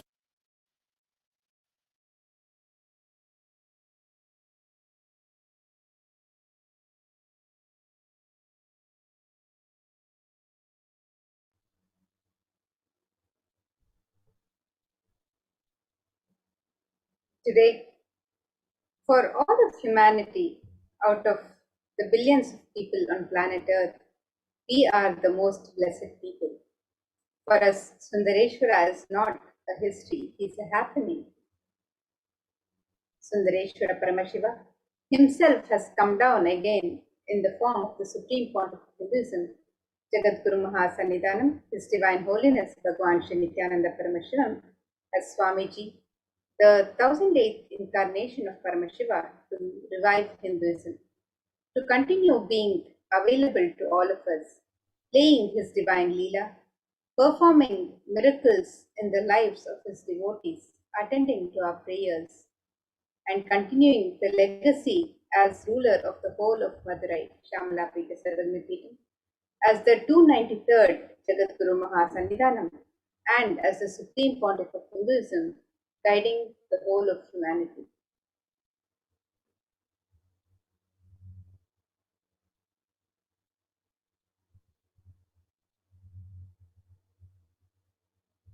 Bhagavan Paramashiva assumed physical body 11 times in Madurai just to perform his divine Leelas. Each action the divine energy performs, and if you connect with that energy, he gives you the same blessing. Understand, Sundareshwara is the energy of Leela, playfulness. Let us now learn more about one of the Leelas of Bhagavan Sundareshwara. This is the Leela of healing the Pandyan king's fever. Pandyanukku Juram Teerthapadanam.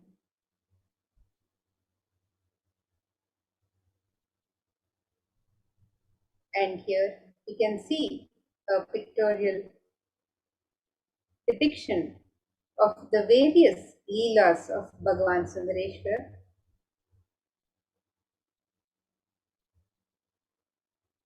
In the Tiruvilayadal Puranam, which is a collection of 64 16th century Shaivite devotional epic stories written by Paranjoti Munivar. The Tiruvilayadal Puranam describes the actions of Bhagavan Paramashiva on earth in a number of disguises to test his devotees. So each of Sundareshwara's dimensions are recorded as his one Leela. And in the Vedic tradition, we have 64 different arts Each leader, a complete being, has to master the 64 arts. In that, even horse riding is one. Astrology, horse riding, the mastery in medicine, mastery in surgery, mastery in painting, mastery of dance. Each Leela of Sundareshwara proves his mastery on each art. There was never ever such an amazing imagination or visualization of the ultimate without reducing its Ananta Kalyana Gunas into the human level.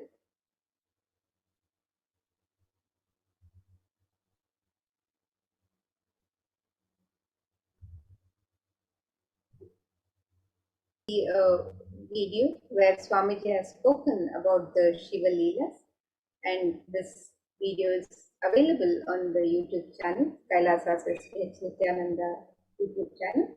We invite each one of you to watch this beautiful narration of Shiva Leelas as narrated by Swamiji.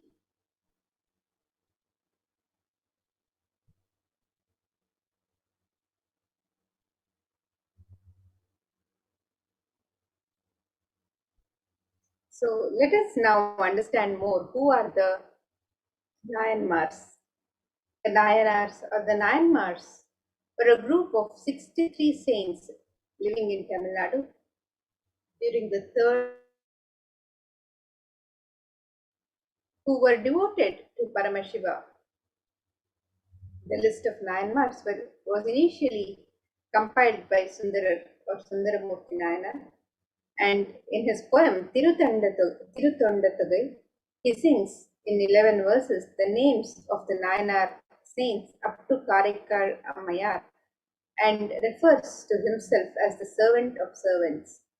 The list goes into the detail of the lives of the saints, which were described in detail in works such as Devaram.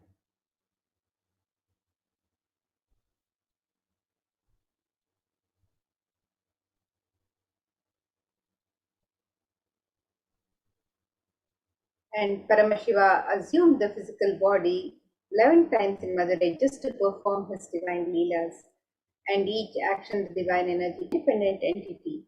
If you connect with that energy, he gives you the same blessing. And understand, Sundareshwara is the Leela, is the energy of Leela, playfulness. The best way to connect with Bhagavan Sundareshwara Paramashiva is through Leela Dhyana. And today, let us meditate on the 62nd Leela from the Shiva Leela Arnava, Pandyanakku Dwaram Tirthapadanam, the Leela of healing the Pandyan king's fever.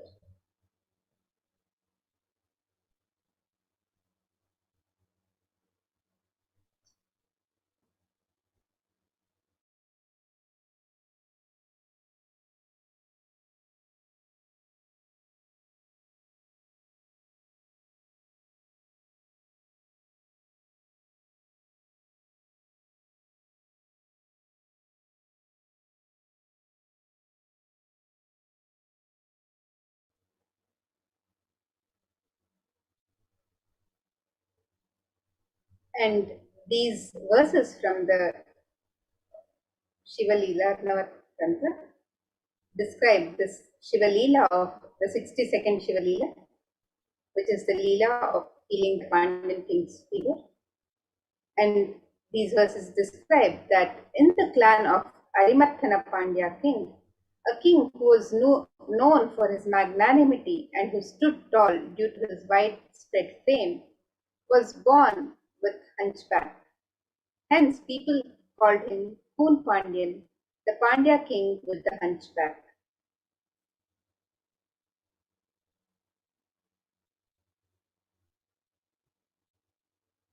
Though the king Poon Pandyan took birth in the Pandya clan, which had deep devotion for Paramashiva, due to the ill effect of his long association with the Samanar, the people who used misunderstood ideas of Jainism to spread violence, he had not only fallen in their trap, but had received the initiation too.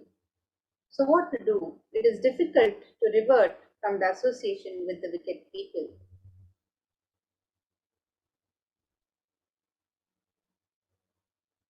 And in a clan consisting of great devotees of Paramashiva, which was quite sincere and integrated in observing the truths revealed in Vedas and performing the duties prescribed in the Vedas without any hindrance, a boy by name Jnanasambandar was born.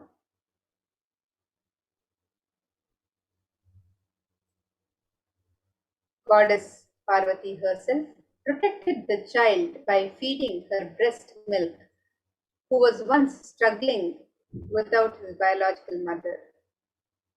After this incident, people are addressing the child as Jnana Sambandhan or Jnana Puranan, as the child got enlightened at the childhood itself by the grace of Goddess Parvati. The child, who was the pride of the Brahmin community, was the reincarnation of Lord Muruga. During the childhood itself, he learnt all the scriptures, and keeping the Upanishads, the Hindu scriptures which reveal the underlying truths, as the testimony, he clearly explained the supremacy of Lord Shiva.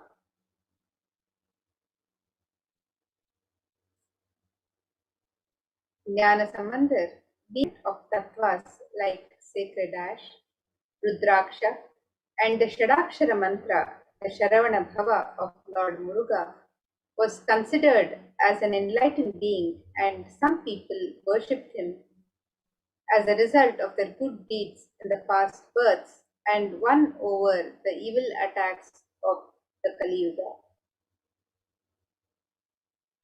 While the king Kun Pandyan's clan was surrounded by the harmful darkness of ignorance due to the preaching of the Samanar Acharyas, the queen and the minister remained deeply devoted to Paramashiva, who adorned his matted locks with the crescent moon.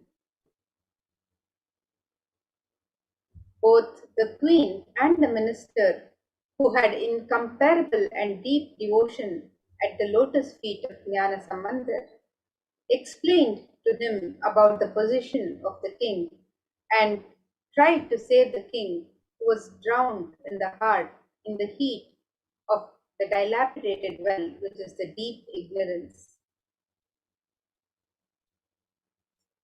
Once King Kun Pandyan was attacked by extremely high fever and was struggling.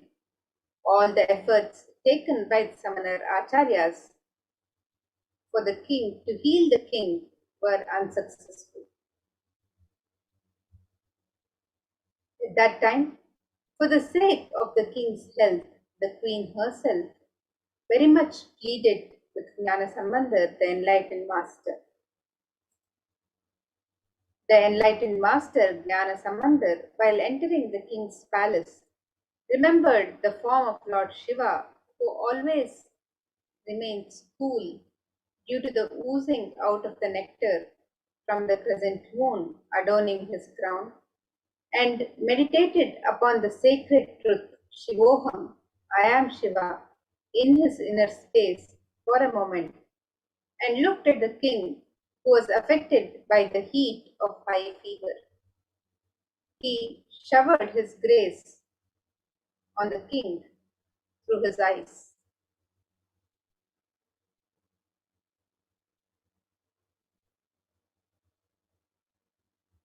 Saint Jnana Sambandar, who was established in the state of enlightenment, which is beyond all the rules and regulations of ashrama dharma, the duties of the 4 stages of life as per the Sanatana Dharma, smeared the sacred ash on the forehead of the king as a result of the good deeds performed by the king in his previous births. He also applied the sacred ash on the chest of the king with his right hand, which had worshipped the divine feet of Lord Shiva. While applying the sacred ash, Jnana Sambandar also sang the divine and healing verse Tirunitrupadika.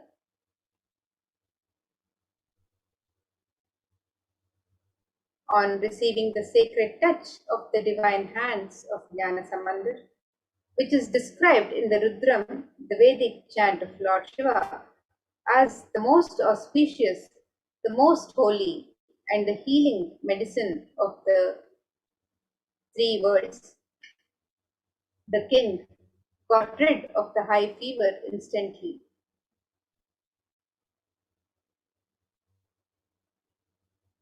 As the heat existing in the stomach was spreading all over the body, the king was suffering. When the king got rid of that suffering, he became very happy. The queen too became happy about the complete healing of the king. She rejoiced that not only the physical heat of the king got healed, but the religious heat of the samanar, the people who had used misunderstood ideas of Jainism to spread violence, was also put off in the king's life. The physical heat which got removed from the king's body by the graceful eyes of Jnana Sambandha got doubly evolved in the heat in the hearts of the Jain monks. And 80,000 Jain monks were living in the 8 mountains all over the earth. They were adept in many various forms of pranayama. When they got defeated by Jnana Sambandha while curing the physical illness of the king, the wandering devotee of Lord Shiva, they decided to win over him by debating with him. Hence, all of them gathered in Madurai. Jnana Sambandha was an expert in various fields like Vyakarana, Mimamsa, Tarka, and was well versed in the philosophies of Upanishads. The moment Jain monks approached him to start their debate, they got stuck mentally and became speechless. Vedic religion is proved categorically right by the justifications and the philosophy like Mimamsa Shastra, and is well established by the inquiries of the Tarka Shastra. Leaving aside all the valuable justifications, the Jain monks wanted to win over Jnana Sambandha just by their mere faith.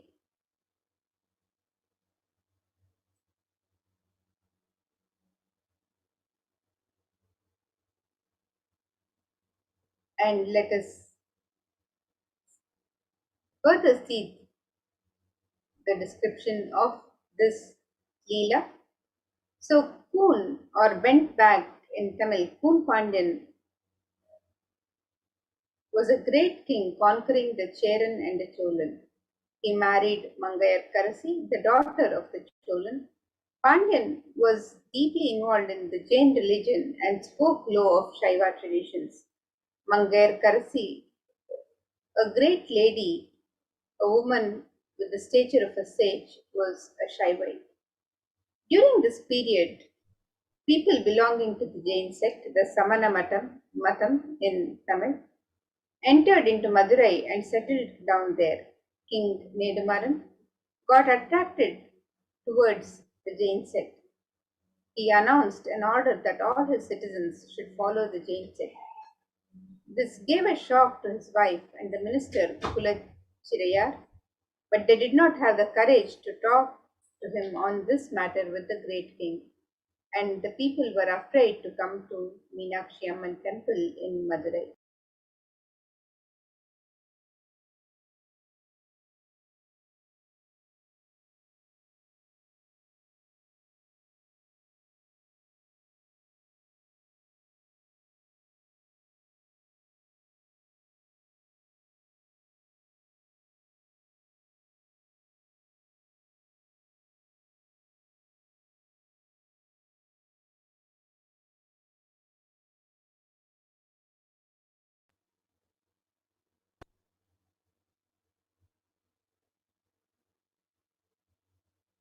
The Queen Mangayar Karasi decided to pray to Lord Sundareshwara and talk to him on this worst state of affairs.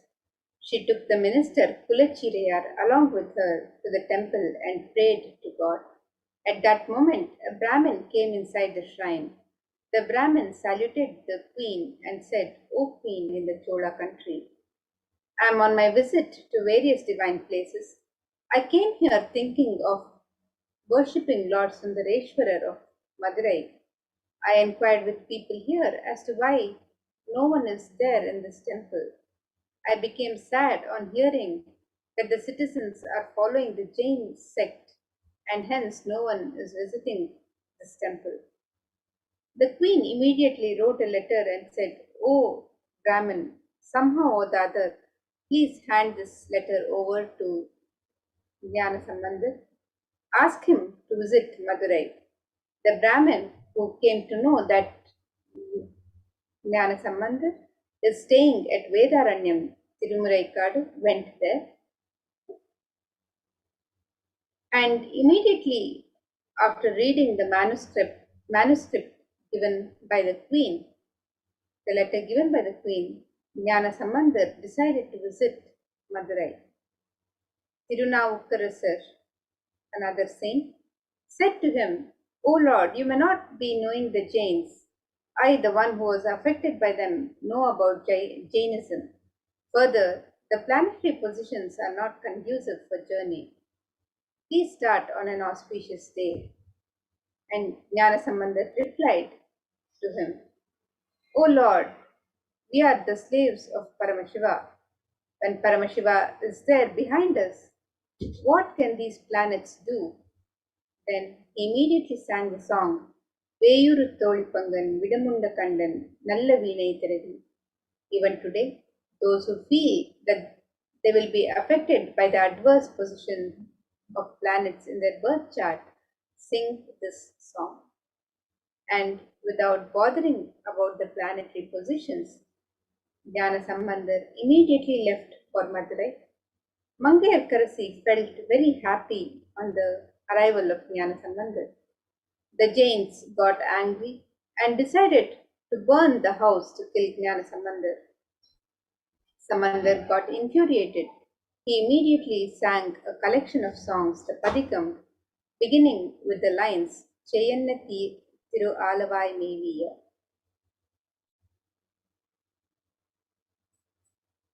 Samandar then went to see the Pandyan king. On hearing this, the Jains told the king, "O king, the Samandar will not be able to cure this disease. We will cure it now in just 5 minutes." The king shouted, "O Jains, just remain aloof. Let Samandar alone give me the treatment." Samandar said, "I do not want any other thing. Just bring some ash from the kitchen of the temple." The ash was brought. Samandar made the king understand that your consciousness does not need to shrink. Because of this idea, everything is going to become ash. Listen. But your consciousness is beyond anything you see.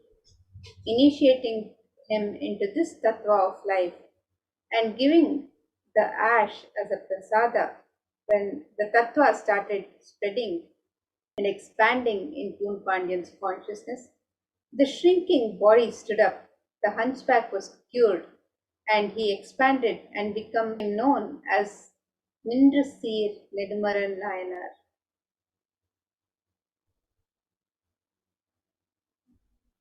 And today, Bhagavan Sundareshwara himself has come down as the Supreme Pontiff of Hinduism. Let us now watch a video where the Supreme Pontiff of Hinduism has spoken about the Shiva Leelas.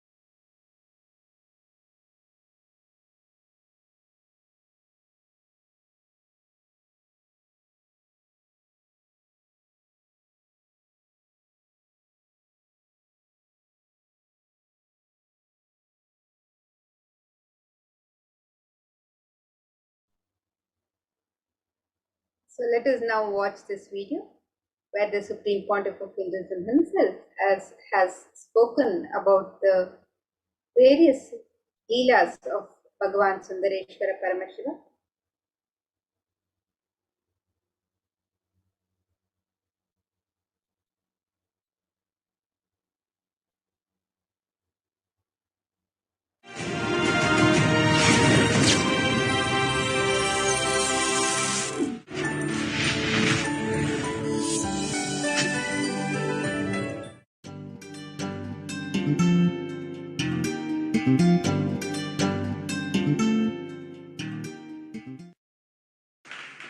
Let us start today's satsang in Bhagavad Gita, 4th chapter, Jnanakarma Sannyasa Yoga, 32nd verse.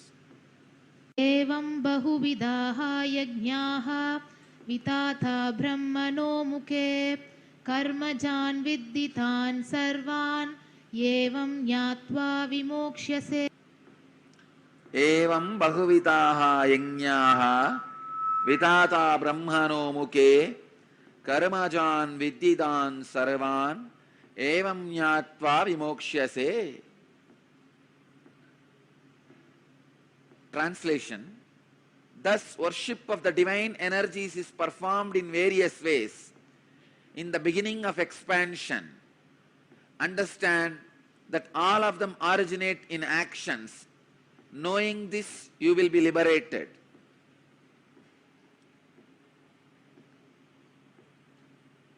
Sri Krishna is revealing some of the mystical secrets. How various divine energies come into existence, how by connecting with them your expansion is possible. Please understand, one example I wanted to give.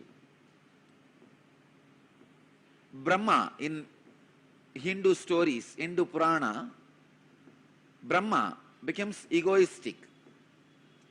So, Shiva's extension comes out as Kala Bhairava and cuts Brahma's head, removes the ego of Brahma and makes Brahma enlightened. This action, Shiva's energy coming out and removing the ego of Brahma and making him enlightened, this action becomes Kala Bhairava. So when you connect with Kala Bhairava and start worshipping the divine energy called Kala Bhairava, also and gives you enlightenment. Same way, Veerabhadra, Shiva's energy expanded and destroyed the collective negativity of Daksha, which causes suffering for himself and for others. Many times, your pain body becomes so strong, knowingly you cause suffering to you and to others. Even though you know you are causing suffering to you and to others, but the pain pattern is so strong, you can't escape. I can see very clearly. So many people, they know if they are out of me, if they are away from me, they are going to create suffering for themselves. But their ego, arrogance is so strong, they can't live. They can't live around me. I have seen so many times, even devotees, they know if they listen to my teachings and live, they will be out of their sufferings and torture they are doing to themselves and to others. But they don't want. Daksha represents the negativity which causes suffering to yourself and to others. Shiva's energy which came out and destroyed the Daksha's negativity is Veerabhadra. Understand? Veerabhadra did not kill Daksha. He gave life back to Daksha.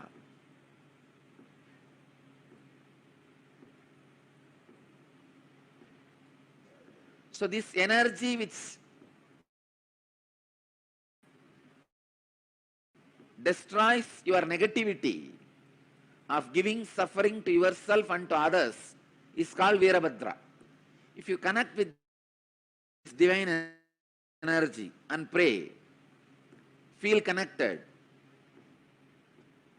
you will see in you also the pain body, the patterns which create suffering for yourself and others will be destroyed.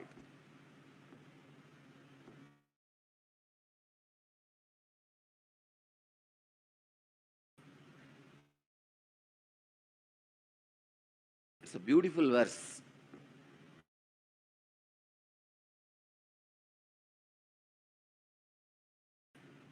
Eva Bahuvita Brahmano Mukhe Karmajan Vididan Sections. Knowing this, you will be liberated. Same way, if you are frozen, closed, then start connecting with Krishna, who is doing Rasa Leela, who just opened himself to the whole universe. Understand? Krishna's Rasa Leela did not happen just with Gopikas. It happened with the plants, trees, rocks, Yamuna, whole thing. And the Purnima Chandra, the full moon, with whole, he had Rasa Leela. His Rasa Leela was enjoyed by the whole existence. Gopikas were also happened to be there, that's all. It was not concentrated towards Gopikas. It was with the whole. So if you are frozen, having the sickening suffocation, many times people do have this sickening suffocation. Come on, then expand. It is time. You meditate on Rasa Leela Krishna. So each action of divine, each action of an incarnation becomes independent energy by itself. Shiva's one action, cutting Brahma's head and giving him enlightenment, it became an independent energy called Kala Bhairava. Shiva's one action of killing the negativity of Daksha and liberating him from negativity and negative patterns became independent divine energy called Veerabhadra. Shiva's one action of teaching in silence to Sanagadi rishis and giving them enlightenment becomes Dakshinamurti. Just each action of divine becomes one form, one energy. Understand? When Shiva assumed the body and married Meenakshi and ruled this Pandya kingdom, he became Sundara Pandya. That action became an independent energy of Sundara Pandya. Just yesterday, I was reading the Akashic records in the night.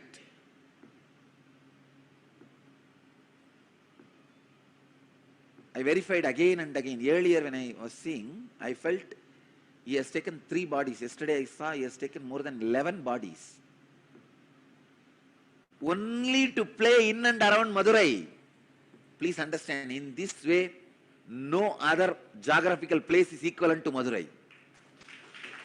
Where Shiva has taken 11 bodies to play just in Madurai.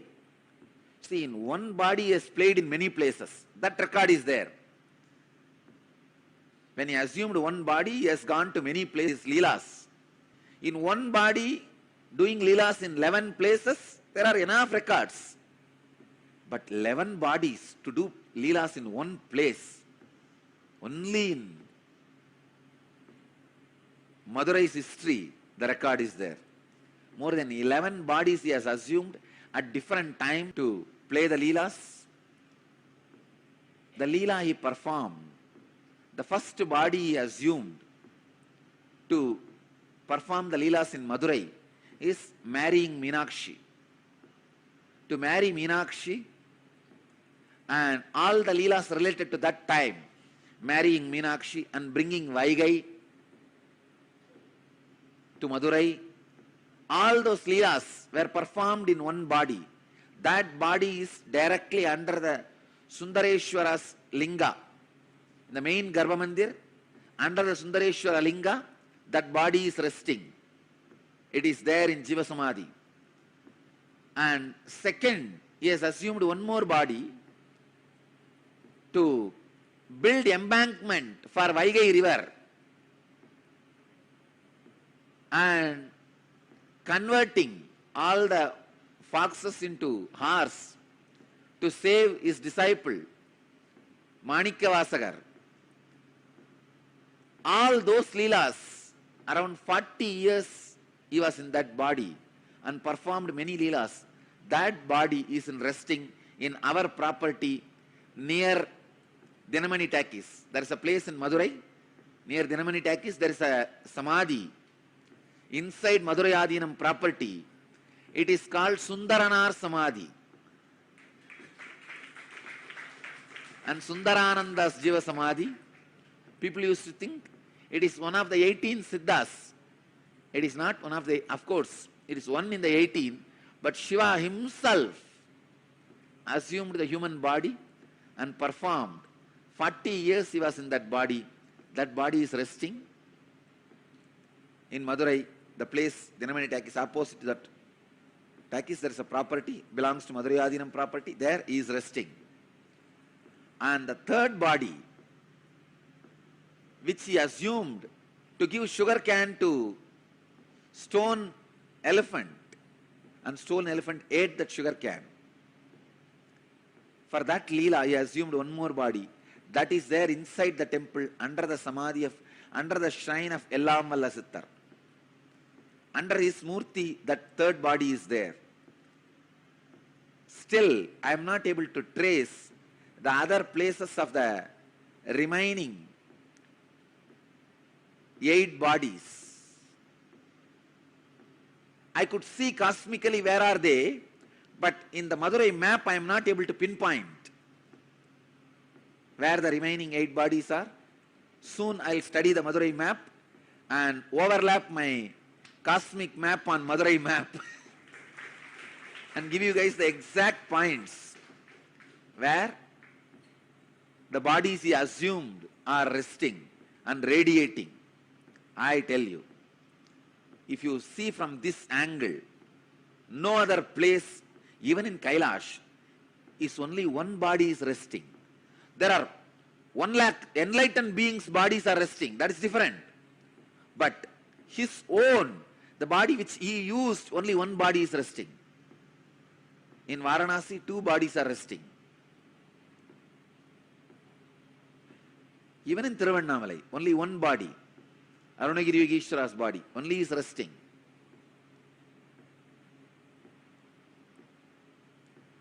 I was shocked when I read yesterday the Akashic records. 11 bodies he has assumed. I tell you, Madurai was his honeymoon place. It was his favorite. Somehow, Madurai people had a very close, hearty connection with Mahadeva. Even for small things, he will assume a body. Come here and play. This was the place where he was very playful and joyful, without any of the so-called social laws, regulations, rules, and the dharma which he himself created. Here, he has broken the laws he created as per the planets. He has changed the planets for Madurai people. He has changed the teachings for Madurai people. He has changed the social laws for Madurai people.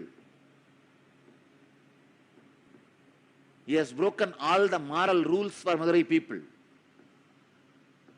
He has done everything possible socially accepted, unaccepted, legal, illegal, dharmic, adharmic. In which Shastra it is dharmic? You convert the wolves into horses and sell them, and after you sell and go away, all the fellows, they become overnight, they become again wolf and bite and kill all the remaining horses who are there. And that poor king is now pauper. In which dharma it is accepted? In which Shastra it is accepted? He has done everything possible. He comes down as a worker for the old lady, saying that, see, once there was a flood, huge flood in Vaigai river, and king ordered all the citizens of Madurai should take up one portion and cover it with mud and build an embankment. So all of them have taken up one portion. One old lady, Vandi, her job is that making idli and puttu. Puttu is those days breakfast. She will make all this and sell for people. Still now, in Madurai, it is a very popular business. Go out in the night, you will see hundreds of shops. The outside street, they will be making these idlis and selling, breakfast and selling. It is still their tradition. Now it is called Kushbu idli. In those days,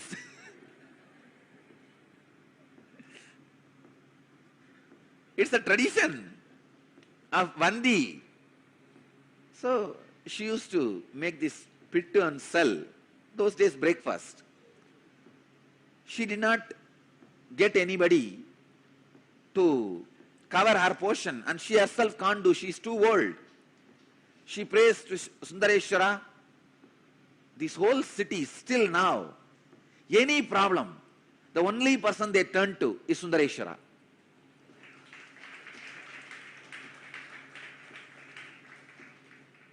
They don't trust anybody else. They just turn towards Sundareshwara. And she's the old lady. She can't get a worker to fill her portion, to do her job. She turns towards Sundareshwara. Oh Chokkanada, Sundareshwara. This guy would have just one thought, the whole Vaigai would have built, add embankment automatically. He does not do that. He comes down, assuming human body and bargaining with that lady. You should give me the pittu as much as I want, but I will work only for 3 hours. He says, I will work only for 2 muhurta. 1 muhurta is 1.5 hours. I will work only for 2 muhurta, but you should give me as much as I want. This poor lady, she doesn't have anybody else. So she says, all right, go ahead. You can see what is puttu. Come on, show me. This is puttu.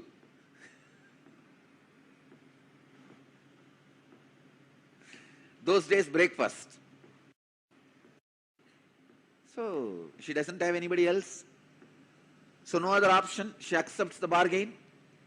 This fellow finally finishes eating everything she cooked. After that, it doesn't work. He goes there and bed.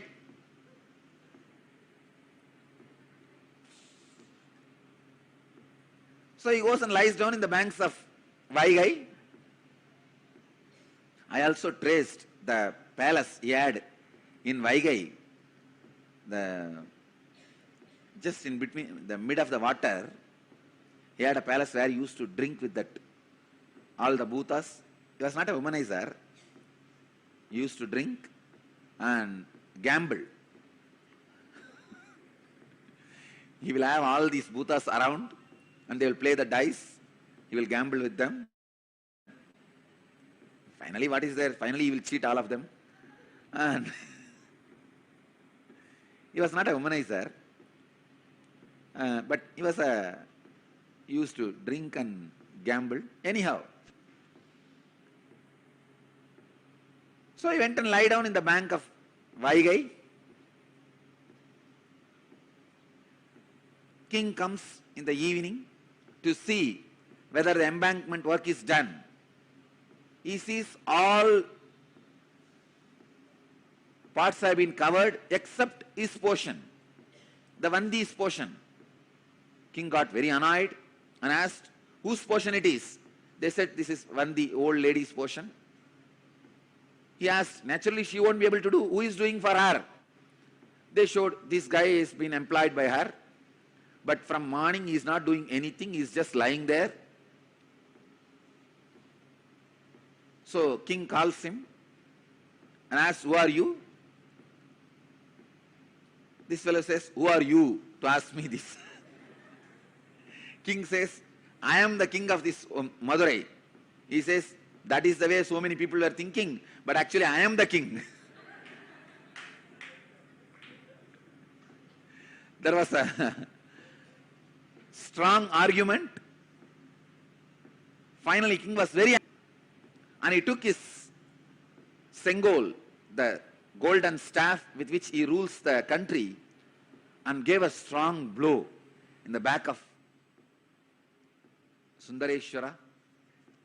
When that beating fell on Sundareshwara, when that stick fell on the Sundareshwara, at that same moment he showed to the king, he is the Antaryami, he is the indweller of every being, cosmos. So the whole world, whole universe, including himself, had that beating. The whole cosmos, including the king, had the mark of that golden staff, scepter, golden scepter's mark. And king was shocked. There he sees Sundareshwara standing with Meenakshi and smiling.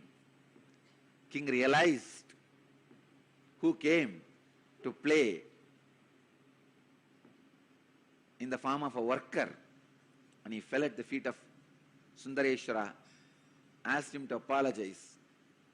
Then Sundareshwara says, just because of Vandi's feeling connection, to please her, to eat her food, to enjoy her puttu, breakfast, I came and I enjoyed.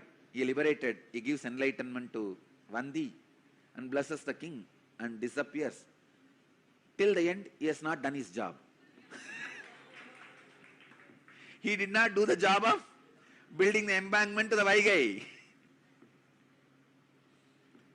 Casual leelas, not one or two, 64 leelas.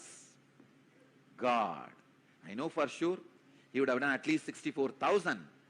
And Paranjodi Munivar, the compiler, was able to collect only 64, representing all the 64,000s of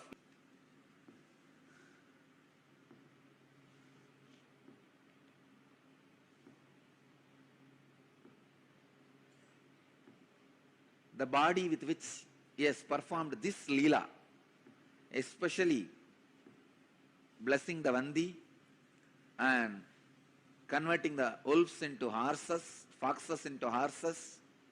That season, around 40 years, he has performed some more Leelas. That body was used by him for 40 years. That body is resting in Madurai Adinam's property. I have taken the blessings of the 292nd Guruma Sannidhanam to build that into a beautiful, huge temple.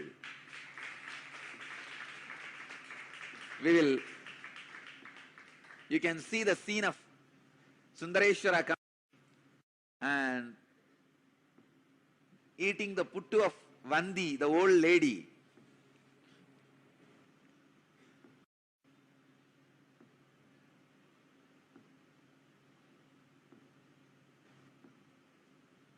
When I remember, God, this very land, he has taken 11 bodies and walked. These very roads, he would have walked and sold the firewood. These very roads, he has walked and sold bangles. This very road, he walked and sold diamonds.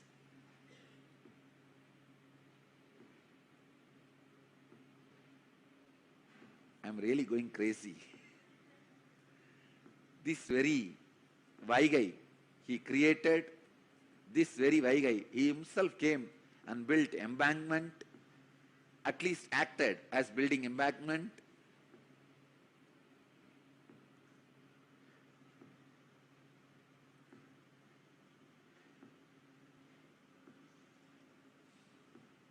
Action, divine energy performs, becomes one independent entity. If you connect with that energy, he gives you the same blessing. Understand? Sundareshwara is the energy of Leela, playfulness. Ask him whatever he wants. He has broken all the rules. See, there is a law. Only a human body can radiate enlightenment, experience enlightenment. He has broken everything. He has given enlightenment to pigs. He has given enlightenment to bird. He has given enlightenment to cuckoo. He has given enlightenment to swan.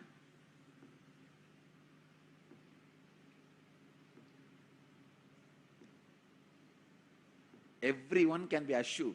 He has given enlightenment to pigs. What a Leela. Sundareshwara. Bhagavan explains, Sri Krishna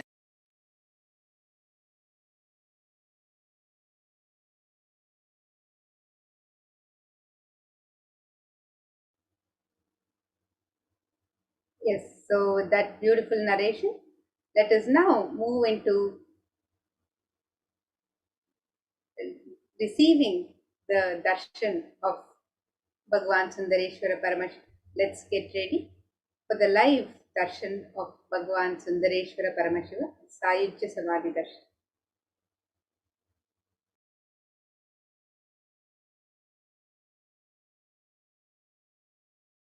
explains in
Nithyananda.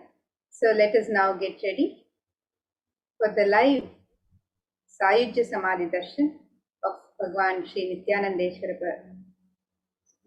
Bhagwan Sundareshwara Paramashiva.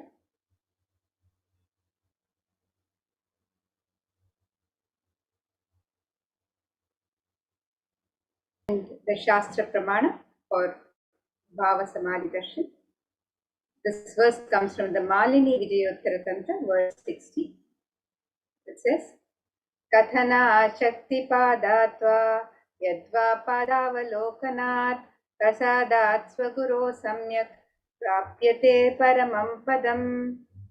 The translation of this verse, it says, by the enlightening teachings of the Guru, Kathana, by the Shaktipada, the graceful transmission of the spiritual powers from the Guru, by looking at the sacred feet of the Guru, or by the complete loving favor of the Guru, the Prasada, the ultimate goal and space, the Paramam Padam, is attained. Bhava Samadhi Darshan is not an event in space and time. Rather, darshan happens at the moment when we are lifted out of space and time. During Bhava Samadhi Darshan, our neurons mirror that of the avatar. Bhava is defined as directing and activating the emotional and spiritual energy that is created through meditation on the avatar. The brain neurons mirror, activate, and process all the observed movements or information of the avatar just by seeing and without the physical act of imitation. That is, our entire body, silently and without movement, recreates what is happening distances far away, experiencing the superconscious energy radiated by the avatar. And the science of Bhava Samadhi Darshan knows no distance, a phenomenon modern science is just discovering and terms as quantum tunneling. During Bhava Samadhi Darshan, our thoughts per second reduces significantly, and we relax into the space beyond thoughts, thoughtlessness, becoming mentally at ease in coexisting dimensions beyond duality, where we and the divine become one, unconditioned by the parameters of time and space. It is the probability of a quantum particle like an electron with less kinetic energy to cross over the potential energy of an energy barrier. An electron acts both as a wave and a particle. Imagine a scenario: what happens when an electron with less kinetic energy is approaching a hill? Will the electron be able to cross over the potential energy or the peak of the hill as a particle?